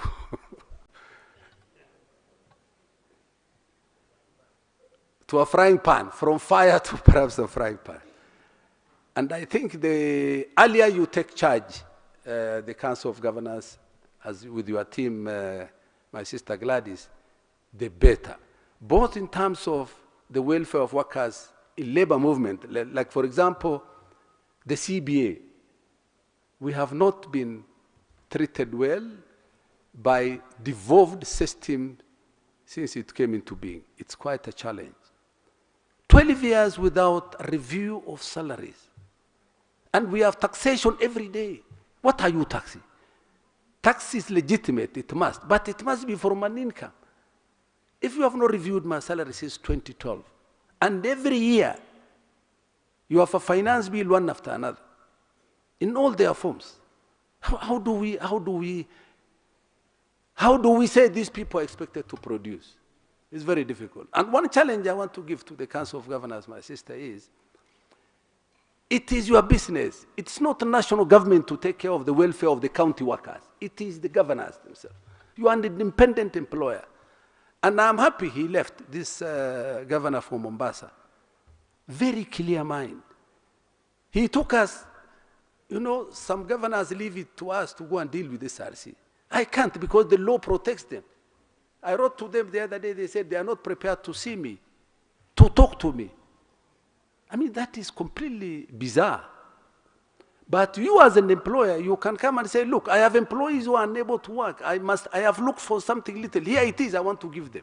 And that's exactly what this governor did. He sat with them, calculated these figures, so that, and provided for the budget, and said, this I must do. You can't tell me there are no CBS. How do people work? So that is also an element you can help us. And I'm sure Madam Baika, the PS, is also looking at this. We have a serious presentation before her when we wrote a letter to His Excellency the President, and he referred to his PS to her, and she is working on it. Tafadhali, nakuomba, tafadhali. Let's get that one through. And Madam, my sister Gladys, use your fellow colleagues. Use your colleagues to make sense out of this. These people are suffering. And I was going, in the same breath, I'll come to what you suggested. Health. We are unable to make head or tail out of the current NHIF. So your proposal to try to fund pensioners in terms of medical facility is critical. I agree with you. My only problem is 2% from the other side, 2%, that may be quite fairly high for a beginning until we come to mainstream where CBS starts flowing. And hopefully this will.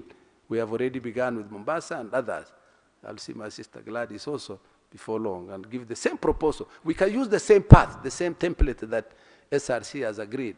Then you can start by taking 1.5 from the 15 and 1% from the 12. Then that's 2.5. You can put it as a saving for medical scheme when you are retirement. And I want to share with you the most difficult thing.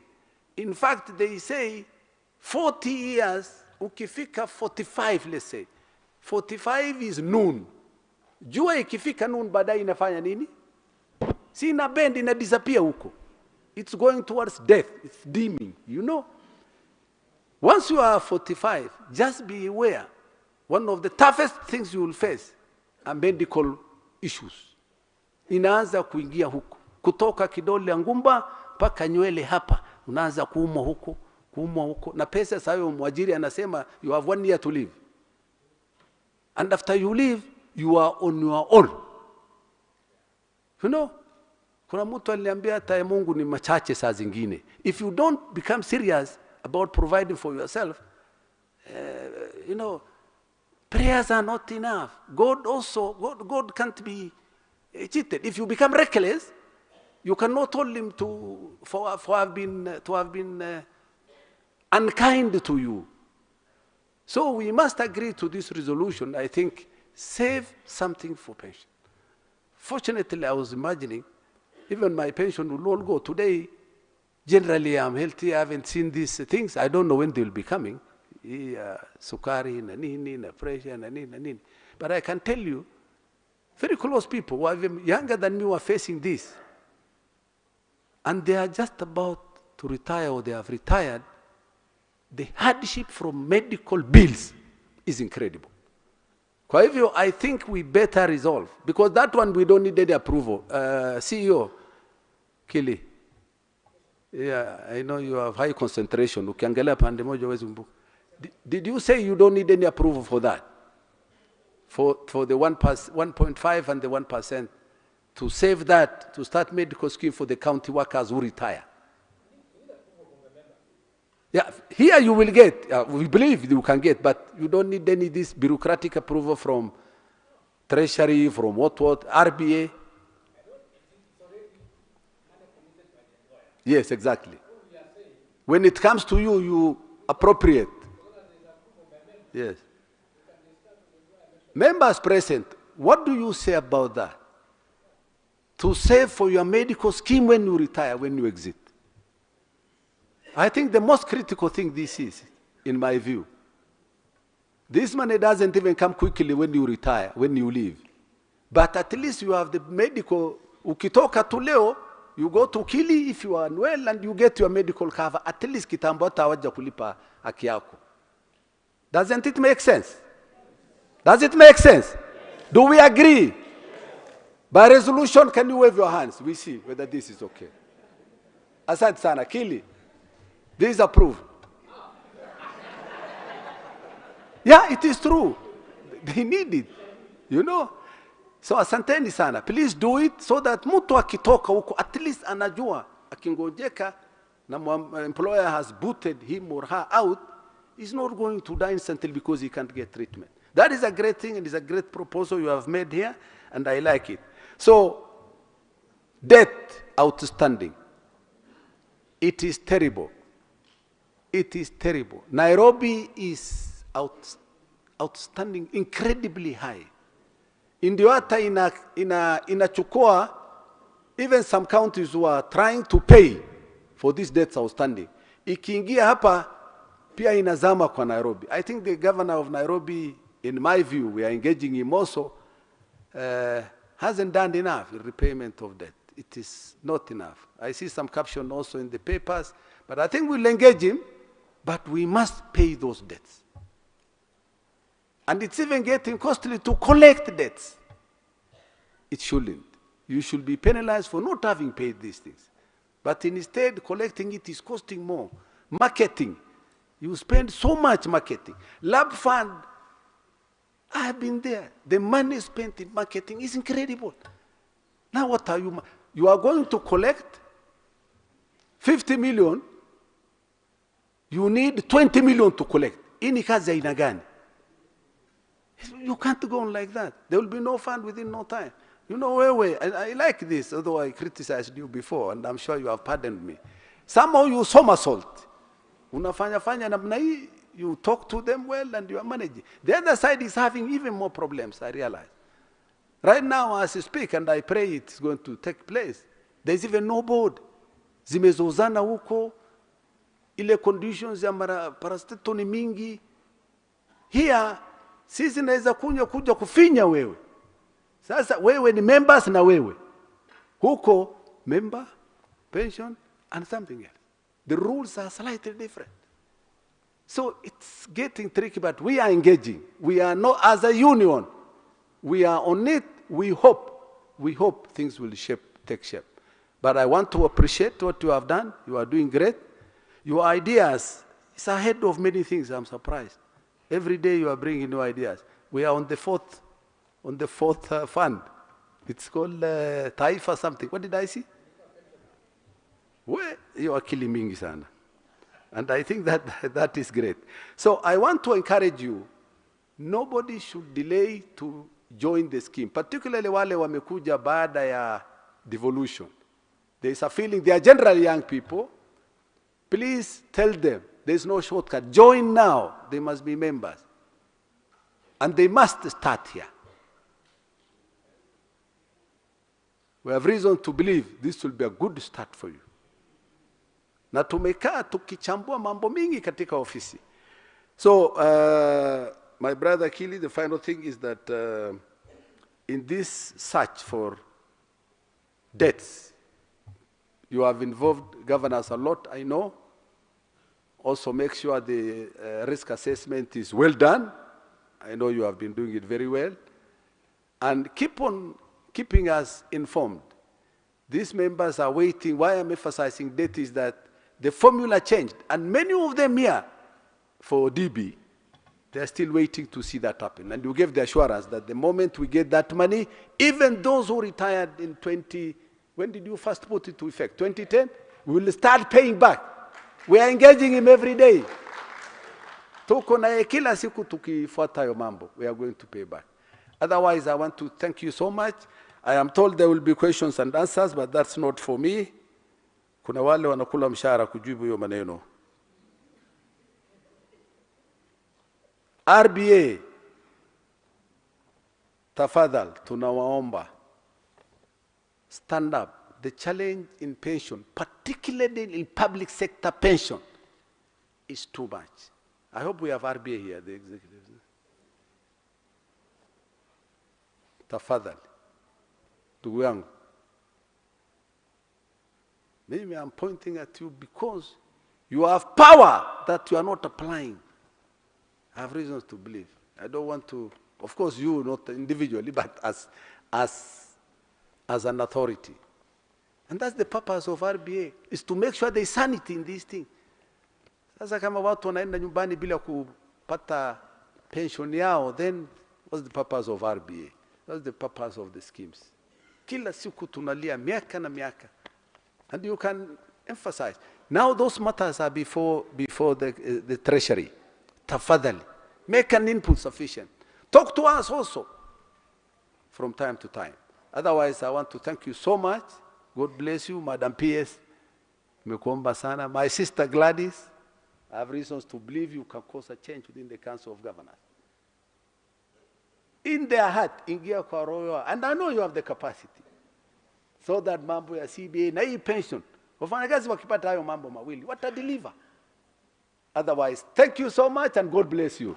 Thank you so much. Thank you. Thank you. Thank you so much. Let's give a round of applause to Honorable Robert Dubai again. Thank you so much on behalf of Kenya County Government Workers Union. Ladies and gentlemen, we only have just an item before we have the chief guest addressing us. First of all, I want to call the CEO, John Kerr, Retirement Benefits Authority. I know you'll make your remarks here, just a few remarks, and then we will head straight to another session. Karibu sana.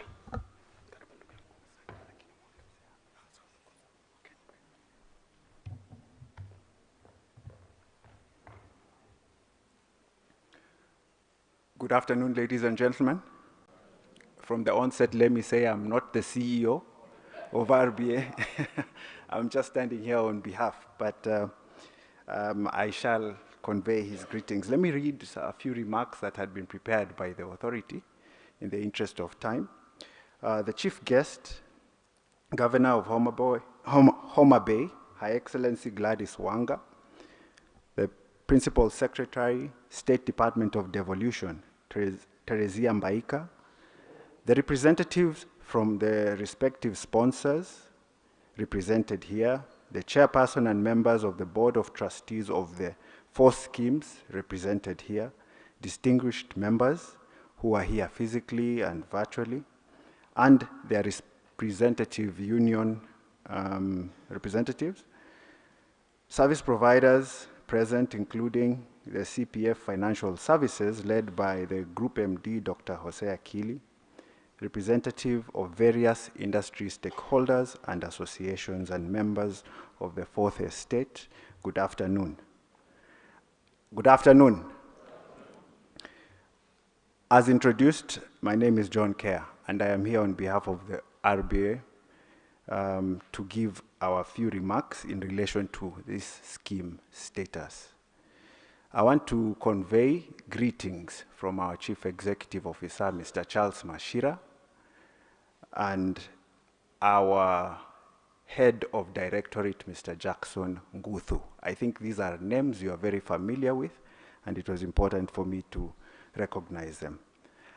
I am here on their behalf as a spokesperson, but ordinarily scheme officers attend AGMs, and so I am here with the scheme officers of these 4 schemes by the name of Mr. John Muli and Mr. Martin Obuba. If wherever they are, please stand up, you can be acknowledged.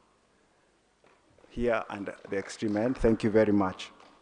So I would like to congratulate the trustees for organizing these AGMs, particularly Taifa, who are starting. This is their first AGM.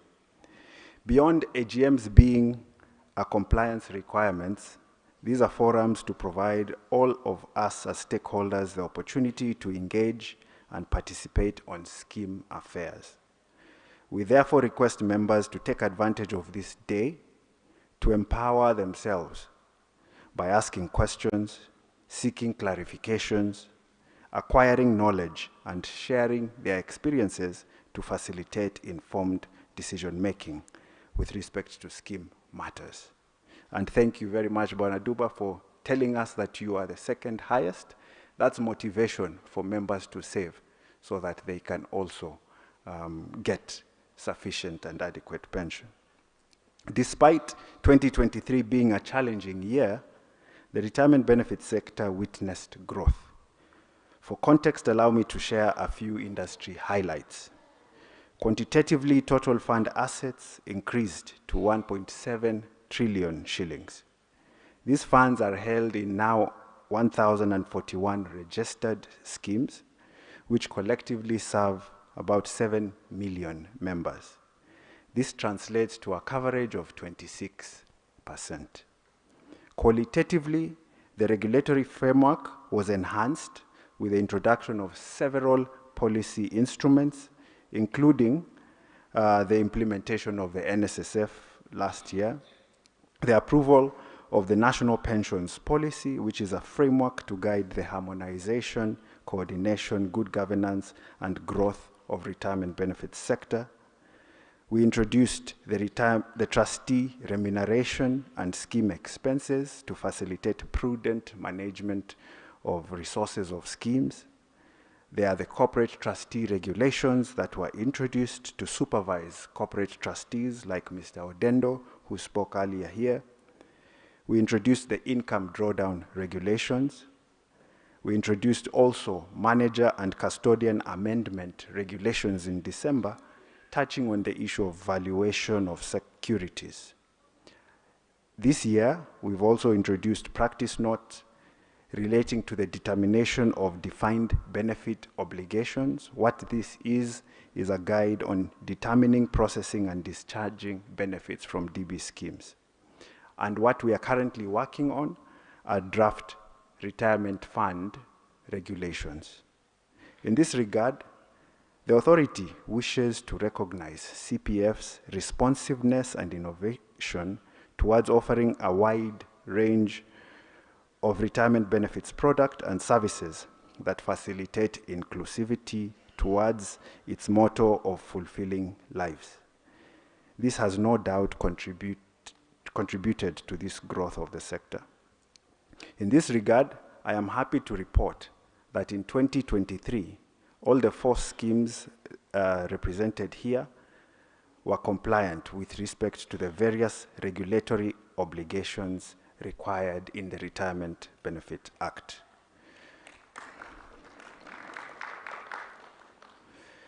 The approach we follow is we normally receive returns, and when we analyze those returns on account of various risk parameters, including governance, financial and market conduct parameters. So in all those parameters, the schemes were well run. However, the authority wishes to take this opportunity to also express its concern with the persisting issue of scheme funding. Whether scheme funding arises from actuarial deficits in the case of defined benefit schemes or non-remittance of contributions, the authority wants to implore sponsors to continuously commit to honor their obligations to their employees and the scheme. And we also take up the challenge that you have given us with respect to utilizing the powers given to us by the Retirement Benefit Act. We note that retirement savings are part and parcel or form a key component of what social security is in Kenya, and therefore, for the benefit of hardworking Kenyans who are contributing to the growth of this nation, we owe them a duty to ensure that their savings are safe. So let us not let them down. Let us work collaboratively. The authority wishes to reaffirm its commitment to fulfilling its mandate of regulating and supervising schemes, protecting member and sponsor interests, promoting the growth of the retirement benefit sector, and advisory of the government through the partnerships and collaborations I've talked about. And we welcome all stakeholder engagements towards achievement of our vision of an inclusive, secure, and growing our retirement benefit sector. Lastly, I would like to urge us all to prepare adequately for our retirement. Yes, we are all members of schemes, but is what we are saving through these schemes enough? If not, you may wish to consider making additional voluntary contributions and joining a post-retirement medical fund to cater for your health. It's already been talked about so much here today. And whilst our schemes provide for finances, we also need to plan physically. Where will you be when you retire?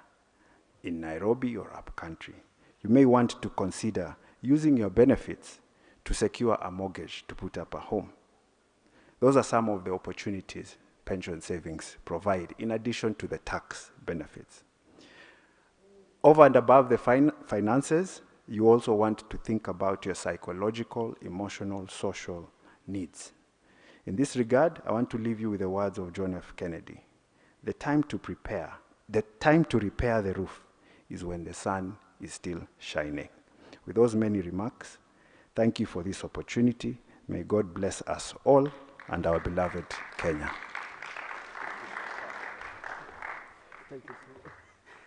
Thank you so much. Let's give a round of applause to John Kerr on behalf of the CEO, Retirement Benefits Authority.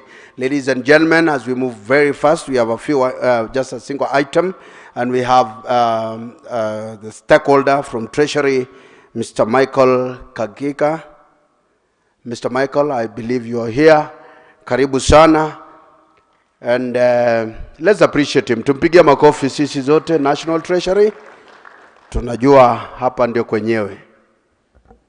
Hapa ndio pesa iko. Welcome, sir.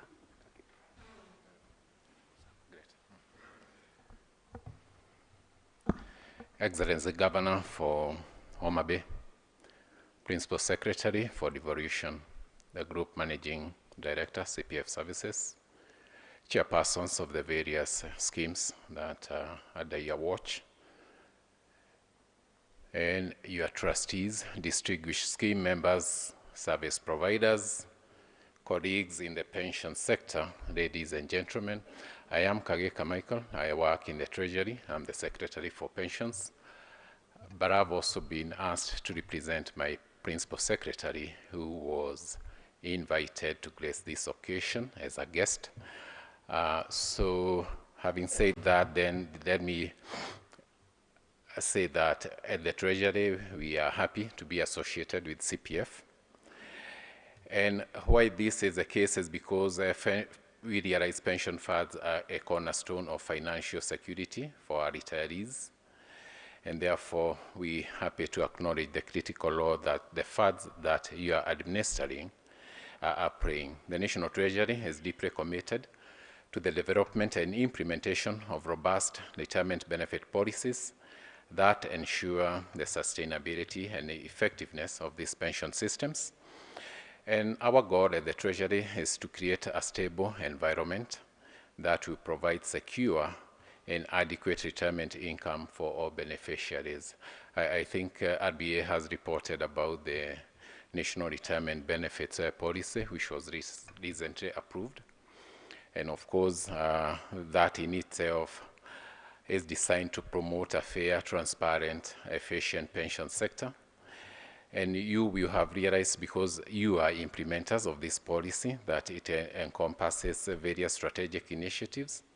From a regulatory framework, it establishes a comprehensive framework that ensures compliance, enhances governance, protects the interest of beneficiaries who really are at the heart of all of us, the members. And this, therefore, will mean that the policy has provided regular reviews and updates that will make sure it remains aligned and our policies remain aligned with the global best practices.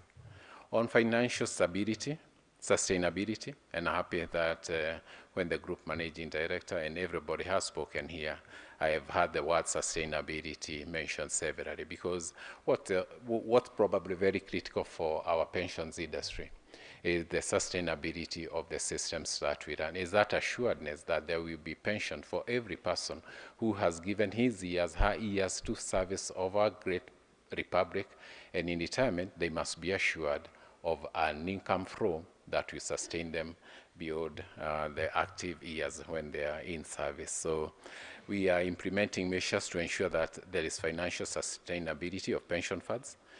And this for us involves rigorous actuarial assessments. We have one currently ongoing for the mainframe of the Public Service Spectre Scheme, and this to align with the introduction of the PSSS, which we did a couple of years ago. When RBA reports here that the funds at the management has grown to 1.7 trillion, a whooping 150 billion is attributable to that scheme, which we started just, short of 3 years ago. So the National Retirement Benefit Policy also seeks to promote inclusivity, and therefore it extends the pension coverage to more citizens, and with a particular reference to those who are in the informal sector.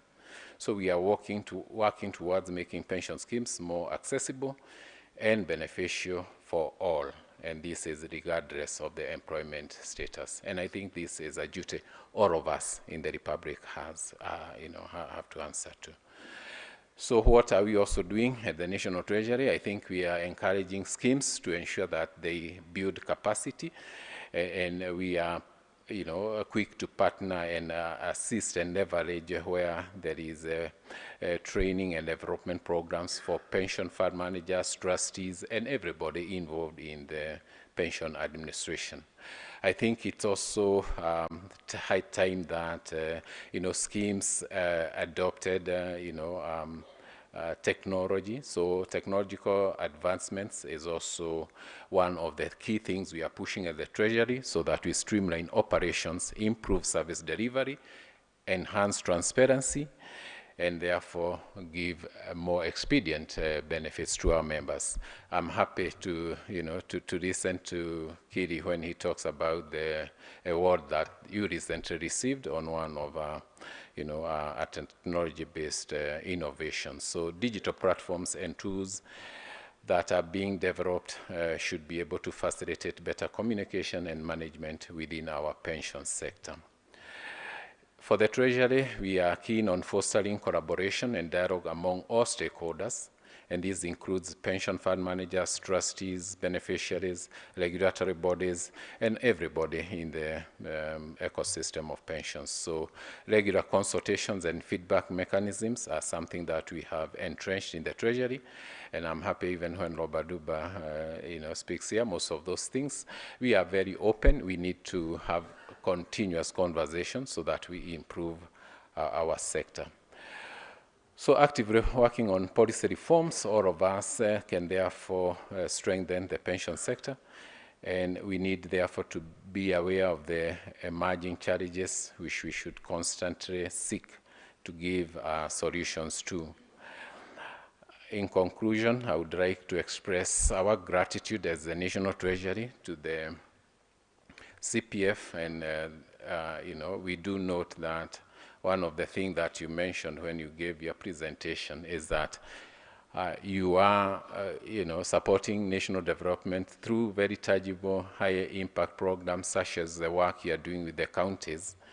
And indeed, I think that is also one of the other call to action for pension schemes. If we can direct investments where we are able to reap benefits for our members, but at the same time make a realizable contribution to national development, then I think that makes it a win-win and a welcome participation in the growth of our republic. On the unlimited funds, because I think, again, it's at the heart and it's very dear to all of us. Everyone here knows Her Excellency Governor Robert Duba, you do know, Kiri, you do know. Our Cabinet Secretary for the National Treasury and Economic Planning has single-handedly, promised to spearhead the realization of a solution to the long-standing and long-drawn unlimited funds to schemes. And we do know that, it's teetering towards 100 billion. It's quite a magnitudinal amount of money. And what this has meant, therefore, is that we have two approaches. One is for future non-remittances, we are seeking to have every payment done on IPPD integrated with IFMIS, and this is something which is, it's work in progress, but it's much more nearer to the end than it was to the beginning. When Robert says at 45, you start leaning towards the demise years, I think for this one also it's crossed the half mark, so it's something that we should be able to realize soon. Kiri here has mentioned about the task force that jointly and with the Ministry of Devolution, the National Treasury, and the Senate, we have come up with we came up with a committee. We did quite a lot. But now, to give more force and to give more realization to the efforts of that committee, a task force is being comprised by the Cabinet Secretary for the National Treasury. We expect that we should be gazetting this within a fortnight, and that task force is going to be all-inclusive. I do imagine that most of the membership that the schemes and the stakeholders that provided for that committee would be part and parcel of that task force. So be assured of the support of the National Treasury from none other than the Cabinet Secretary himself, his Principal Secretary, in giving the pension sector the support it needs from the National Treasury for it to grow, for it to be sustainable. We do thank you all, and we wish the members of the schemes that are presented at this AGM a successful year ahead. May God bless you all. Thank you so much. Thank you, Michael. Thank you so much. Thank you again. So, ladies and gentlemen, I think now is high time for us to get from our chief guest. But before that, I want to recognize only those, these will not speak. The county secretaries, the CECs who are here, and chief officers, county public service boards. To Apigia Makofi, let's appreciate them. Let's appreciate the county assembly speakers, including the speaker, honorable speaker from Wasingishu, county assembly service boards and clerks also, water companies, MDs, HR directors, finance directors, and all directors present. Let's appreciate each and everyone. Tupige makofi. Now it's high time to welcome Principal Secretary, the PS for Devolution, Honorable Teresia Mbaika, ambaye yuko hapa. Let's tupige makofi, let's appreciate, who will in turn now welcome our chief guests to speak to us. Karibu sana.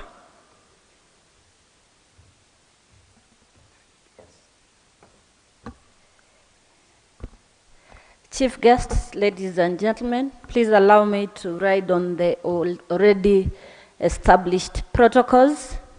I've listened. My name is Teresia Mbaika, PS State Department for Devolution in the Office of the Deputy President. I sit in the board, the trustees. I'm one of the trustees. And just to speak to the issue by Robert Duba, that we got the communication, of course you sent through the Office of the President, together with SRC and our county governments. We are working on that, and soon definitely you are going to be getting a response from us. Also on the issues around the bills from the counties, we are also consulting with our counties and the National Treasury, and a way out will be, there will be a way out on how to handle these pending bills. Having said that, my duty here was very simple, to introduce and welcome the chief guest, an incredible lady, a true definition of a trailblazer. And this is not just for this introduction. She's a true definition of a trailblazer. The things she's doing in Homa Bay, they're just amazing. So it's my duty now to invite the chief guest, Honorable Gladys Wanga, to address this gathering. Thank you very much. Welcome. Thank you very much, Madam PS.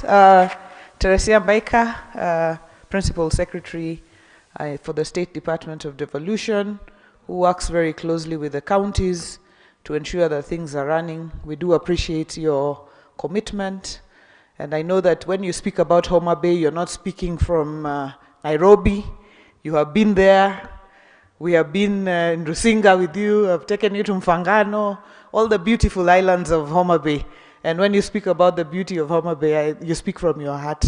And we value you as our Principal Secretary. The Group MD, Dr. Jose Akili, who's also my brother and friend, and I say that because he said we're in a monogamous relationship. I don't want people to think that it is any other relationship apart from the pension one.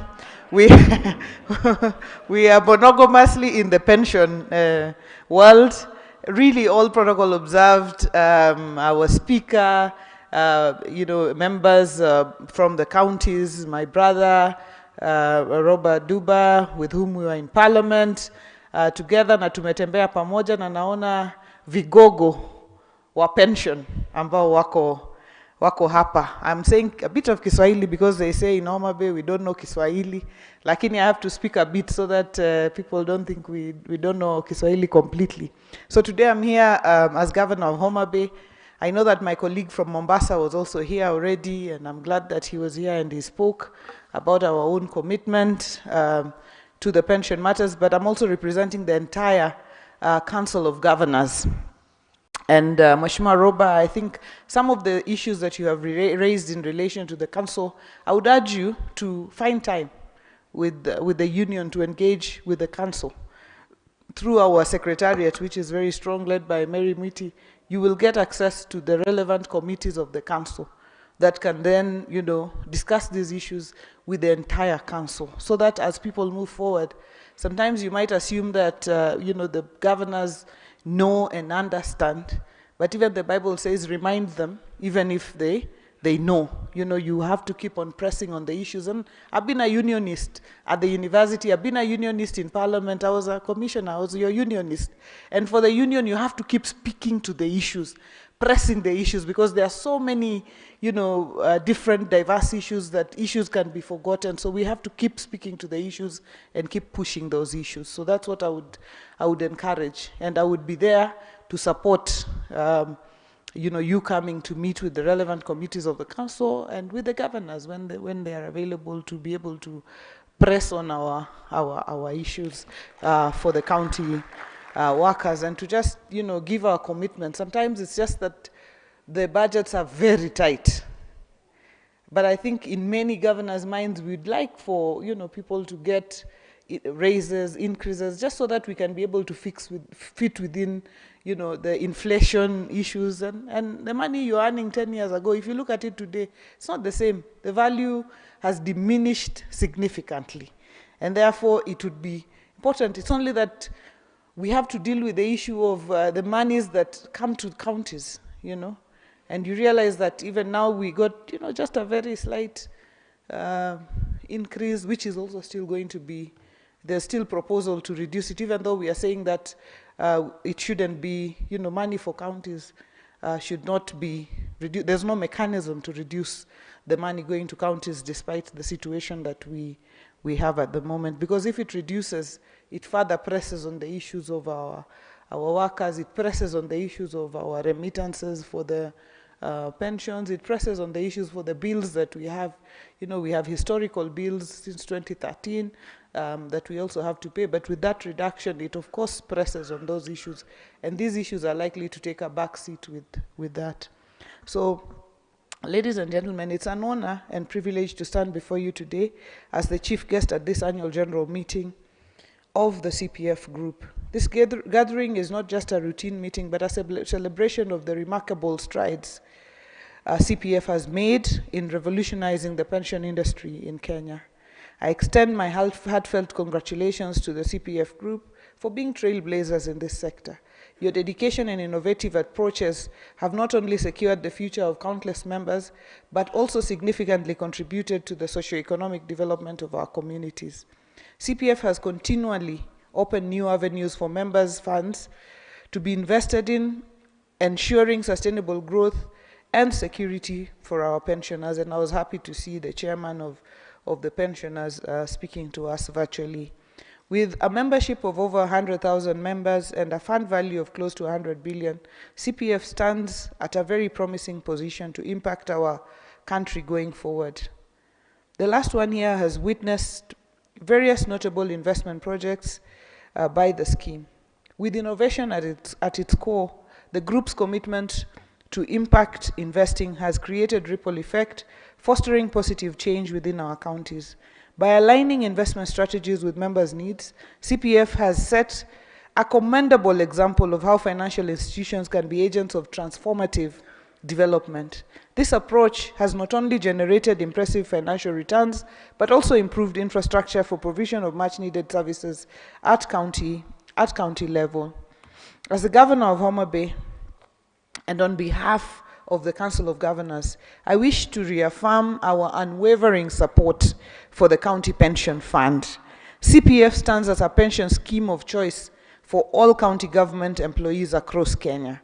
We recognize the immense value that economies of scale brings to our collective efforts, and Homa Bay is a proud beneficiary of this through the ongoing construction of the Homa Bay County headquarters. This landmark project, facilitated by CPF on a lipa mdogo mdogo arrangement, is a testament to the tangible benefits of our collaboration. It underscores the importance of solidarity and a shared vision in driving regional development. I'm very happy as Governor of Homa Bay, you know, to really state that we have worked together with Dr. Kili to make what appeared impossible possible.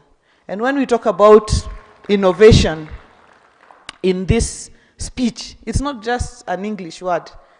Because when we started to say, you know, CPF, can you invest for us in the county headquarters? When you told me that when we are in a monogamous marriage, we can have that discussion. First, I went and ensured monogaminity. What is it called? First, I went and ensured monogamy.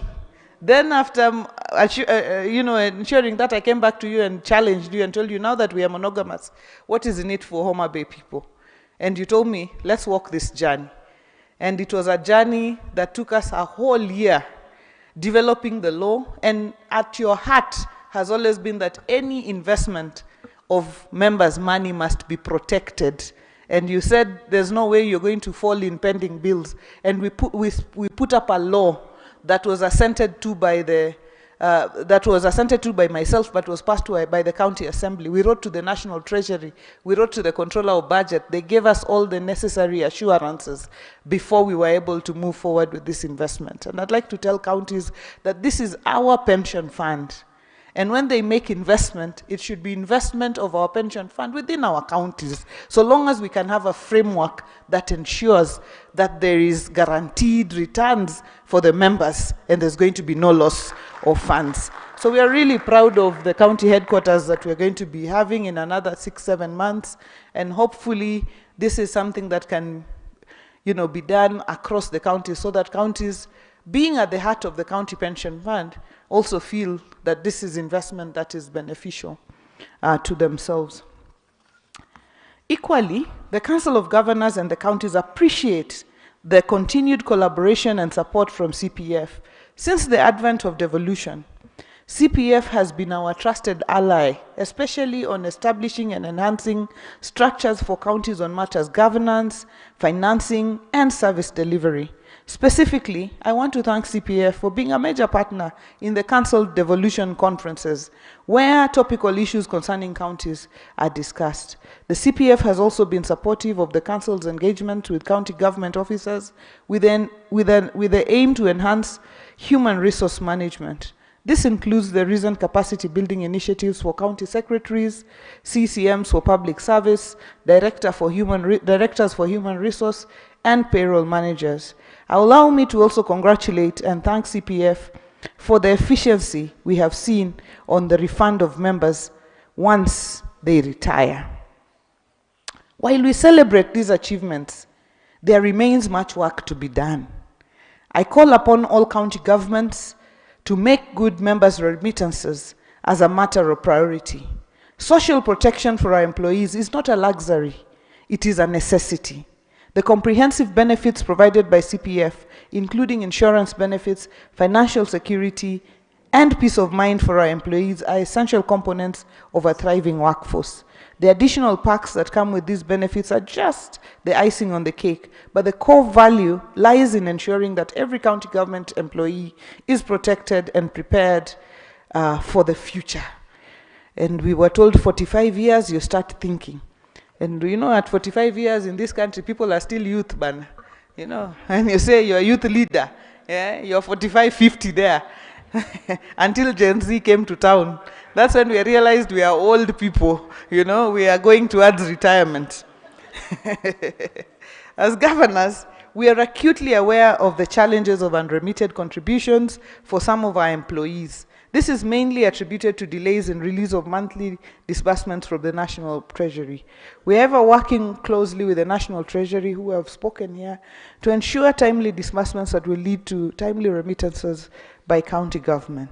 In closing, I want to reiterate the commitment of county governments to work together in bettering our country for the future of our children. Our unity and collaborative efforts are the bedrock upon which we build a prosperous and resilient Kenya. By supporting our homegrown institutions such as CPF and ensuring robust social protection frameworks, we are not only safeguarding the present, but also laying a strong foundation for future generations. I urge CPF to explore other high-yielding investment for the benefits of the members. As a challenge to you, I propose you consider leveraging on the established structures for uptake of Affordable Housing Fund on behalf of counties as provided for in the Affordable Housing Act of 2024.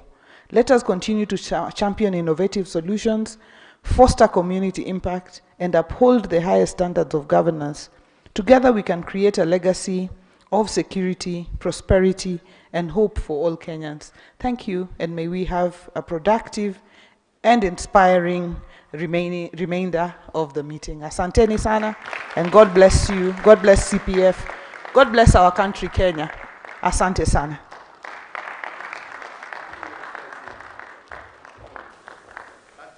Thank you. Thank you. A round of applause again to you, Her Excellency, tumpigie makofi.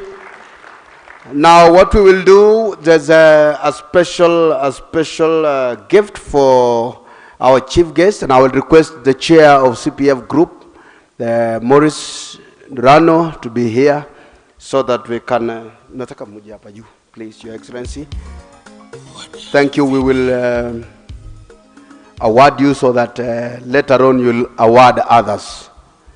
So, Your Excellency, on behalf of CPF Group, there's a special gift for you.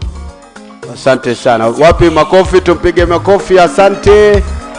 Let's appreciate. Thank you so much, Your Excellency. Thank you so much. Thank you so much. Now I will call upon Head of Corporate Affairs, CPF Group, to be here so that she will guide us on the next awards and presentations that we will do to the various stakeholders who are here today. Karibu sana, Madam Irene Bonke, please. You will guide us on the next presentation. Karibu sana. Thank you. I know it's approaching that time of the day, but we will do a very brief session. Our chief guests, all protocols observed. Every year during the AGM, we do recognize the best performing counties, water companies, county assemblies, and other sponsors who have continuously supported the scheme. And with me is a list of the best performers for the year 2023. And I'm just going to read through, assisted by our MC. And we will request for you, if you're called, please come to the front, the entire representation, so that you can receive your award. And for this first category, I will welcome again to the stage our chief guest, Her Excellency, Madam Gladys Wanga, in a minute to just do the presentation. And I will start with the number 3. These are counties which have been most consistent in remitting current monthly contributions. There are counties which have been very consistent in remitting their contributions. The second runners-up award goes to Kisii County. Kisii County Government.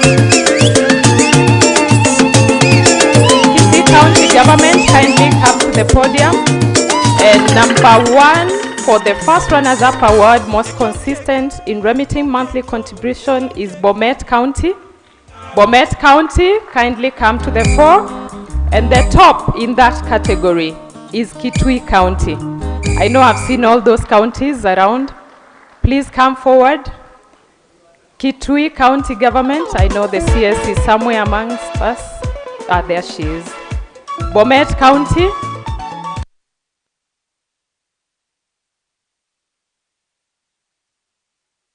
Please come forward.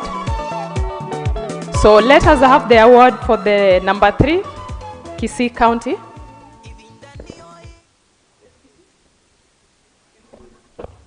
Kisii, where are you, Kisii? Are they here? Biore tata. All right.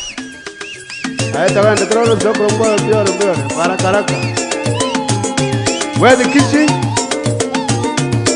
Number 3, Kisii. Then we shall go to Bomet County. Bomet County. We have Bomet. Bomet County is right here.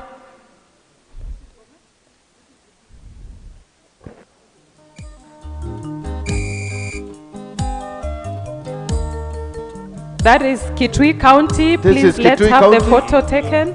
Kitui County were the most consistent in 2023 in remitting monthly contributions. Thank you very much, Madam CS. That is Kitui. On behalf of the county government of Kitui. Asanteni sana Kungulu Kwangala. And then we have Bomet County. Now for Bomet. Please step forward, just next to the governor.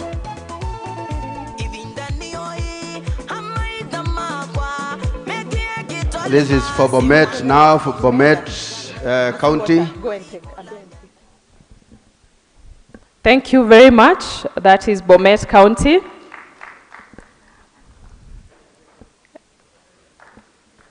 And we have, thank you very much. I'm informed there's someone from Kisii there.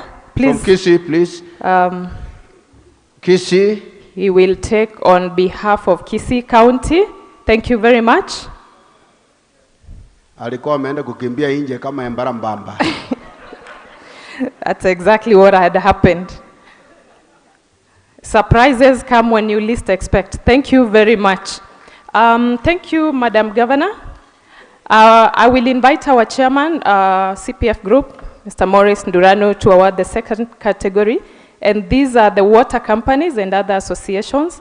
Again, consistency in payment of monthly contributions. Second runners-up award goes to Kisumu Water and Sewerage Company. Kisumu! Kisumu Water and Sewerage Company. Wapi watu wadala? First runners-up, I'll call all of them so that they can line up, goes to Eldoret Water and Sanitation Company. Eldoas, if you're in the house, please come forward. And the most consistent in that category is Nairobi Water and Sewerage Nairobi Company. Water again. Sasa wana Kisumu hapa, Kisumu City, Rokamano. DJ, angusa, watu wa Kisumu wanasikanga prices na awards kama wanasikia randa ni aro. Rokamano. Yatelo. City Eco. Of a kind. That is Kisumu Water. Thank you very much. First runners-up,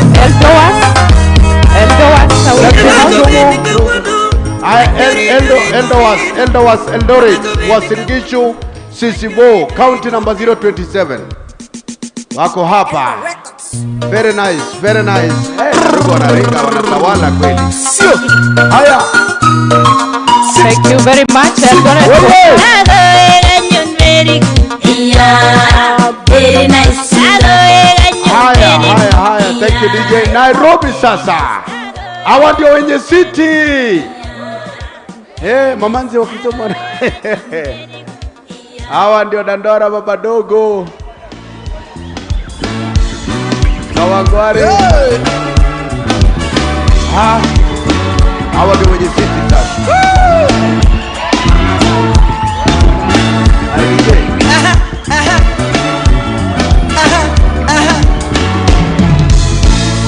Nimekuja kusema asante.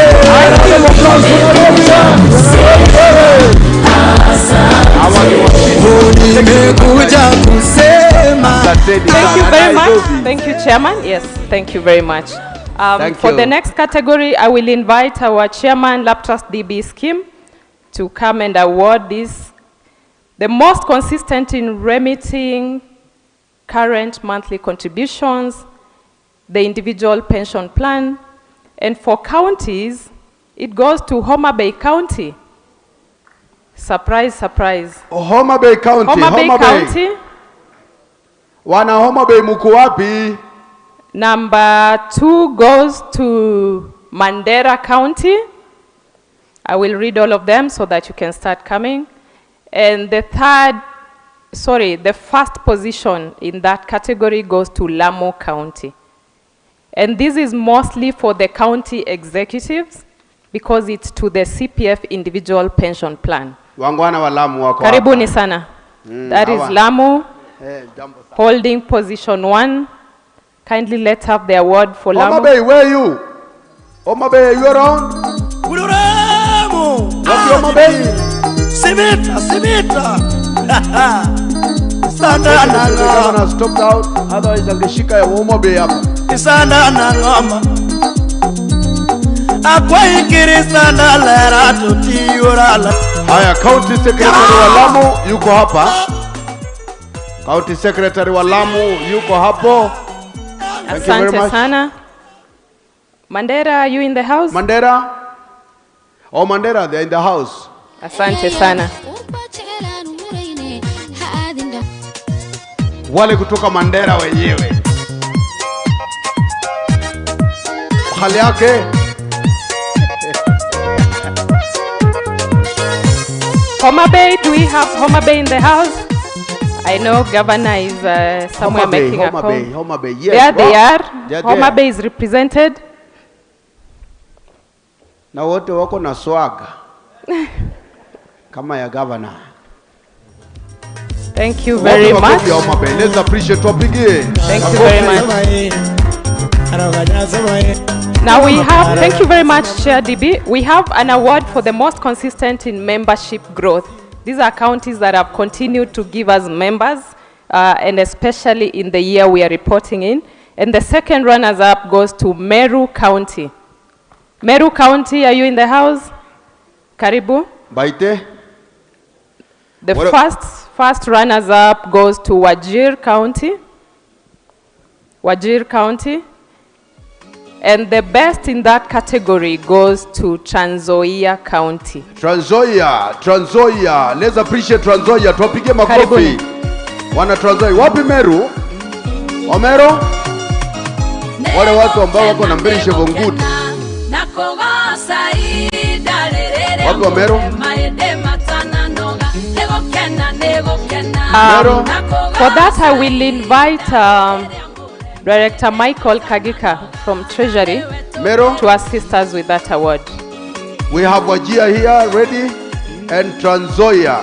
Where is Trans Nzoia? Our Trans Nzoians, they are here. Hawa ni watu kutoka Kitale. Wapi on behalf of? Director Kagika, kindly come to the podium.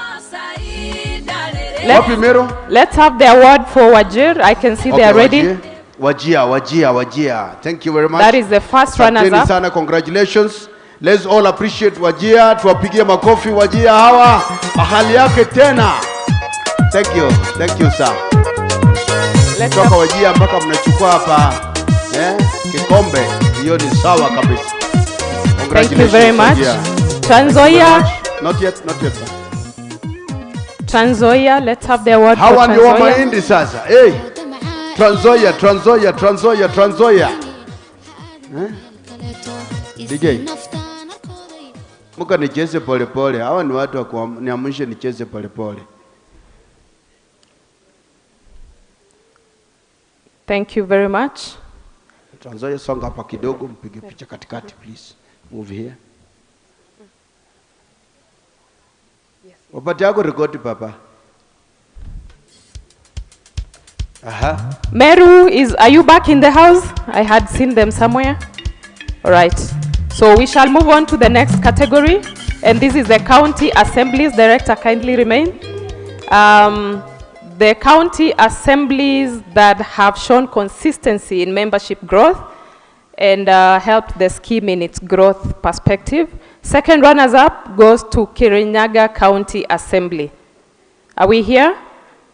Kirinyaga County Assembly, second runners-up. First runners-up goes to Kilifi County Assembly. Kilifi County, I saw them. And the best in that category is Nairobi County Assembly. Nairobi, tena. Kilifi wako wapi? Karibuni. Kirinyaga. Adwa Kirinyaga. Wale watu wa Kirinyaga mko wapi Kirinyaga? Wapi Kirinyaga hapa? We have Kirinyaga? Kilifi, hawa ni Kilifi. Kirinyaga, tunataka Kirinyaga Kirinyaga. We have Kirinyaga here. Thank you very much. All the way from Kirinyaga. Alafu wana Kilifi wako hapa. Kilifi. Wenyewe kutoka kule pwani. Thank you very much. Thank you from Kirinyaga. Thank you very much. Nairobi County Assembly. Nairobi County, do we have them in the house? Kilifi? Oh, Kilifi first. Kilifi are here. Kilifi, karibu.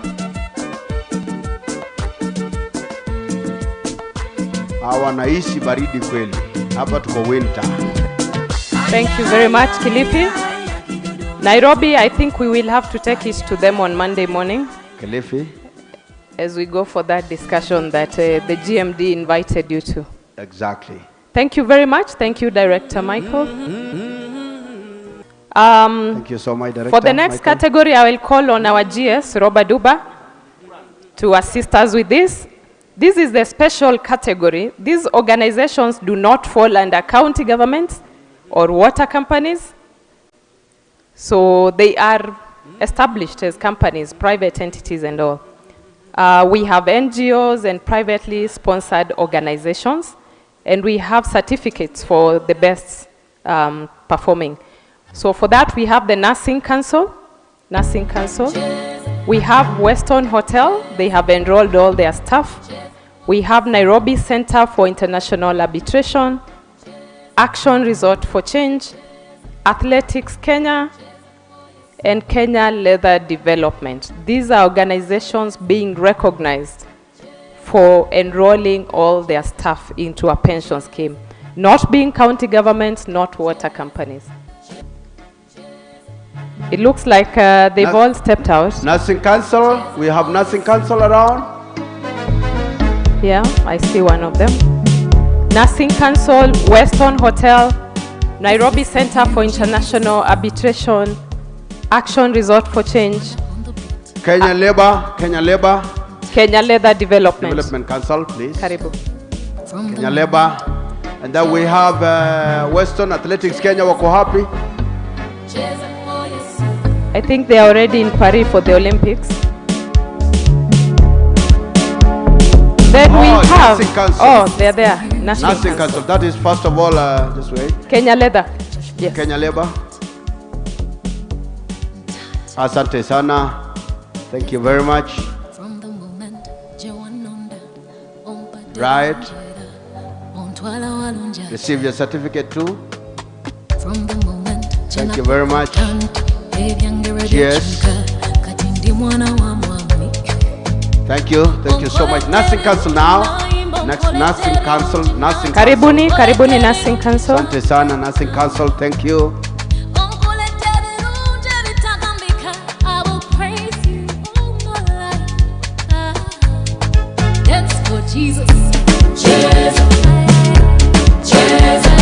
Thank you very much. Nursing Council, asante sana. Receive your certificate too. Thank you. We appreciate you so much. The Nursing Council, asanteni sana.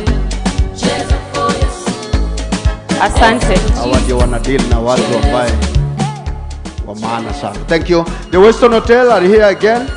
Are they here? No, they're not. So I will thank you very much. Western Hotel is right here. Okay.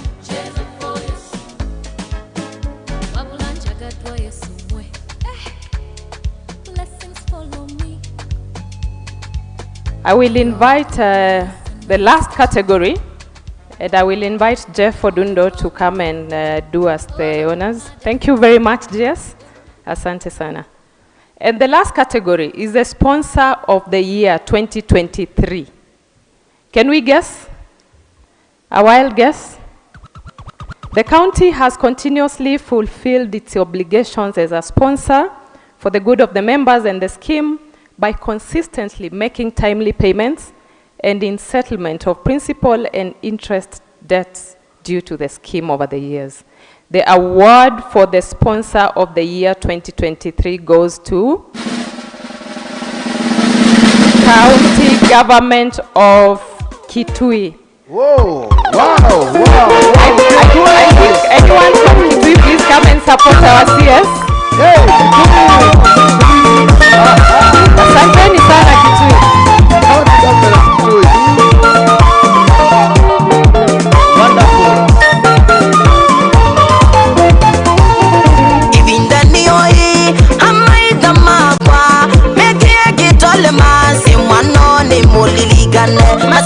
Thank you very much, Kitui County Government. Muendelee vivyo hivyo.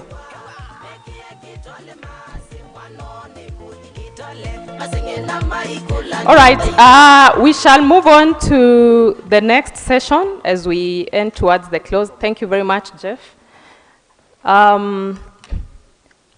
There's something that we skipped after the financial statements.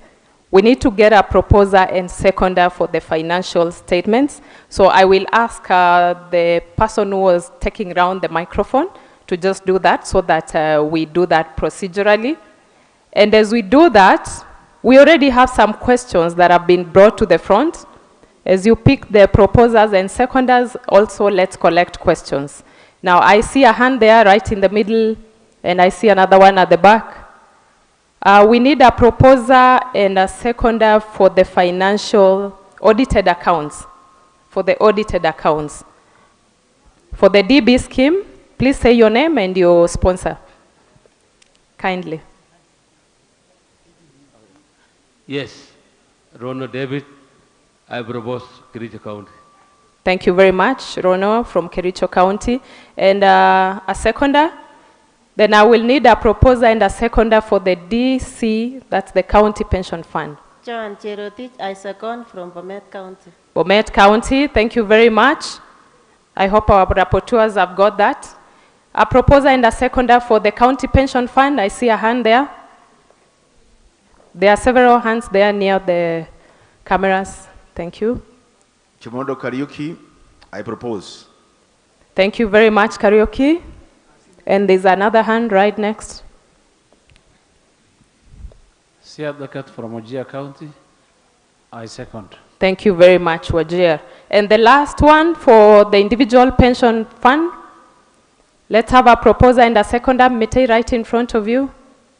All right. Harrison Chizambo, County Assembly of Kilifi, I propose. Thank you very much from County Assembly of Kilifi. Mitei right here in front of the camera. Kennedy Pio from Sia County Assembly, I second. Thank you very much. I think, and one last one, the Taifa pension scheme. I can start with yourself. I know you're a member of the Taifa pension scheme.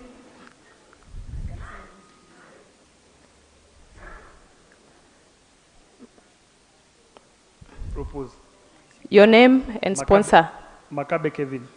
Thank you very much, Makabe Kevin. And a seconder for the Taifa pension scheme audited accounts. Christopher Mitei, thank you. All right, we will move on to the question and answer. I have 3 so far. If anyone has any more, this is the very last session. Then we will close the meeting for lunch. Do not move, lunch will be served. And I will read the ones that have so far come. Mitei, kindly bring the rest of the questions from the floor.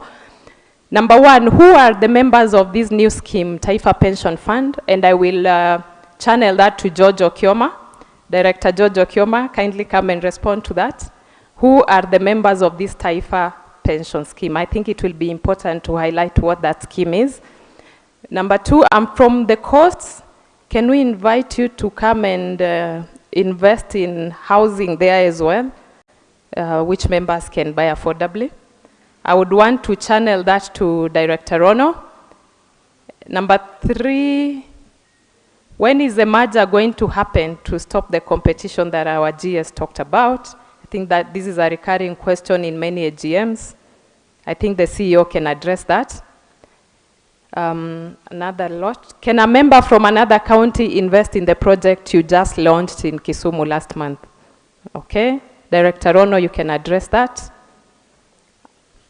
How is CPF taking advantage of the offshore investments mentioned by the fund managers? Let me channel that to Jeff Odundo. So George, kindly take the mic and respond to the first question. Who are the members of the new scheme, Taifa Pension, and what is it?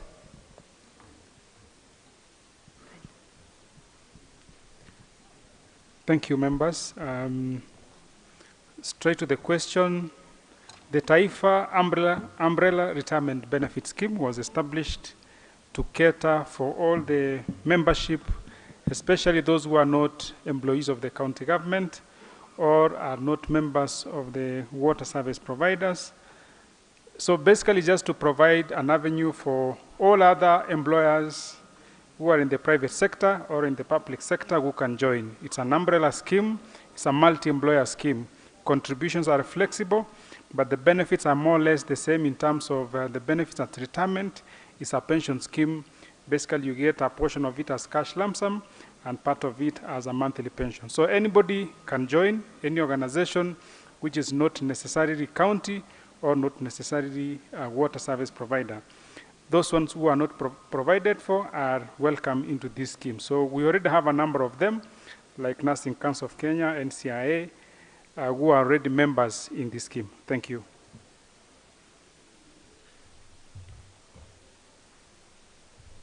Thank you very much, George. I'll go straight to the two questions which have been addressed to me. One is, I'm from Coast. Can we invite you to come and invest in houses there? Also so that members can buy. We have good news for Coast. There is something we are working on around Changamu area. I think if we get a breakthrough of making sure that we're able to develop those properties, which is coming, it's coming very soon. So prepare, we are bringing a very serious project there. And then the next question is, can a member from another county invest in project you launched in Kisumu? Yes, anybody can invest, not just members who come from Kisumu. If you want to invest in a property and you live here in Nairobi, Kisumu is a great destination. So just leave your contacts in one of our booths, and then we'll be able to contact you on even how much we are selling the units for, but we can assure you they are extremely affordable. Please take advantage. Thank you.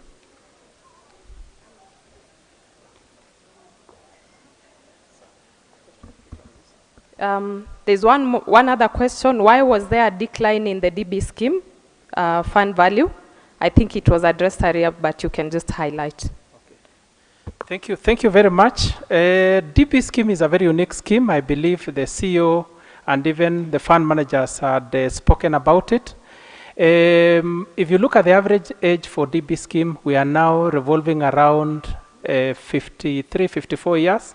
So we have a significant member retirements year-on-year basis. You can see members are transiting from being active members into pensioners. So that is one thing. So we had two types of exits majorly. One is members who transited into the pension payroll, of which we pay partly lump sum for their benefits. And then we also have members who perhaps exited services of counties and we had to pay them off. The assurance we give you, even as the fund declines, the size of the fund is sufficient to pay up to the last member, and which is the whole objective of why pension funds exist. Thank you.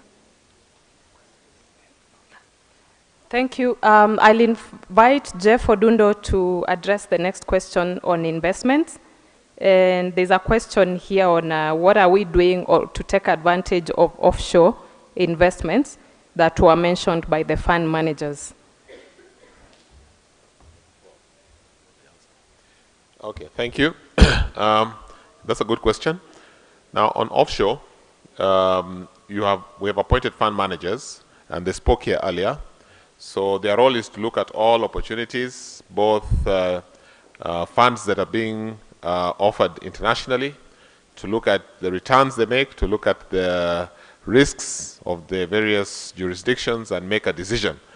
Now, it's a very important asset class because it gives us a hedge, especially against currency risk. So the fund managers have an obligation to look at the various portfolios. But even internally, our internal administrative team, we have a resource capacity to also carry out some assessments of attractive assets, and we then refer to the fund managers. So yes, so there is a deliberate intention by CPF to invest offshore, and that's why you saw they actually have some allocation that they've invested in. Thank you.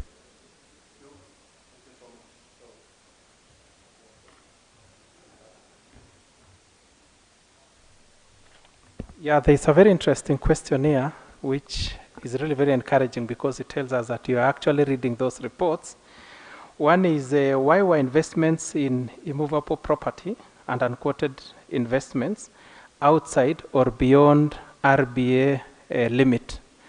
Perhaps just to give you the background on immovable properties, you remember the challenges we've had with the counties for quite a long time on remittance of contribution. So one of the ways in which,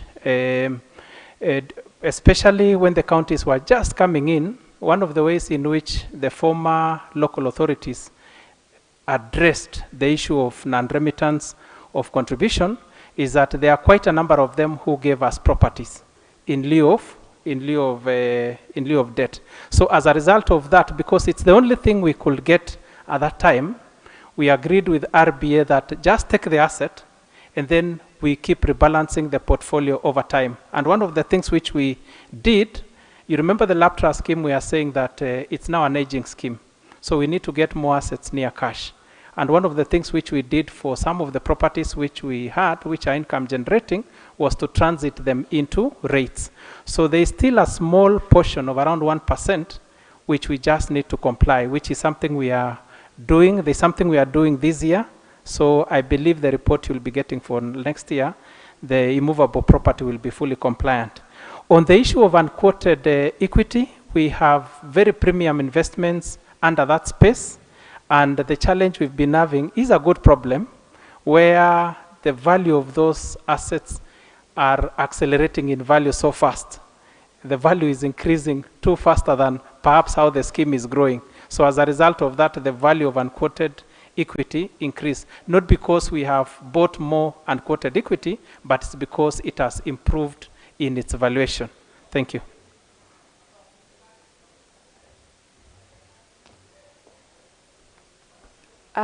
Yes, I was going to invite the CEO next to do the wrap-up. There is a bit of questions on the debt issues and when pension will be reviewed and when the benefit formula can be reviewed. So CEO, as you make the closing comments, please respond to that. I think we will continue to respond to these questions via the report we will do for the AGM, which will be circulated. So if you have any more, just keep them coming. We will address them. Thank you. Okay. Thank you very much, members and all our delegates. I think we have come to the end in a very good way. I want to say that there was a question asked about when will the merger happen? And I know we are here with my friend, my brother, Robert Duba. I think Robert Duba should have answered this one. But, you know, we tried so much, but, you know, members have a choice. Today, we have decided that members march by choice. March by choice. Go where you think you are bred and you're safe, your money is secure. And I want to tell you, you no longer need to speculate about CPF. CPF is the place to be. Kwa hivyo mwambia wenzenu, if there is a problem of getting policymakers and others to do the official mergers, which we have wasted so much time, there was an act of parliament called CGRS Act, County Government Retirement Scheme, something Act. It was done very badly, and unfortunately, all the stakeholders took it to court, and the court threw it away for being unconstitutional. So that's an attempt which we tried. Now, since we don't have a law, the answer is choose. If you choose the other side, we'll simply be forced to slowly wind down and say, okay, let the winner take it. But now that we are here, you have chosen CPF, your scheme for county pension fund, be ahead of us as customers. Come here to CPF fully, and the other people will have to wind down. That's how we do these things. Choice, sindio? Chagua. We have shown you that we are the better option. We are the best in the market. We are even serving people beyond our market, the counties. We are responding to all our stakeholders in the right way. We don't want to waste time on trying to do all those things where we have been finding a lot of difficulty. Choose by walking across. Kuna River Jordan hapa. Cross the river. And I will be expecting that all of you will be signing up to cross. If you are not a member, sign up. Now, the other issue is concerning as soon as, the issue, the journey, there are two things I think if you did not, maybe you did not get it from the Secretary of Pension. he mentioned on the debt that there is a task force which will even include Rabaduba and others to represent you in closing that issue completely once and for all.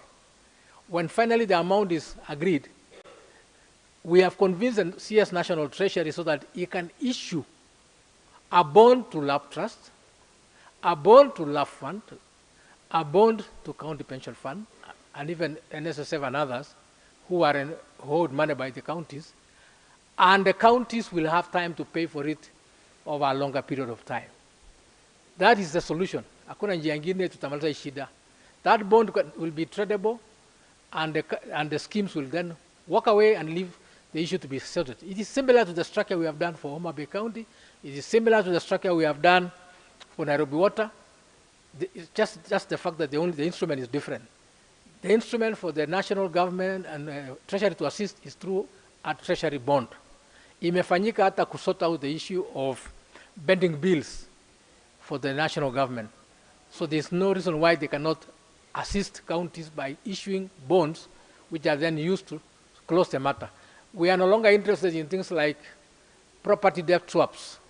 Those are very difficult to manage. We have suffered a lot. And I want to announce, members from Mombasa, we have finally agreed with our tenants who are living in Changamwe Estate.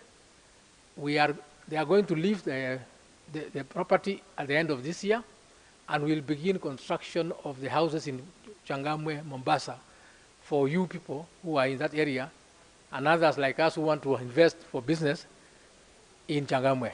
So we are balancing. Tukienda west, tunarudi east, now, and then we go to south, and we go to the north. We are going to be even in Moyale, believe me you, in Marsabit. We are going to be in Mandera. This is the scheme of choice. So nyinyi choose this scheme by walking across the River Jordan, sindio? Musirudi tena Misri, sindio? Togeni Misri, tenda Canaan. I think I have answered all the questions for me, sindio? Thank you very much.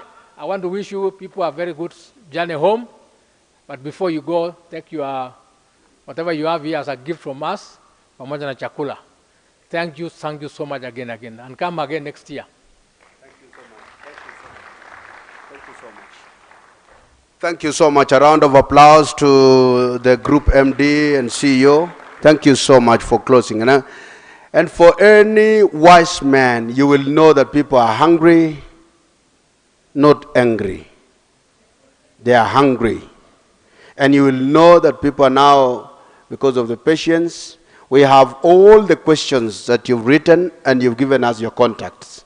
And I think the head and group of head of corporate affairs will put into consideration that one, that you'll all be answered, whether you wrote it on email or you have your phone number and you have also your WhatsApp phone. Then they will answer you all the questions, and it will be in public domain. So finally, ladies and gentlemen, I want to call upon Dan Awendo. Dan Awendo is a trustee to give us a vote of thanks, but still, you can still write your questions and forward the questions to us, then we will answer you. And then thereafter, I will ask that we will all rise up and pray for food and journey masses, and then we will direct you where to get your lunch.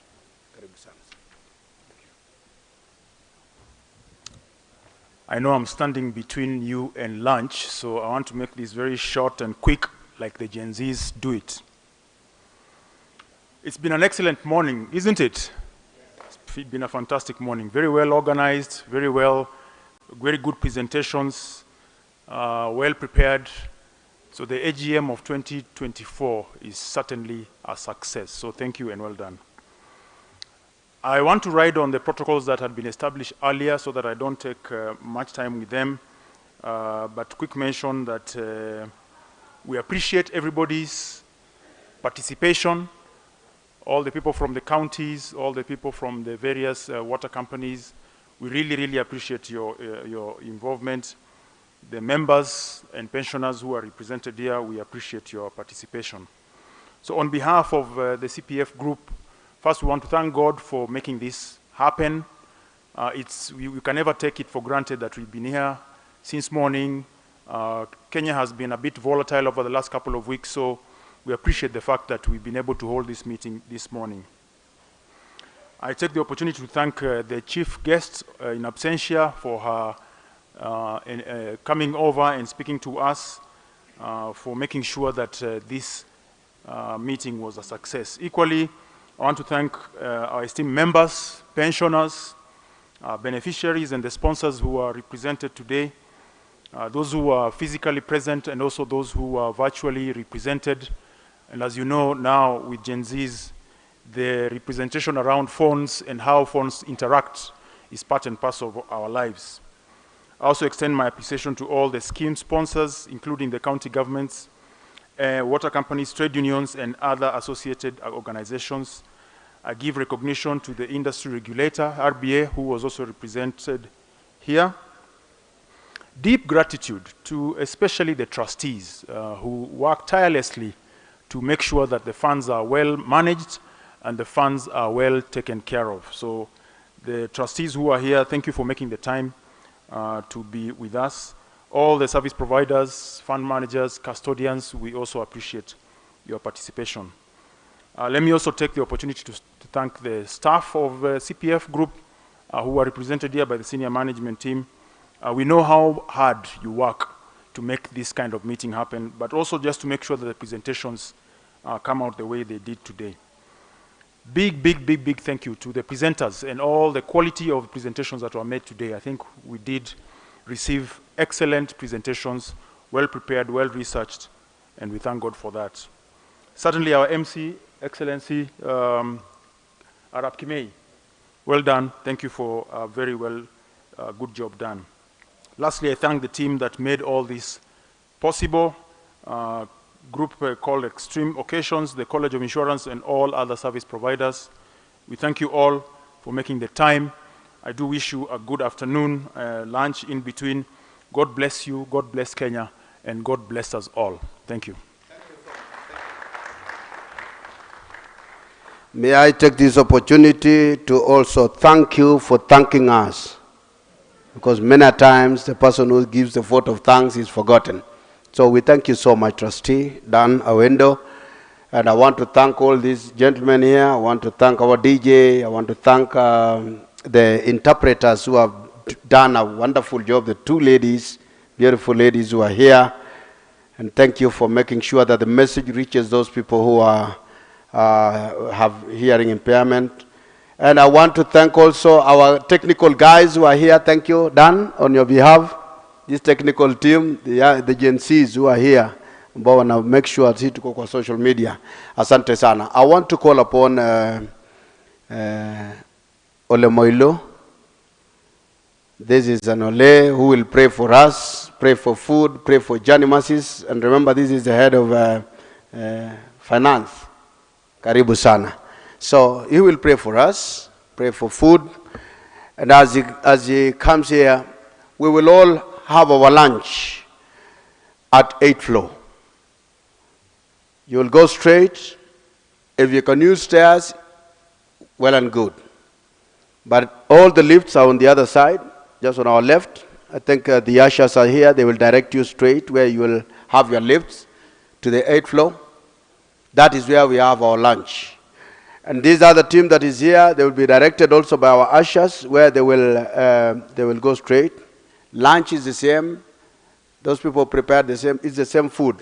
Whether in the other floor or the other floor, it's the same food. So welcome, bon appetit. Please don't go home without having lunch. Tumesema kwamba tuko na chakula ya kutosha yenyu nyinyi wote. We want to thank you, congratulate you, stay safe until we meet next year again on the venue that we will communicate on an annual general meeting for 2025. Thank you, CPF. Please, let's all rise up, tusimame vizuri hivyo, tutaomba, alafu kwa uzalendo ya Kenya yetu pia, tutakuwa na stanza moja tu, ili tuweze kuondoka. Asante. Let's pray.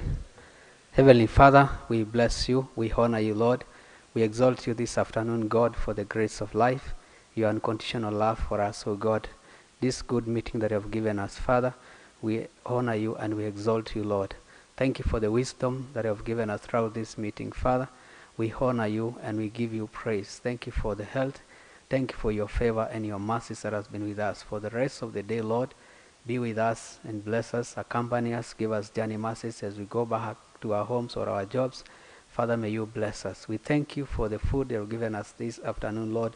We receive with thanks. We pray that you bless it and sanctify it, O God. We pray that your mercy and your love will follow us, O God, and you'll open our hearts to appreciate your love and give you all the glory. We thank you and we honor you. In Jesus' name we pray. Amen.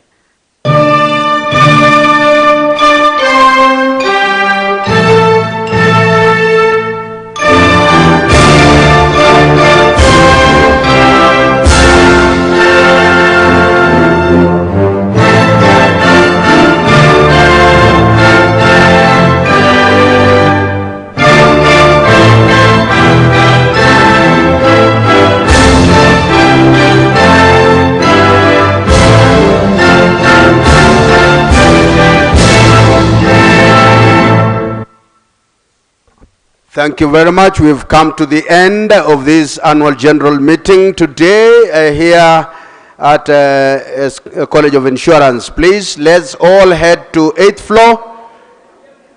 All